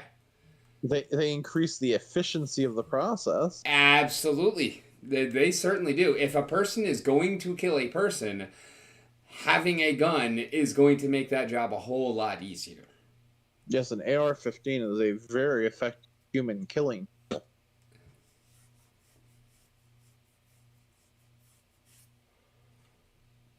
I mean, you would know this, evidently. Yeah. Well, I mean, shot these guns. Yeah, I mean, and also, like, gun control is a reasonable thing to pursue. And Sure. you know, the Second Amendment and the right to bear arms is also a reasonable thing to have. The two are not mutually exclusive. The Absolutely right to not. bear arms does not mean that every individual citizen needs to have a right to have a 50 caliber machine gun. Like, Absolutely. there are reasonable limits. Yep. And I'm not saying that those guns shouldn't exist either, just that they shouldn't be available for everybody. There are things that only have a place in wartime. Yeah. I agree.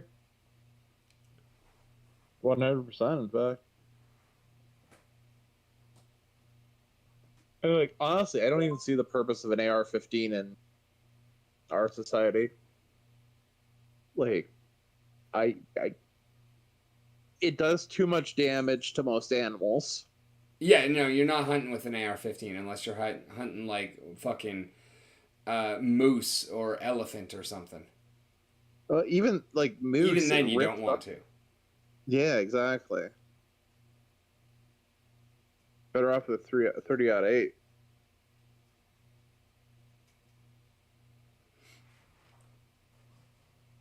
And like, you know, when I have my my castle at 10,000 feet on a 10-degree slope with a 10-foot wall and 10,000 rounds of ammo, you know, some of that ammo I wouldn't mind being 5.56 or even 7.62. I prefer 7.62 personally. I prefer 7.62 personally as well, but that's not gonna be for like any kind of use setting. That's going to be for the exact same reason why I have a castle built at 10,000 feet with 10-foot wall. Like, that's defensibility shit. That is, world has gone to shit. So I'm glad I have it there. That is shit that I hope to never fucking use.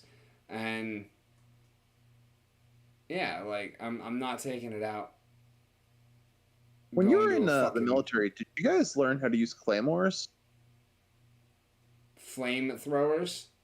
No, not flamethrowers. Claymores. Oh, claymores, yes. But they're not really I used. see the light. They're not used extensively anymore, though, Rick, are they? No. Because they're a defensive perimeter weapon for the most part. Yeah, and I wouldn't mind having some, although they're a single use, and that's the problem. Yeah, 100%. But you guys, did you even have them in Iraq? Not really, no. Like every single one of us, like going through MC Tree or MCT, we did like practice setting them up and everything like that. We went through the whole process and tested it and everything like that. But no, I don't know of any story of any of my contemporaries actually using one in any real circumstance. I could think that maybe they could have used them in urban settings in Fallujah, but Yeah, I'd say something like that would be the most likely scenario where, you know, you're going door to door and actually kicking them in, clearing houses and shit like that, and you set them up behind you or something. I could see that being a, you know, potential reasonable use for them, but I don't know of it happening. Also, Right, I was exactly. never on the streets of Fallujah going door to door and whatnot, so I don't know what their tactics were or were not. right. But you were near there, weren't you? Yeah, I was can in tell you- Fallujah during the second taking, and actually, like my unit that I was normally part of, they were actually going around like half an hour behind the people who were kicking indoors, and they were picking up all the dead bodies. So I'm so glad that I wasn't with them. Sounds Because great. that's a terribly fucked up situation, and I have a lot of friends that didn't come back at all. I have a lot of friends that didn't come back the same, and almost all of my people that like from my unit, none of them came back the same. Like every single one of them was just completely fucked in the head by the time they got back. I did not have to deal with any of that. I was doing other shit, but yeah, even with that, I don't I don't know if anybody, or at least I didn't hear anything about claymores being actually deployed. Yeah, but thoughts up. I can tell you, like, army infantry units, like, forget a claymore, like, hardly anybody had a frag grenade. Really? Yeah, that's If you another thing weren't, too. if you weren't doing a mission like clearing out an urban area, no, you wouldn't get one. Oh, that's interesting. So they wouldn't even issue you one. No, like, I think I used one thermite grenade. Were you deployed? Yeah, I was. No, I 3 and 5. Oh wow. But this was Army. This ain't Marines. No, we I know. we worked around the Marines, but not with them too much. I was about to say same shit. Then I realized a Marine might not take too kindly to that, nor might an Army person. No, it really is the same shit, and like there's a whole lot of good-natured ribbing that goes on between Army, Navy, Air Force, Marines, but at the end of the day, with the exception of the assholes, and there are plenty in all of those groups, but the majority of us take it as good-natured ribbing. We all appreciate each other. We all understand that we're all, on the same team. We're all service members. We're all, putting our lives on the line. We're all doing the same thing, but different ways. Right. And most of us get that. And so you will absolutely see good-natured ribbon, but you'll see us talking shit to each other with a smile on our face. There are some people that take it far too seriously. That definitely does happen. Unless you're talking about the Air Force. Yeah, you'll notice that I did mention the Air Force. I did not mention the Coast Guard or the Space Force. Yeah, it's the Space Force.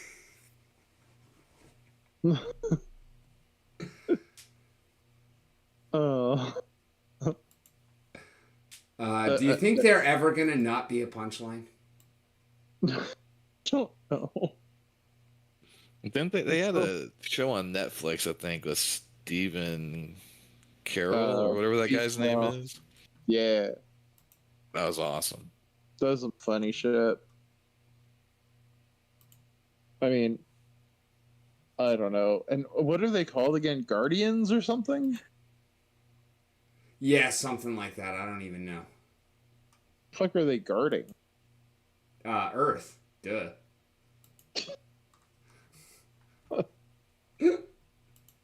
Fucking Guardians of the Galaxy. Yeah, it is Guardians. I just looked it up. Like, I wonder if they ever deploy To where? base. Honestly, you know what? If they were to like set up a fucking base, like the ISS or something like that, like an actual low orbit military base, I would sign up in a heartbeat just to get off this fucking rock. Wow. I have no interest in going to space. I have no interest in not going to space. Like if they were to right now call me up and say, hey, we want to send you on a manned mission to Mars, and you're going to be the first person to die alone on that planet. I'd be like, okay, where and when? Let's go. Let's do this. What would you request to eat on the spaceship? I wouldn't even care. Fucking whatever. Astronaut food. Give me some Frank's Red Hot. I'm good. And when I run into the aliens, I'll just splash some on myself. I put that shit on everything. Do you really? No. Because, like, I can think of much better sauces than Frank's Red Hot. Oh, so can I. But it is a great advertising campaign, and that particular ad itself especially was pretty fucking hilarious. I'm a fan of is it Crystal or Cristal?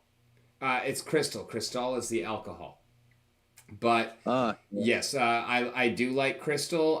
Louisiana is slightly better than Crystal. Out of all of the mass-produced hot sauces, I would say Louisiana is probably my single go-to favorite. I'd But have to go with Crystal. I don't really swear by any of them. I like Crystal for omelet personally, but it's not hot enough. That's the issue. Yeah, I mean, it's not hot. yeah, it's got a nice flavor to it, but it's really not hot. It's kind of sweet. The and that's the thing is because we're talking about completely different kinds of sauces here too. Like Frank's Red Hot is not a dabbing hot sauce, and granted for us, no hot sauce is. Like I'll take a fucking ghost pepper sauce and shake it on my fucking food too, and I know that you will as well. But that's the thing is you still have to shake it because it's a little tiny dabber bottle, so it's only letting out a drop or two at a time. Frank's Red Hot is a fucking wing tossing sauce. Like it is not meant to be used sparingly. It is meant to coat the shit. I could probably drink it like a shot. Oh yeah, you definitely could. I have seen it done. I wouldn't do that to myself because I don't find the sauce that appealing. But what I really love about Frank's Red Hot is actually how you can build it up to make it so much better. Because like the restaurant that I'm working in right now, we don't actually use Frank's Red Hot. We use a kind of a knockoff of Frank's Red Hot, but it's very much the same sauce. And so like we just have a line of buffalo sauces for our wings because we sell, I swear to God, I probably cook 1,000 chickens a day. Damn, boy. But yeah, we fucking fly through wings. So I've got my hot sauce, which is just not quite Frank's, straight out of the bottle. I've got a medium, which is half and half, not quite Frank's, and not quite butter. I got a mild, which is a quarter not quite Frank's, and 3/4 not quite butter. But then we start going the other way, because in addition to my hot, I got fire, which is a liter of not quite Frank's with 2 ounces of cayenne. And then I got... No butter, though? Huh? No butter. No butter. No, we use the butter to cut the heat for the mild and the medium.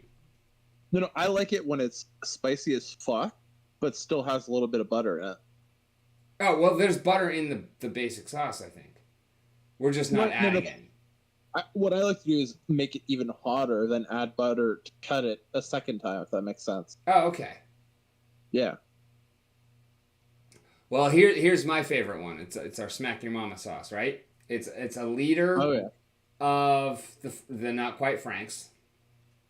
It is 2 ounces of cayenne, 2 ounces of our proprietary blackening spice, which has a bunch of good stuff in there, and then an ounce of ghost pepper powder.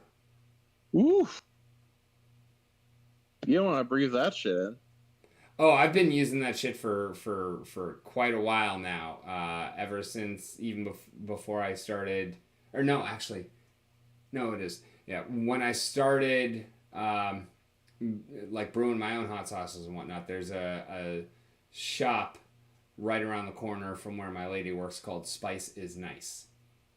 Oh. And all he has is hot shit. He's got fucking habanero toothpaste. Have you tried it? I have not. The only time the only thing I bought from there is ghost pepper powder, and I was broke as shit. Like I wasn't gonna get anything, and then I happened to see that there's this basket of little, almost like dime bag sized spice bags, right? Well, I found ghost pepper in there, and it was $1. And so I bought it. And so since then, I've been using a little tiny bit of ghost pepper and a bunch of different things. Well, then I start here. The original thing? And yeah, I still have the original little fucking dime bag. But I start here, And we're using that ghost pepper powder, and they're ordering the shit off of Amazon in regular fucking spice shakers for like $10-$12. And I'm like, oh my god, mind fucking blown. Now I can actually use my ghost pepper powder because I don't have to fucking save it, because now I know I can get more. Yes, you fucking can. So my next hot sauce is gonna be a lot more intense. Do you grow hot peppers in the garden? Yes. Although Okay. I don't have any producing plants right now. I had a Reaper and a Scorpion pepper plant that died in a flash frost last fall. How the fuck would anybody have a producing plant at this time of year anyway? Well, I mean, like, you could have a plant that wasn't... Actually, no. I mean, it... Yeah, probably wouldn't be producing right now. Okay.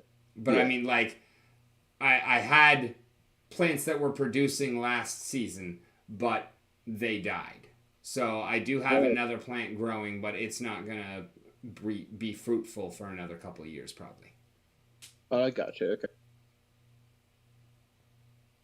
But I do have, I think, like 4 ghosts and 3 scorpions off my plant in the freezer. Nice. Do they lose any heat in the freezer? No, they gain.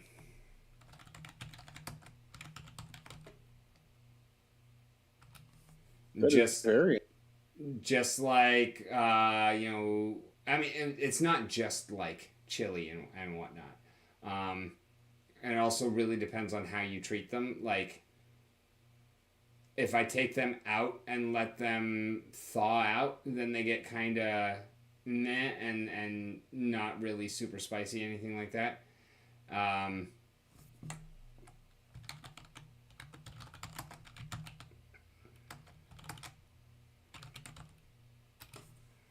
But yeah,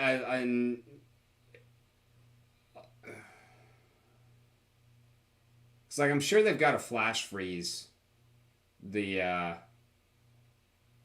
ghost peppers that they're grinding up for that powder, right? Would they freeze dry them, you think?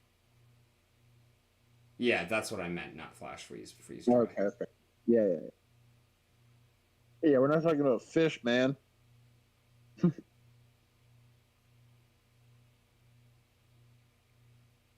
I don't actually know what the difference is, now that I think about it. Well, flash freezing is when they literally just freeze it really, really fast. Yeah. And fucking freeze drying is when they freeze it and remove all the moisture from it at the same time. I guess what I was meaning to say is, like, I don't know how you would freeze dry something as... It has to do with vacuum and obviously freeze. humidity as well, but... Yeah. I mean, I can't say I'm an expert. I've heard sort of there used to be a store near my place. I was friends with the fucking cook. The cook left because they wouldn't let him have enough smoke breaks. Yeah, that's the kind of thing cooks are likely to do. Yeah. And you need to keep your cooks happy, I've heard. Oh, yeah. I've had a couple of restaurants tell us that we weren't allowed to play music. And Oh boy. I was not the first person who quit under those circumstances in either of those places, but I was not there much longer in either of those places. Like, no. It's bad enough if you're going to tell me no personal music, we have to listen to what's fucking canned and piped in or something like that, but no music is no worker. Like, yeah. I can deal with not being able to listen to the music I would like to listen to. I can deal with no speakers, you have to use headphones. I can deal with no headphones, you have to use speakers, because I can see the benefits and the downfalls to both ways of handling that. I can see, Okay, there's going to be one speaker and y'all have to get along about how to use it. Okay, fine. Or, we've had too many problems with people picking music, so you get the same music that is on the floor. Okay, fine. But I'm not working without a beat. It's not fucking happening. I mean, restaurants vary immensely in terms of the type of music they play. Oh, yeah. We used to go to this really cool place in Montreal called Provisions. So it was a tasting menu, right? But it wasn't a crazy expensive. It's like maybe $50 or $60 for 4 or 5 courses. I think it was 5 courses. And so they had no menu. They basically go to the market every day, buy what was fresh. They also had a butcher, like a butcher shop. So I guess the meat we would use is what they would get from their own butcher, and whatever fish was fresh. And what was crazy is at service, there was no set meal, right? So you'd get the tasting menu, and it would change daily based on what they had and what the guys decided to make with it. But when they ran out of something during the middle of the night, they would just start making another dish, which I thought was kind of batshit crazy. Right. But the thing about this restaurant, though, is it was as loud as like a fucking nightclub, but with like punk music and like indie and maybe some hip hop. Interesting. It's just like you could not hear yourself talking to the waiter. Like you had to literally lean over and like whisper yell in their ear, kind of like at a concert type thing. But the chefs seemed to fucking love it. I don't know how they were calling shit from the past, but actually, never mind. Let me take that back. There was no pass because the kitchen was just part of the behind the bar area. Totally open. Yikes! Yeah, I don't mind an open kitchen, but I don't want it being like completely fucking open like that. I remember we went to. This will disgust you. When we were in Copenhagen, we went to a 3-star Michelin restaurant. We spent like $1,400 or $1,600 on dinner, and this place had like a totally open kitchen. There were more cooks than there were people in the restaurant, in as much as there were like 40 cooks in the kitchen, and like I think a lot of them must have been interns, like doing stages, but like it was just fucking crazy. That kitchen was silent. I don't even think they were allowed to talk. Yeah, I don't like that style of environment at all. Well, me neither. I mean, it fit with the aesthetic of the place, though, right? You know what I mean? Yeah. But like, I'm not too important for you to talk. If that makes sense. Yeah, absolutely. Like, fuck Just all that shit. I'm paying a ridiculous amount of money to eat a meal that I'm never going to pay this much to eat again.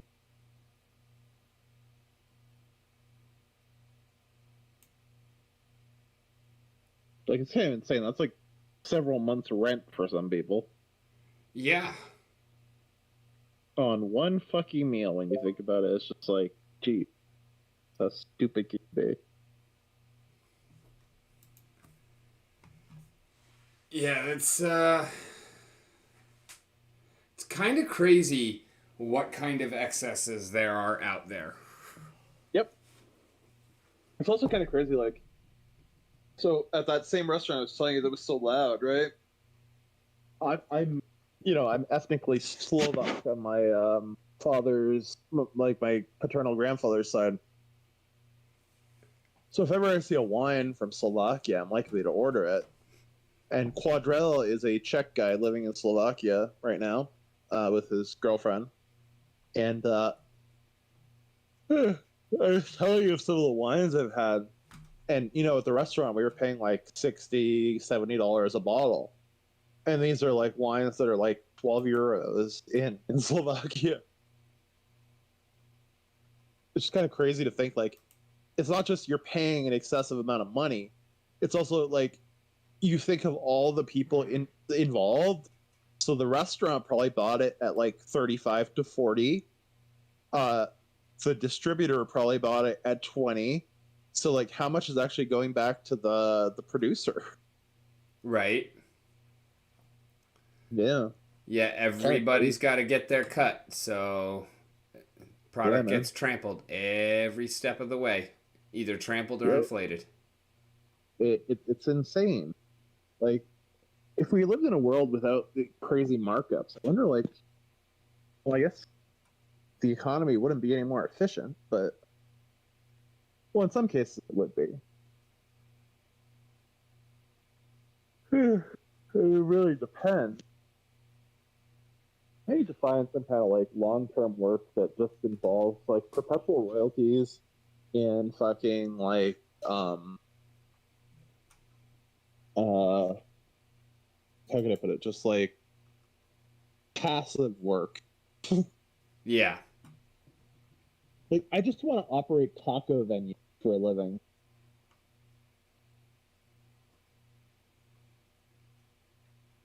Oh, I guess my butt's been losing a little bit. We're actually under the rating to move up to diamond. Oh shit! I need to set that fucking thing up. God damn. Is setup hard? Not really, no.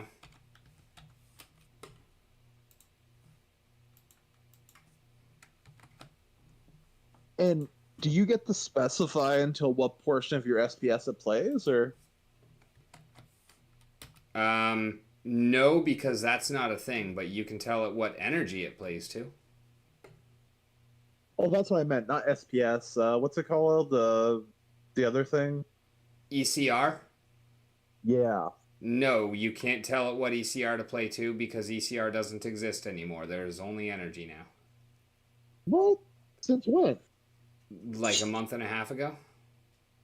Well, I haven't played for at least that long. How is energy any different? So with ECR, you would start at 100, and then with every game that you would play, you would lose 1% of whatever you have, right? Yep. So you go from 100 to 99, and then to 98.2 or 0.1, etc., etc. Of course, you're gaining ECR the entire time, so your math gets kind of fucked up after the first or second game. But now it's just and your rewards would be throttled by that same percentage, right? Yep. Well, now you just oh wow. Oh my god! Seriously? You straight up get 50 energy. Every battle is worth 100% of rewards because there is no more energy charge rate or energy capture rate. You get all of your rewards. You get 1 energy every hour. You have 50 max energy, and you can buy refills. With DC? Yes. And a battle uses up 1 energy, or? Yep. So you can play all fucking night, day and night? No, you can only do 1 recharge a day. Oh. Okay. And unless you're in bronze or champion, they're probably not worth it. Fair. Because the pricing on those recharges is also based on your league. Oh, okay. Because for me right now, it's 1 DEC. Yeah, per energy. So in bronze, it's worth it. What is it up in gold? I don't know. Oh.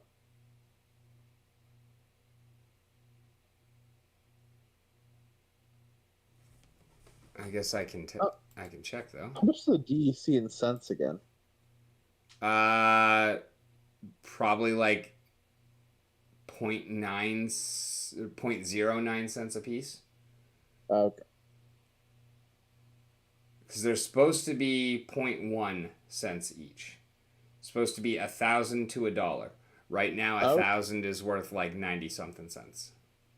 Okay. But yeah, let's see. In gold, it will cost me. Oh, okay. Only 50 DEC per battle, per energy. That's pricey. It's honestly not as bad as I had expected, though. And that's why I say you don't. Basically, bronze, it's 1 DEC apiece. Yeah, okay. What's the Zerial thing going on right now? That's the new promo card. That's the first dual splinter card. Zerial is both life and death. She's also $80 a pop. You don't want one. Damn, boy. And that's not a max level. That is a level 1. It takes 11 copies of her to max her out. Who the fuck is buying her? Wales. Oh, okay. Is she gonna be OP? I mean, she's definitely looking like a hella strong card. But no, I don't think she's really OP. She's going to make a lot of teams really strong. She's going to be very usable. But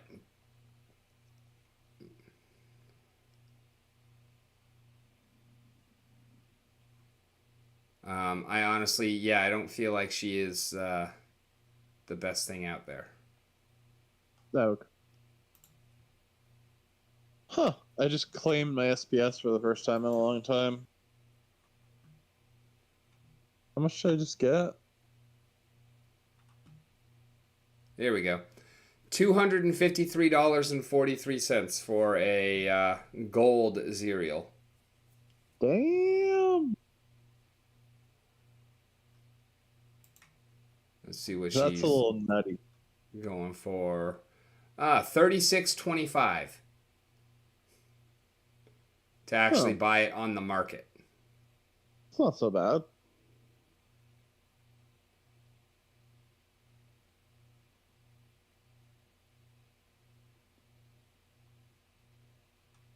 Did the community vote on a dual splinter summoner? Or? We voted. No, actually, no.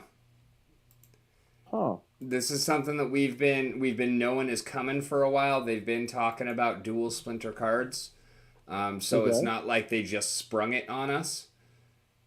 But yeah, it's not something that we actually had any input on. Gotcha.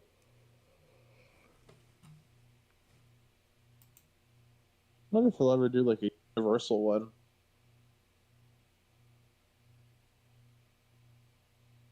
You mean like a neutral card? Yeah. Yeah, I guess, yeah. But like a neutral one that can use all the splinters at a time. Oh, you talking about a summoner that can do that? Yeah. Okay, I missed something because I was reading something. What is the question here? If they would ever make a summoner that can use all the splinters at once, Oh, no. that would just be too much. Yeah. Also, that would make choosing your team fucking terrible. Yeah, good point.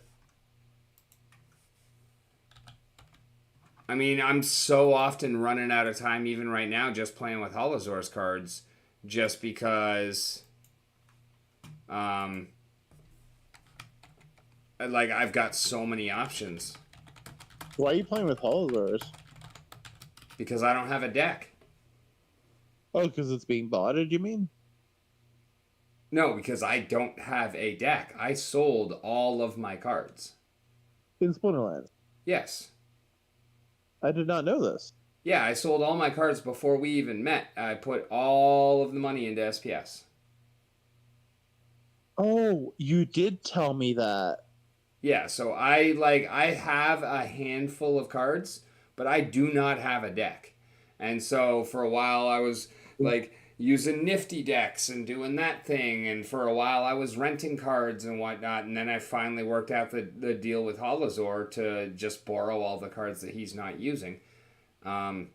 And that has worked out great for us, but now I'm going to be going back to not having a deck again here very soon because there was just a proposal passed that involved anti-bot measures being added into Modern, which means that Holazor is going to be moving his bot over to Wild, which means that he needs his cards back. So bots will be illegal in Modern? Yep. Really? Yep. When is that going to start? Don't know. Well, is it really bots are illegal, or is it just we're going to do what we can to make sure you can't use it here? Because I don't think there's consequences, is there? I don't know how it's going to work at all. None of that was actually outlaid in the proposal or anything like that. Do you know when it's going to be implemented? It passed, didn't it? So Yeah, whenever it passed. Splinterlands actually decides to do something. It is going to be happening within the next couple of seasons, I expect. So I need to get botting quickly. What? I need to get my bot started as soon as possible. Yes. Right. Because Or that just way go you'll wild. have as long as possible in Modern to start acquiring as many of the Soulbound cards as possible before you switch to Wild. You get the soul bounds in Wild?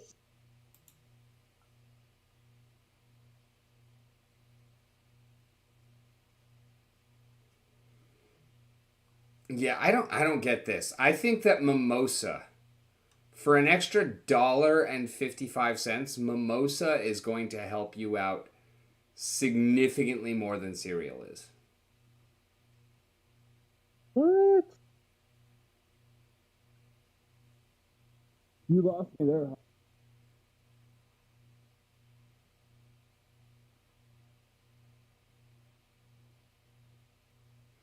I mean, cereal's definitely looking like a badass card. Don't get me wrong.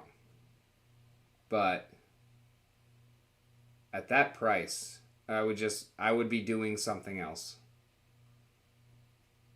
And it's 7 mana, and at level 1, you only get one ability per splinter. Like you're not getting both of those. No, you get both of them. Oh, okay. The frame is just the frame. So it's not like she starts out with Weapons Trainer or Life Leech. No, she's got both. And that's really cool. And also, I love the Weapons Training ability. I like the fact that they really had to have that on there because it's also our newest ability and whatnot. And I think it's a really good card design. I think it's really cool. Certainly powerful. But yeah, $80 price tag was just no. Yeah, so it does not, like, she doesn't change based on whether you use her as life or death. There's no separate skills, separate stats, anything like that. It's all the same. She can just be played with either life or death. That's it. And she starts out with 3 range damage, weapons training, and life leech. She picks up a 4th damage and divine shield at level 2.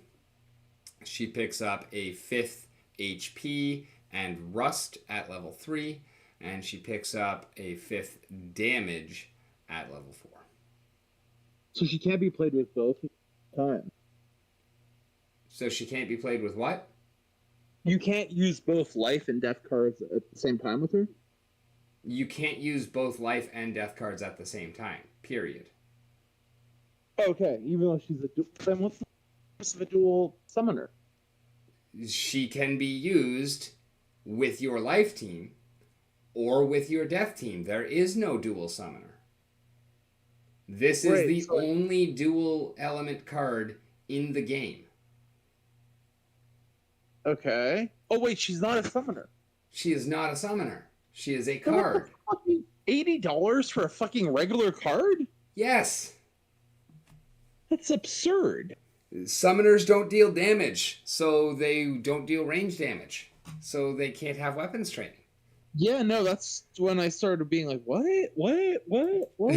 Yeah.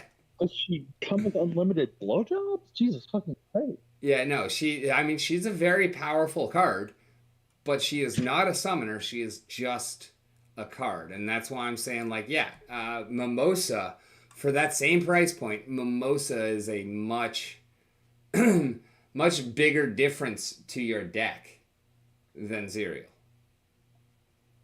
Like, you could buy Dr. Blight for what you can buy Zerial for. And Dr. Blight is far superior. Sounds like a fucking ripoff.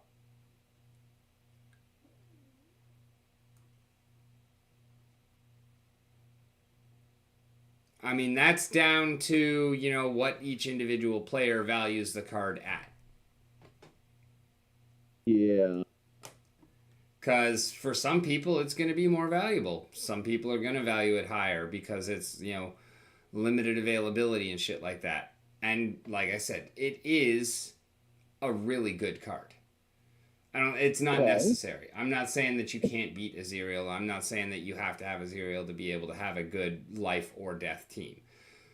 But she's definitely and I think that they did a good job with the card design because it fits into both of those teams very well. It fits what life is doing. It also fits what death is doing. So, like, on all of those fronts, they did a great job with the card. I think that $80 price point is a little jacked. But also, I mean, after, watching Lux sell out at $1,000 a piece, fuck it. If they can get it, let them get it, Are no players in Splinterlands bothered by this, like, very explicit pay to win dynamic? I wouldn't say that none are. It's kind of a known thing with all card games, though. Is it? Yeah. Oh, okay. I mean, I'll take you. Pokemon, pay to win. Never play it. I don't play it either, but if you buy the better cards, you have the better deck. If you have the better deck, you are more likely to win. Yu-Gi-Oh! Same thing. Magic, same thing. Any collectible card game is, by definition of the collectible part, is pay to win. If somebody comes in with 10 times your budget, they will beat you more than 90% of the time. Fun. And there's the rental market too to help with some of that. So as long as they can stay positive, and that's a with the very rental solid point. expenses. That's one of the things that Splinterlands has that a lot of the others don't. Is you have the ability to play the overpowered decks without having to come in and drop your great great grandchildren's life savings. Right. So there is that part of it, and of course, with all of them, you have the markets that you can buy cards cheap and sell them for more, etc., etc., etc. So like there's all of those, and I think that those are honestly an important part of the game because they're the game within the game, like how to ensure that you have the best options at any given point. Fair. And I feel like that is a big part of what actually drives the genre and makes it as popular as it is. It's not just middle-aged guys looking rare shit. It's not just middle-aged guys liking rare shit. It's also young guys middle-aged women liking rare shit and old guys liking rare shit too. That also happens. And women sometimes. They don't exist.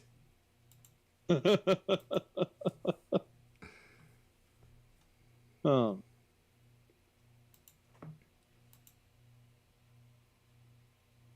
I actually have cards here that are not soulbound. Guess I need to move some shit over. Oh yeah, that's right, I opened packs.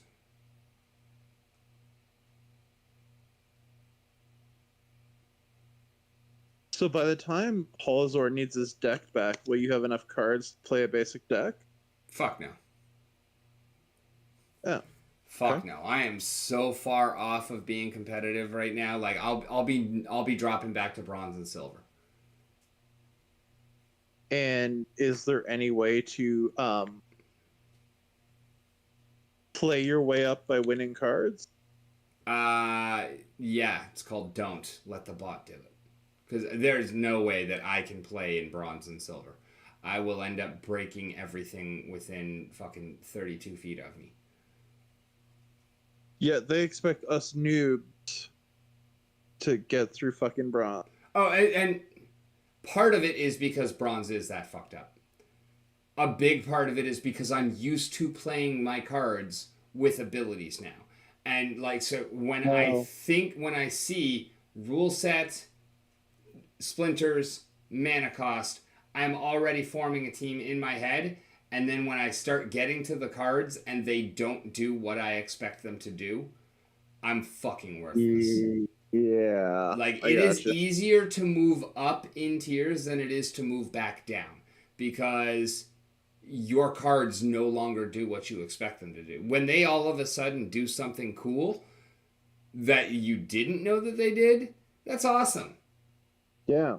But when they all of a sudden don't do what you're used to them doing, and That it's is very every problematic. card, because like when you're leveling them up, you're working on one or two cards at a time. So you're, getting key specific levels, getting key abilities. When you go back down, it's every fucking card all at once. And so there's no, like, you literally have to know what all of your cards do at each league level. And I'm not there because I hate the low levels to begin with. Bronze and silvers are just, I'm not into it to begin with. You don't get as much mana. Your cards don't have any abilities. There are certain rule sets that you just don't get as much. There's less kind of complexity to the game. And I mean, you don't get multiple rule sets. Hell, in bronze and silver, You do get multiple rule 75% sets of the in time, silver. you don't even have a rule set. In silver, when I made it up to silver, high silver 2, low silver 1, there were multiple rule sets, like most of the time. Yeah, in For the- silver, most of the time you will have either one or two, and it'll usually be two. Sometimes, though. Sometimes you won't have any though. And I mean, even in gold, diamond, champion, sometimes you will have matches that don't have any rule set. I think I had one yesterday that was standard rule set in gold, or maybe the day before. I very seldom remember having no rule set at all. In bronze, yeah, maybe like half of the time. No, in bronze it's like 90% of the time. Is it really? Okay. Yeah. But you'd know that, yeah. And silver, it's like 70%. No.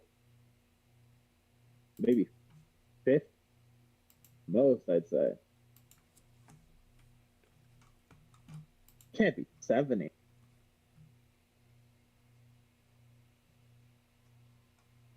Trying to think. Really don't think it's 70, dude. As a perpetual bronze silver player, remember rules.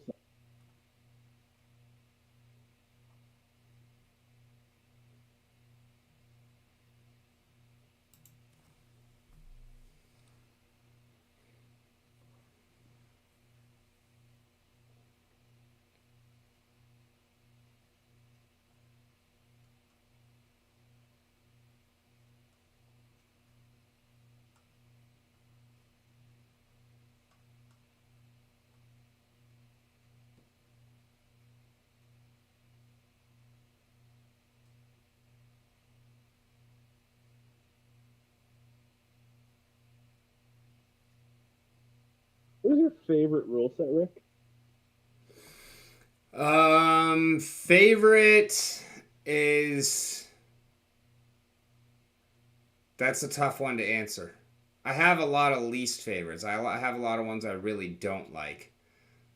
I have one that I fucking hate. Which is? What is it called? Little League or whatever? I actually don't have a problem with Little League. I have enough cards that I can field a good deck in Little League. My most hated is Aimless. Oh, well, yeah, that's too.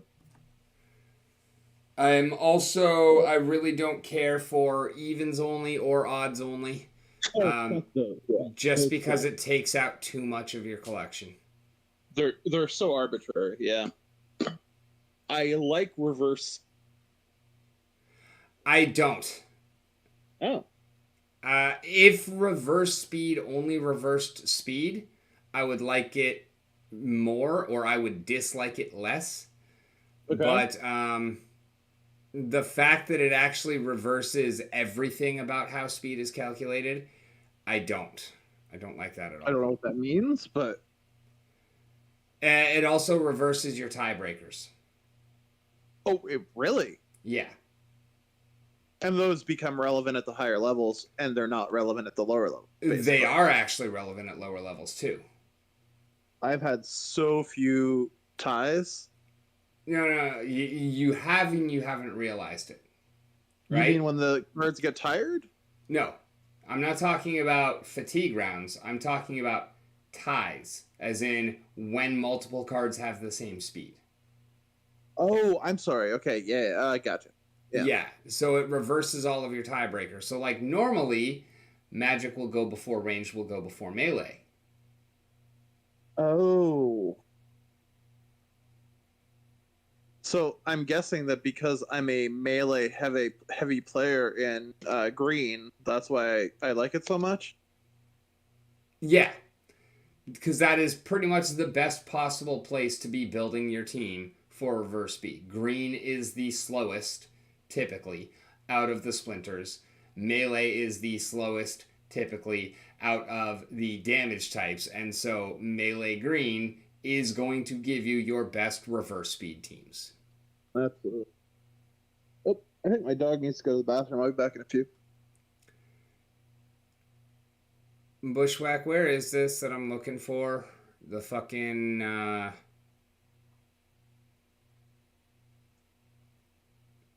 when they added in the rule sets. Because there was a blog article that had a chart that actually went through. Oh man. That was a ways back. It was, yeah. It was before Archimus, right?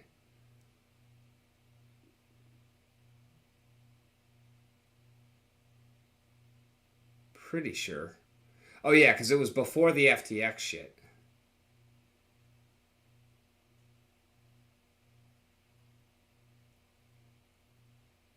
Isn't there a search bar at the top that you can like put rule set in there and it'll pull it up for you? There is not a good search bar now.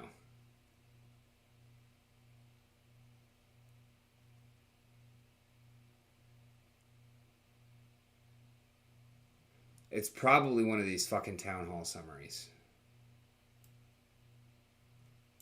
Oh, what information are you trying to get from the article? The exact percentages on each league of having how many rule sets?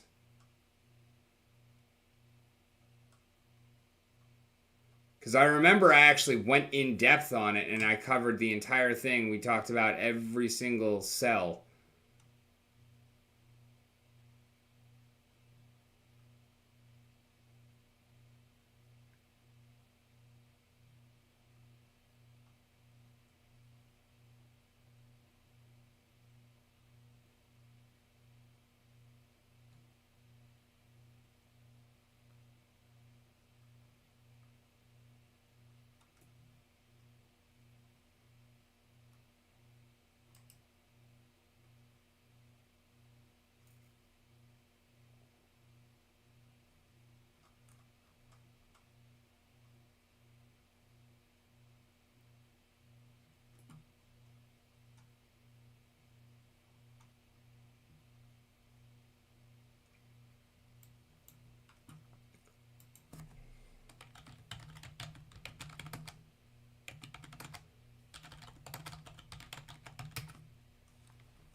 Oh, this is way too old.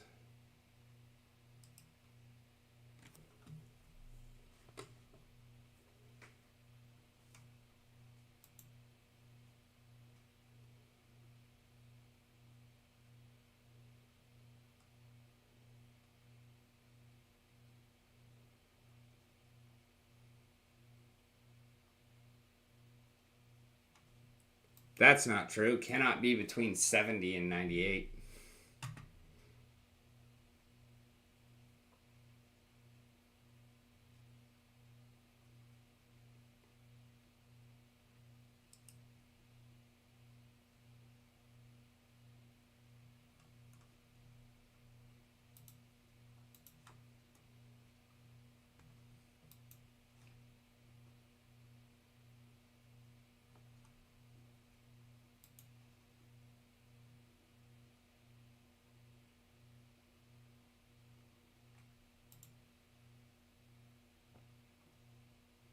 This is way too hard to find. Well, I got the attack order here put up for him, so...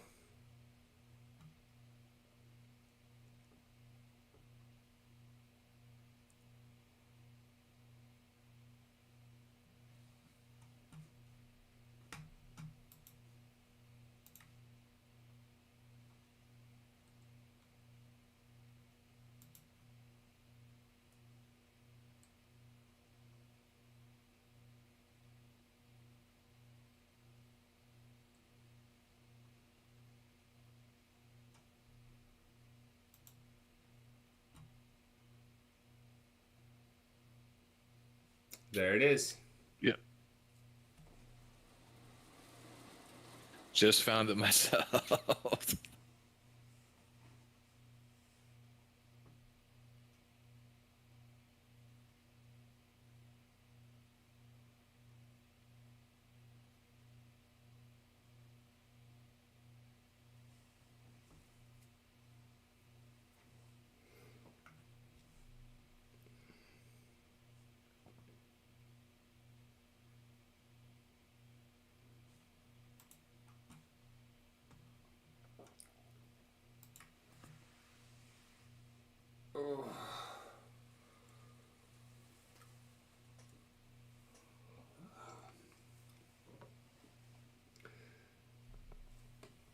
Yeah, I was actually looking for the article that had this, or the fucking blog article, but yeah, no, that's unnecessary.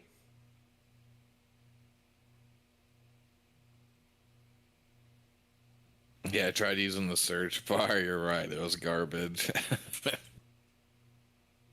I have never once found anything in a blog by searching for it.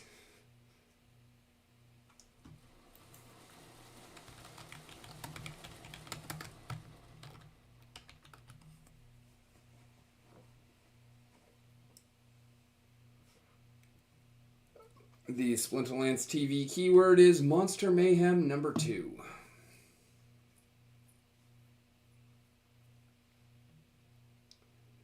Whenever he gets back, I'm going to show him this stuff, and we'll have a short conversation, and then I'm probably going to call it, because I am fucking whooped. Right, I'm about to call it right now.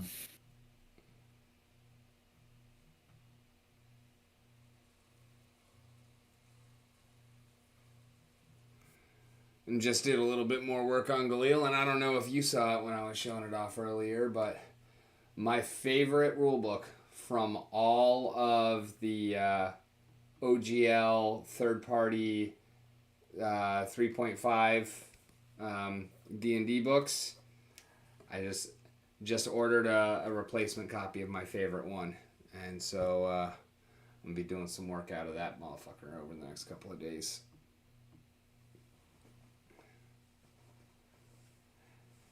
You're welcome, Walk. What are you thanking me for, though? Probably that keyword notification. Oh, yeah, that would make sense.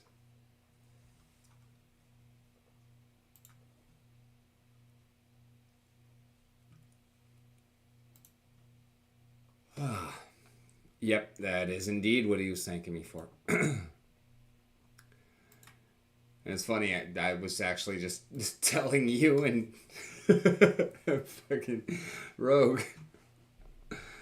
I didn't think anybody was still here because it'd been a while since anybody talked.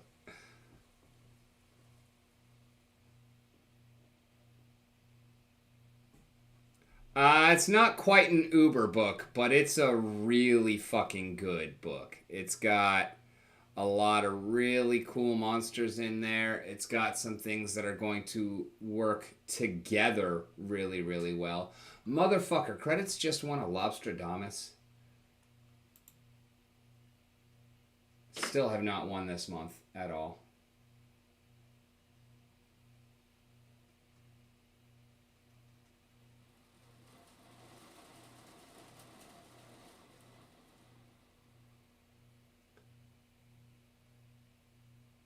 I think that's the worst thing about all these fucking giveaways.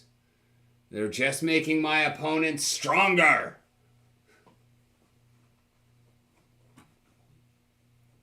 No, honestly, the worst thing about it has been the way that it has completely and utterly changed the entire demographic of fucking Splinterlands TV. Yeah, they want that partnership bad.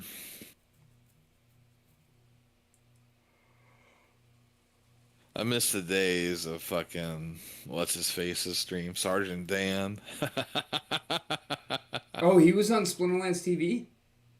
No, he Oh, was okay. doing his own streams, and what it was, they were always doing giveaways on their streams anyway. Oh yeah, no, Sergeant Dan was a cool motherfucker. But he would take like 30 fucking minutes to give away one car. Yep. And he would get, I don't know if he was drunk or stoned, but then he would get really spicy with chat. Yeah. Is he not streaming anymore? Oh yeah, no, I guess he's not because he sold his house and bought the fucking van and he's touring around the country with his sister now, isn't he? Yeah, that's the last I heard. I might pull his account up on Peak D, see if he's doing anything there.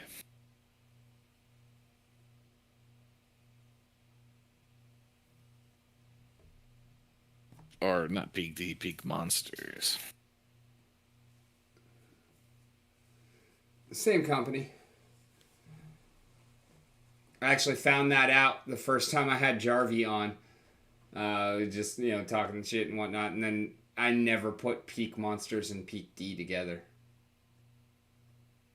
And thought about it as just,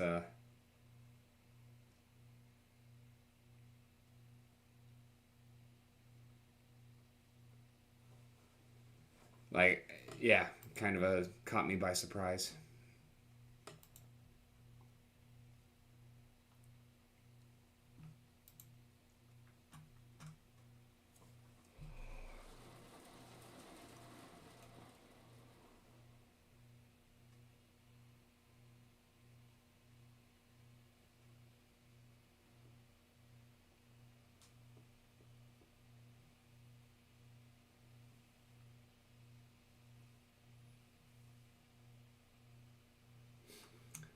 And the funny thing is, even with these official numbers, I don't think they're right.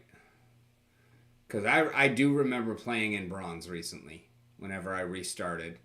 And I was in silver before I saw my first rule set. Like this 75-25, there's no way that's correct. Oh wait, you know what? Yeah, no, it's a 50% mischance. That's right.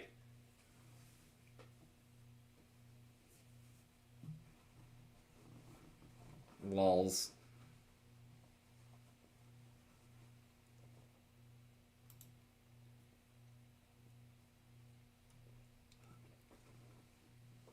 All right, Rogue, you back yet or what? You said 2 minutes. That was like 28 minutes ago.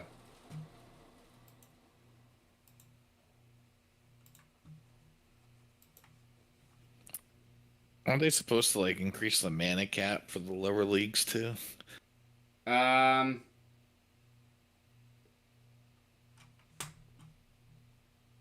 Yeah, I do remember something about increased mana caps. And I think they made it more likely that you have like 15 plus and less likely that you have 12, 13, 14 or something like that. And I remember there being some debate on that too, because there are people who really like the low mana matches. And I feel that it gives them an advantage, and I mean it makes sense.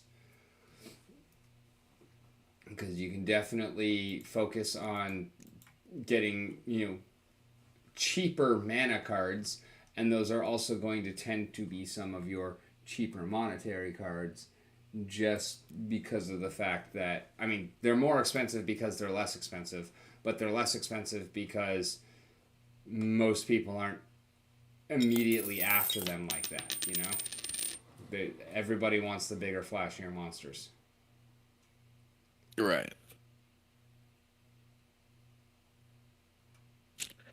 Although, I'm like paying almost zero attention to Splinterlands now. I don't know why. Ugh, I need to. Me too. If it wasn't for Splinterlands TV, I would not be covering Splinterlands at all anymore, I think, to be honest.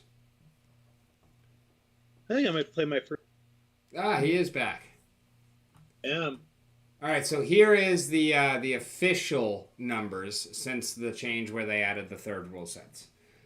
But after this change was implemented, and these were the official numbers, I played all the way through Bronze and did not get a rule set once. Like, literally, I got from Novice into Silver before I saw a single rule set. I have most. So this 75-25, that's about as accurate as a 50-50 chance. Okay. Silver, it says the official numbers is 75% chance for 2, 20% chance for 1, 5% chance for 0. Okay. And then at Gold Plus and also Tournaments and Brawls is a 75% chance for 3 rule sets, 15% chance for 2, 8% chance for 1, and 2% chance for 0. 100% true for tournament. Personally, I feel like these numbers are pretty fucked up even as they are, but this is definitely not what they actually are. Kind of hard to see. Like, maybe it's because you notice.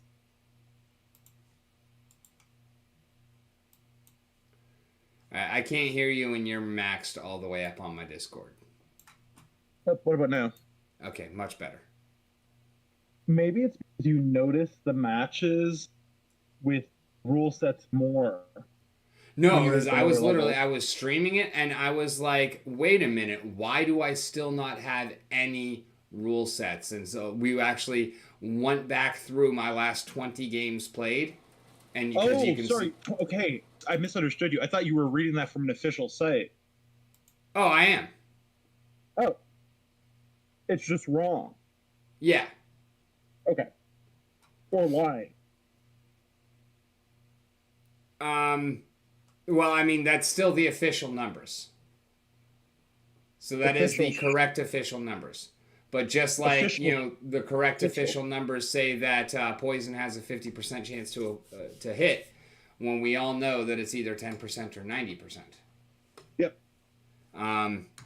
Because there is no die in between 30 and 70, I guess. Right. You know what I mean?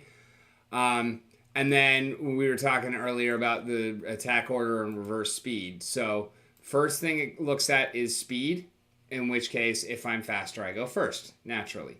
Then goes to attack type. Magic would go first, and then range, and then melee or no attack. Okay. And then it would go to rarity, and then it would go to monster level, and then it would go to random. Rarity? What is rarity? Rarity, as in a legendary will move faster than an epic, will move faster than a rare. Okay. However, this is where shit gets fucked up. Because in reverse speed rule set, then all of the attack order variables are affected. So it's still speed first, but now it's lowest first. Yeah. And if the speed is the same, then an attack type is reversed. So melee or no attack goes first, and then ranged, and then magic. But here's where it gets really fucked up. Say we both have 1 speed archers. If attack type is same, then the lower rarity goes first. And if the rarity is the same, then the lower monster level goes first. So not only is it your slower monsters are better, not only is it your slower attacking monsters are better, but it is now literally, if you happen to have a gold foil that is less than max level, or whatever, whatever the case may be, if you are playing a less than max level card, it will be better than my max level card. But to me, that makes 100% sense. It's how? Why? Because everything is reversed. No, only speed is reversed. Yeah, but then it goes down the other conditions that are reversed. But that shouldn't be reversed because that's not speed. That is attack order. But aren't they determinants of speed? No. In a way? No, your speed is a number that is on the fucking card. And if you want to reverse speed, then fine, reverse speed. All tiebreakers should function the same way. Because there is no fucking way that my $1,000 version of your $1 card should lose to your $1 card just because of a stupid fucking rule set. That is the point that makes sense to Especially because when we're talking about the exact same card. Yeah. See, that makes a little when you put it that way. But I maybe it should just be reverse everything. Like if they called the rule set that kind of eliminates the problem. No, because and if that's how you're going to do, then you would be starting at rank 5, which is random. In which case, you just call it random speed, or speed doesn't fucking matter. Which would also be problematic in the same way that aimless is problematic. It means that there is no longer any skill to this game. It is entirely luck. That turns this from a card game into a gambling game. Isn't it entirely picking green and melee rather than entirely luck? No, because you might not have green available. You might not have melee available. Oh, that's true, man. Reverse speed without green would suck. Oh, and I get it all the time. I guess I would go blue and put Oceanus up front. Nope, you really don't want to do that. Oceanus has 5 speed to start out with. How the fuck would I know that? I mean, he's still a good tank, but part of what makes Oceanus good is that he's fast as fuck and he has phase. So, who's the best tank then in blue for reverse speed? For reverse speed, you've got a bunch of older cards that are pretty slow and pretty beefy. I think Frost Giant is 1 speed, 7 health, a couple of armor. He's got shield, so he takes half physical damage. He's got reflect magic, so he sends back magical damage. He's a pretty strong tank, and he's slow. Sea Monster's 4 speed, I think. No, Demon Shark is 4 speed. Sea Monster is 1 or 2 speed, and he's got 8 HP, 4 attack, and heal. So you do still have a few good options. And there's also, the others also have some. But no, you're right. Like, typically speaking, green is your best place to field a low-speed team. That's something that has been commented on significantly for a while, and is honestly one of the most exciting things about something like Ancient Redwood. Because he is a fucking beast of a goddamn card. and he's got True Strike, but he's only got 1 speed. And it's like, okay, well, that True Strike really matters if he's, slow because he's only got 1 speed. But also, this guy really fits in with the best kind of team that you want to be running in a reverse speed rule set, where now, just in case you've got some kind of evasion, he's got True Strike to say fuck you. But he's also going first because he's fucking slow. Yeah. He also hits like a fucking truck being dropped from a tower. I'm wondering if I even remember how to play Splinterlands. I don't.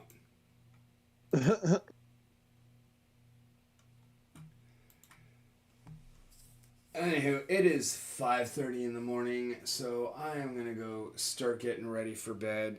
Thank y'all for hanging. It has been a wonderful time. And let's go ahead and hop on over into, there it is.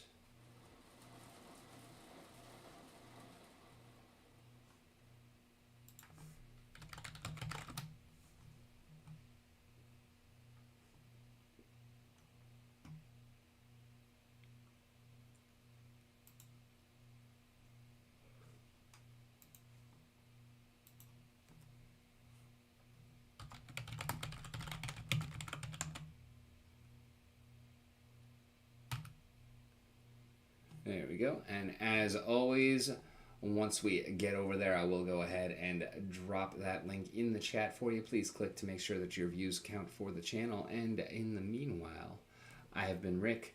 You've been on the mountain. It has been a wonderful time. Thank you again to the guests who joined us, Prime Rogue and Bushwhack.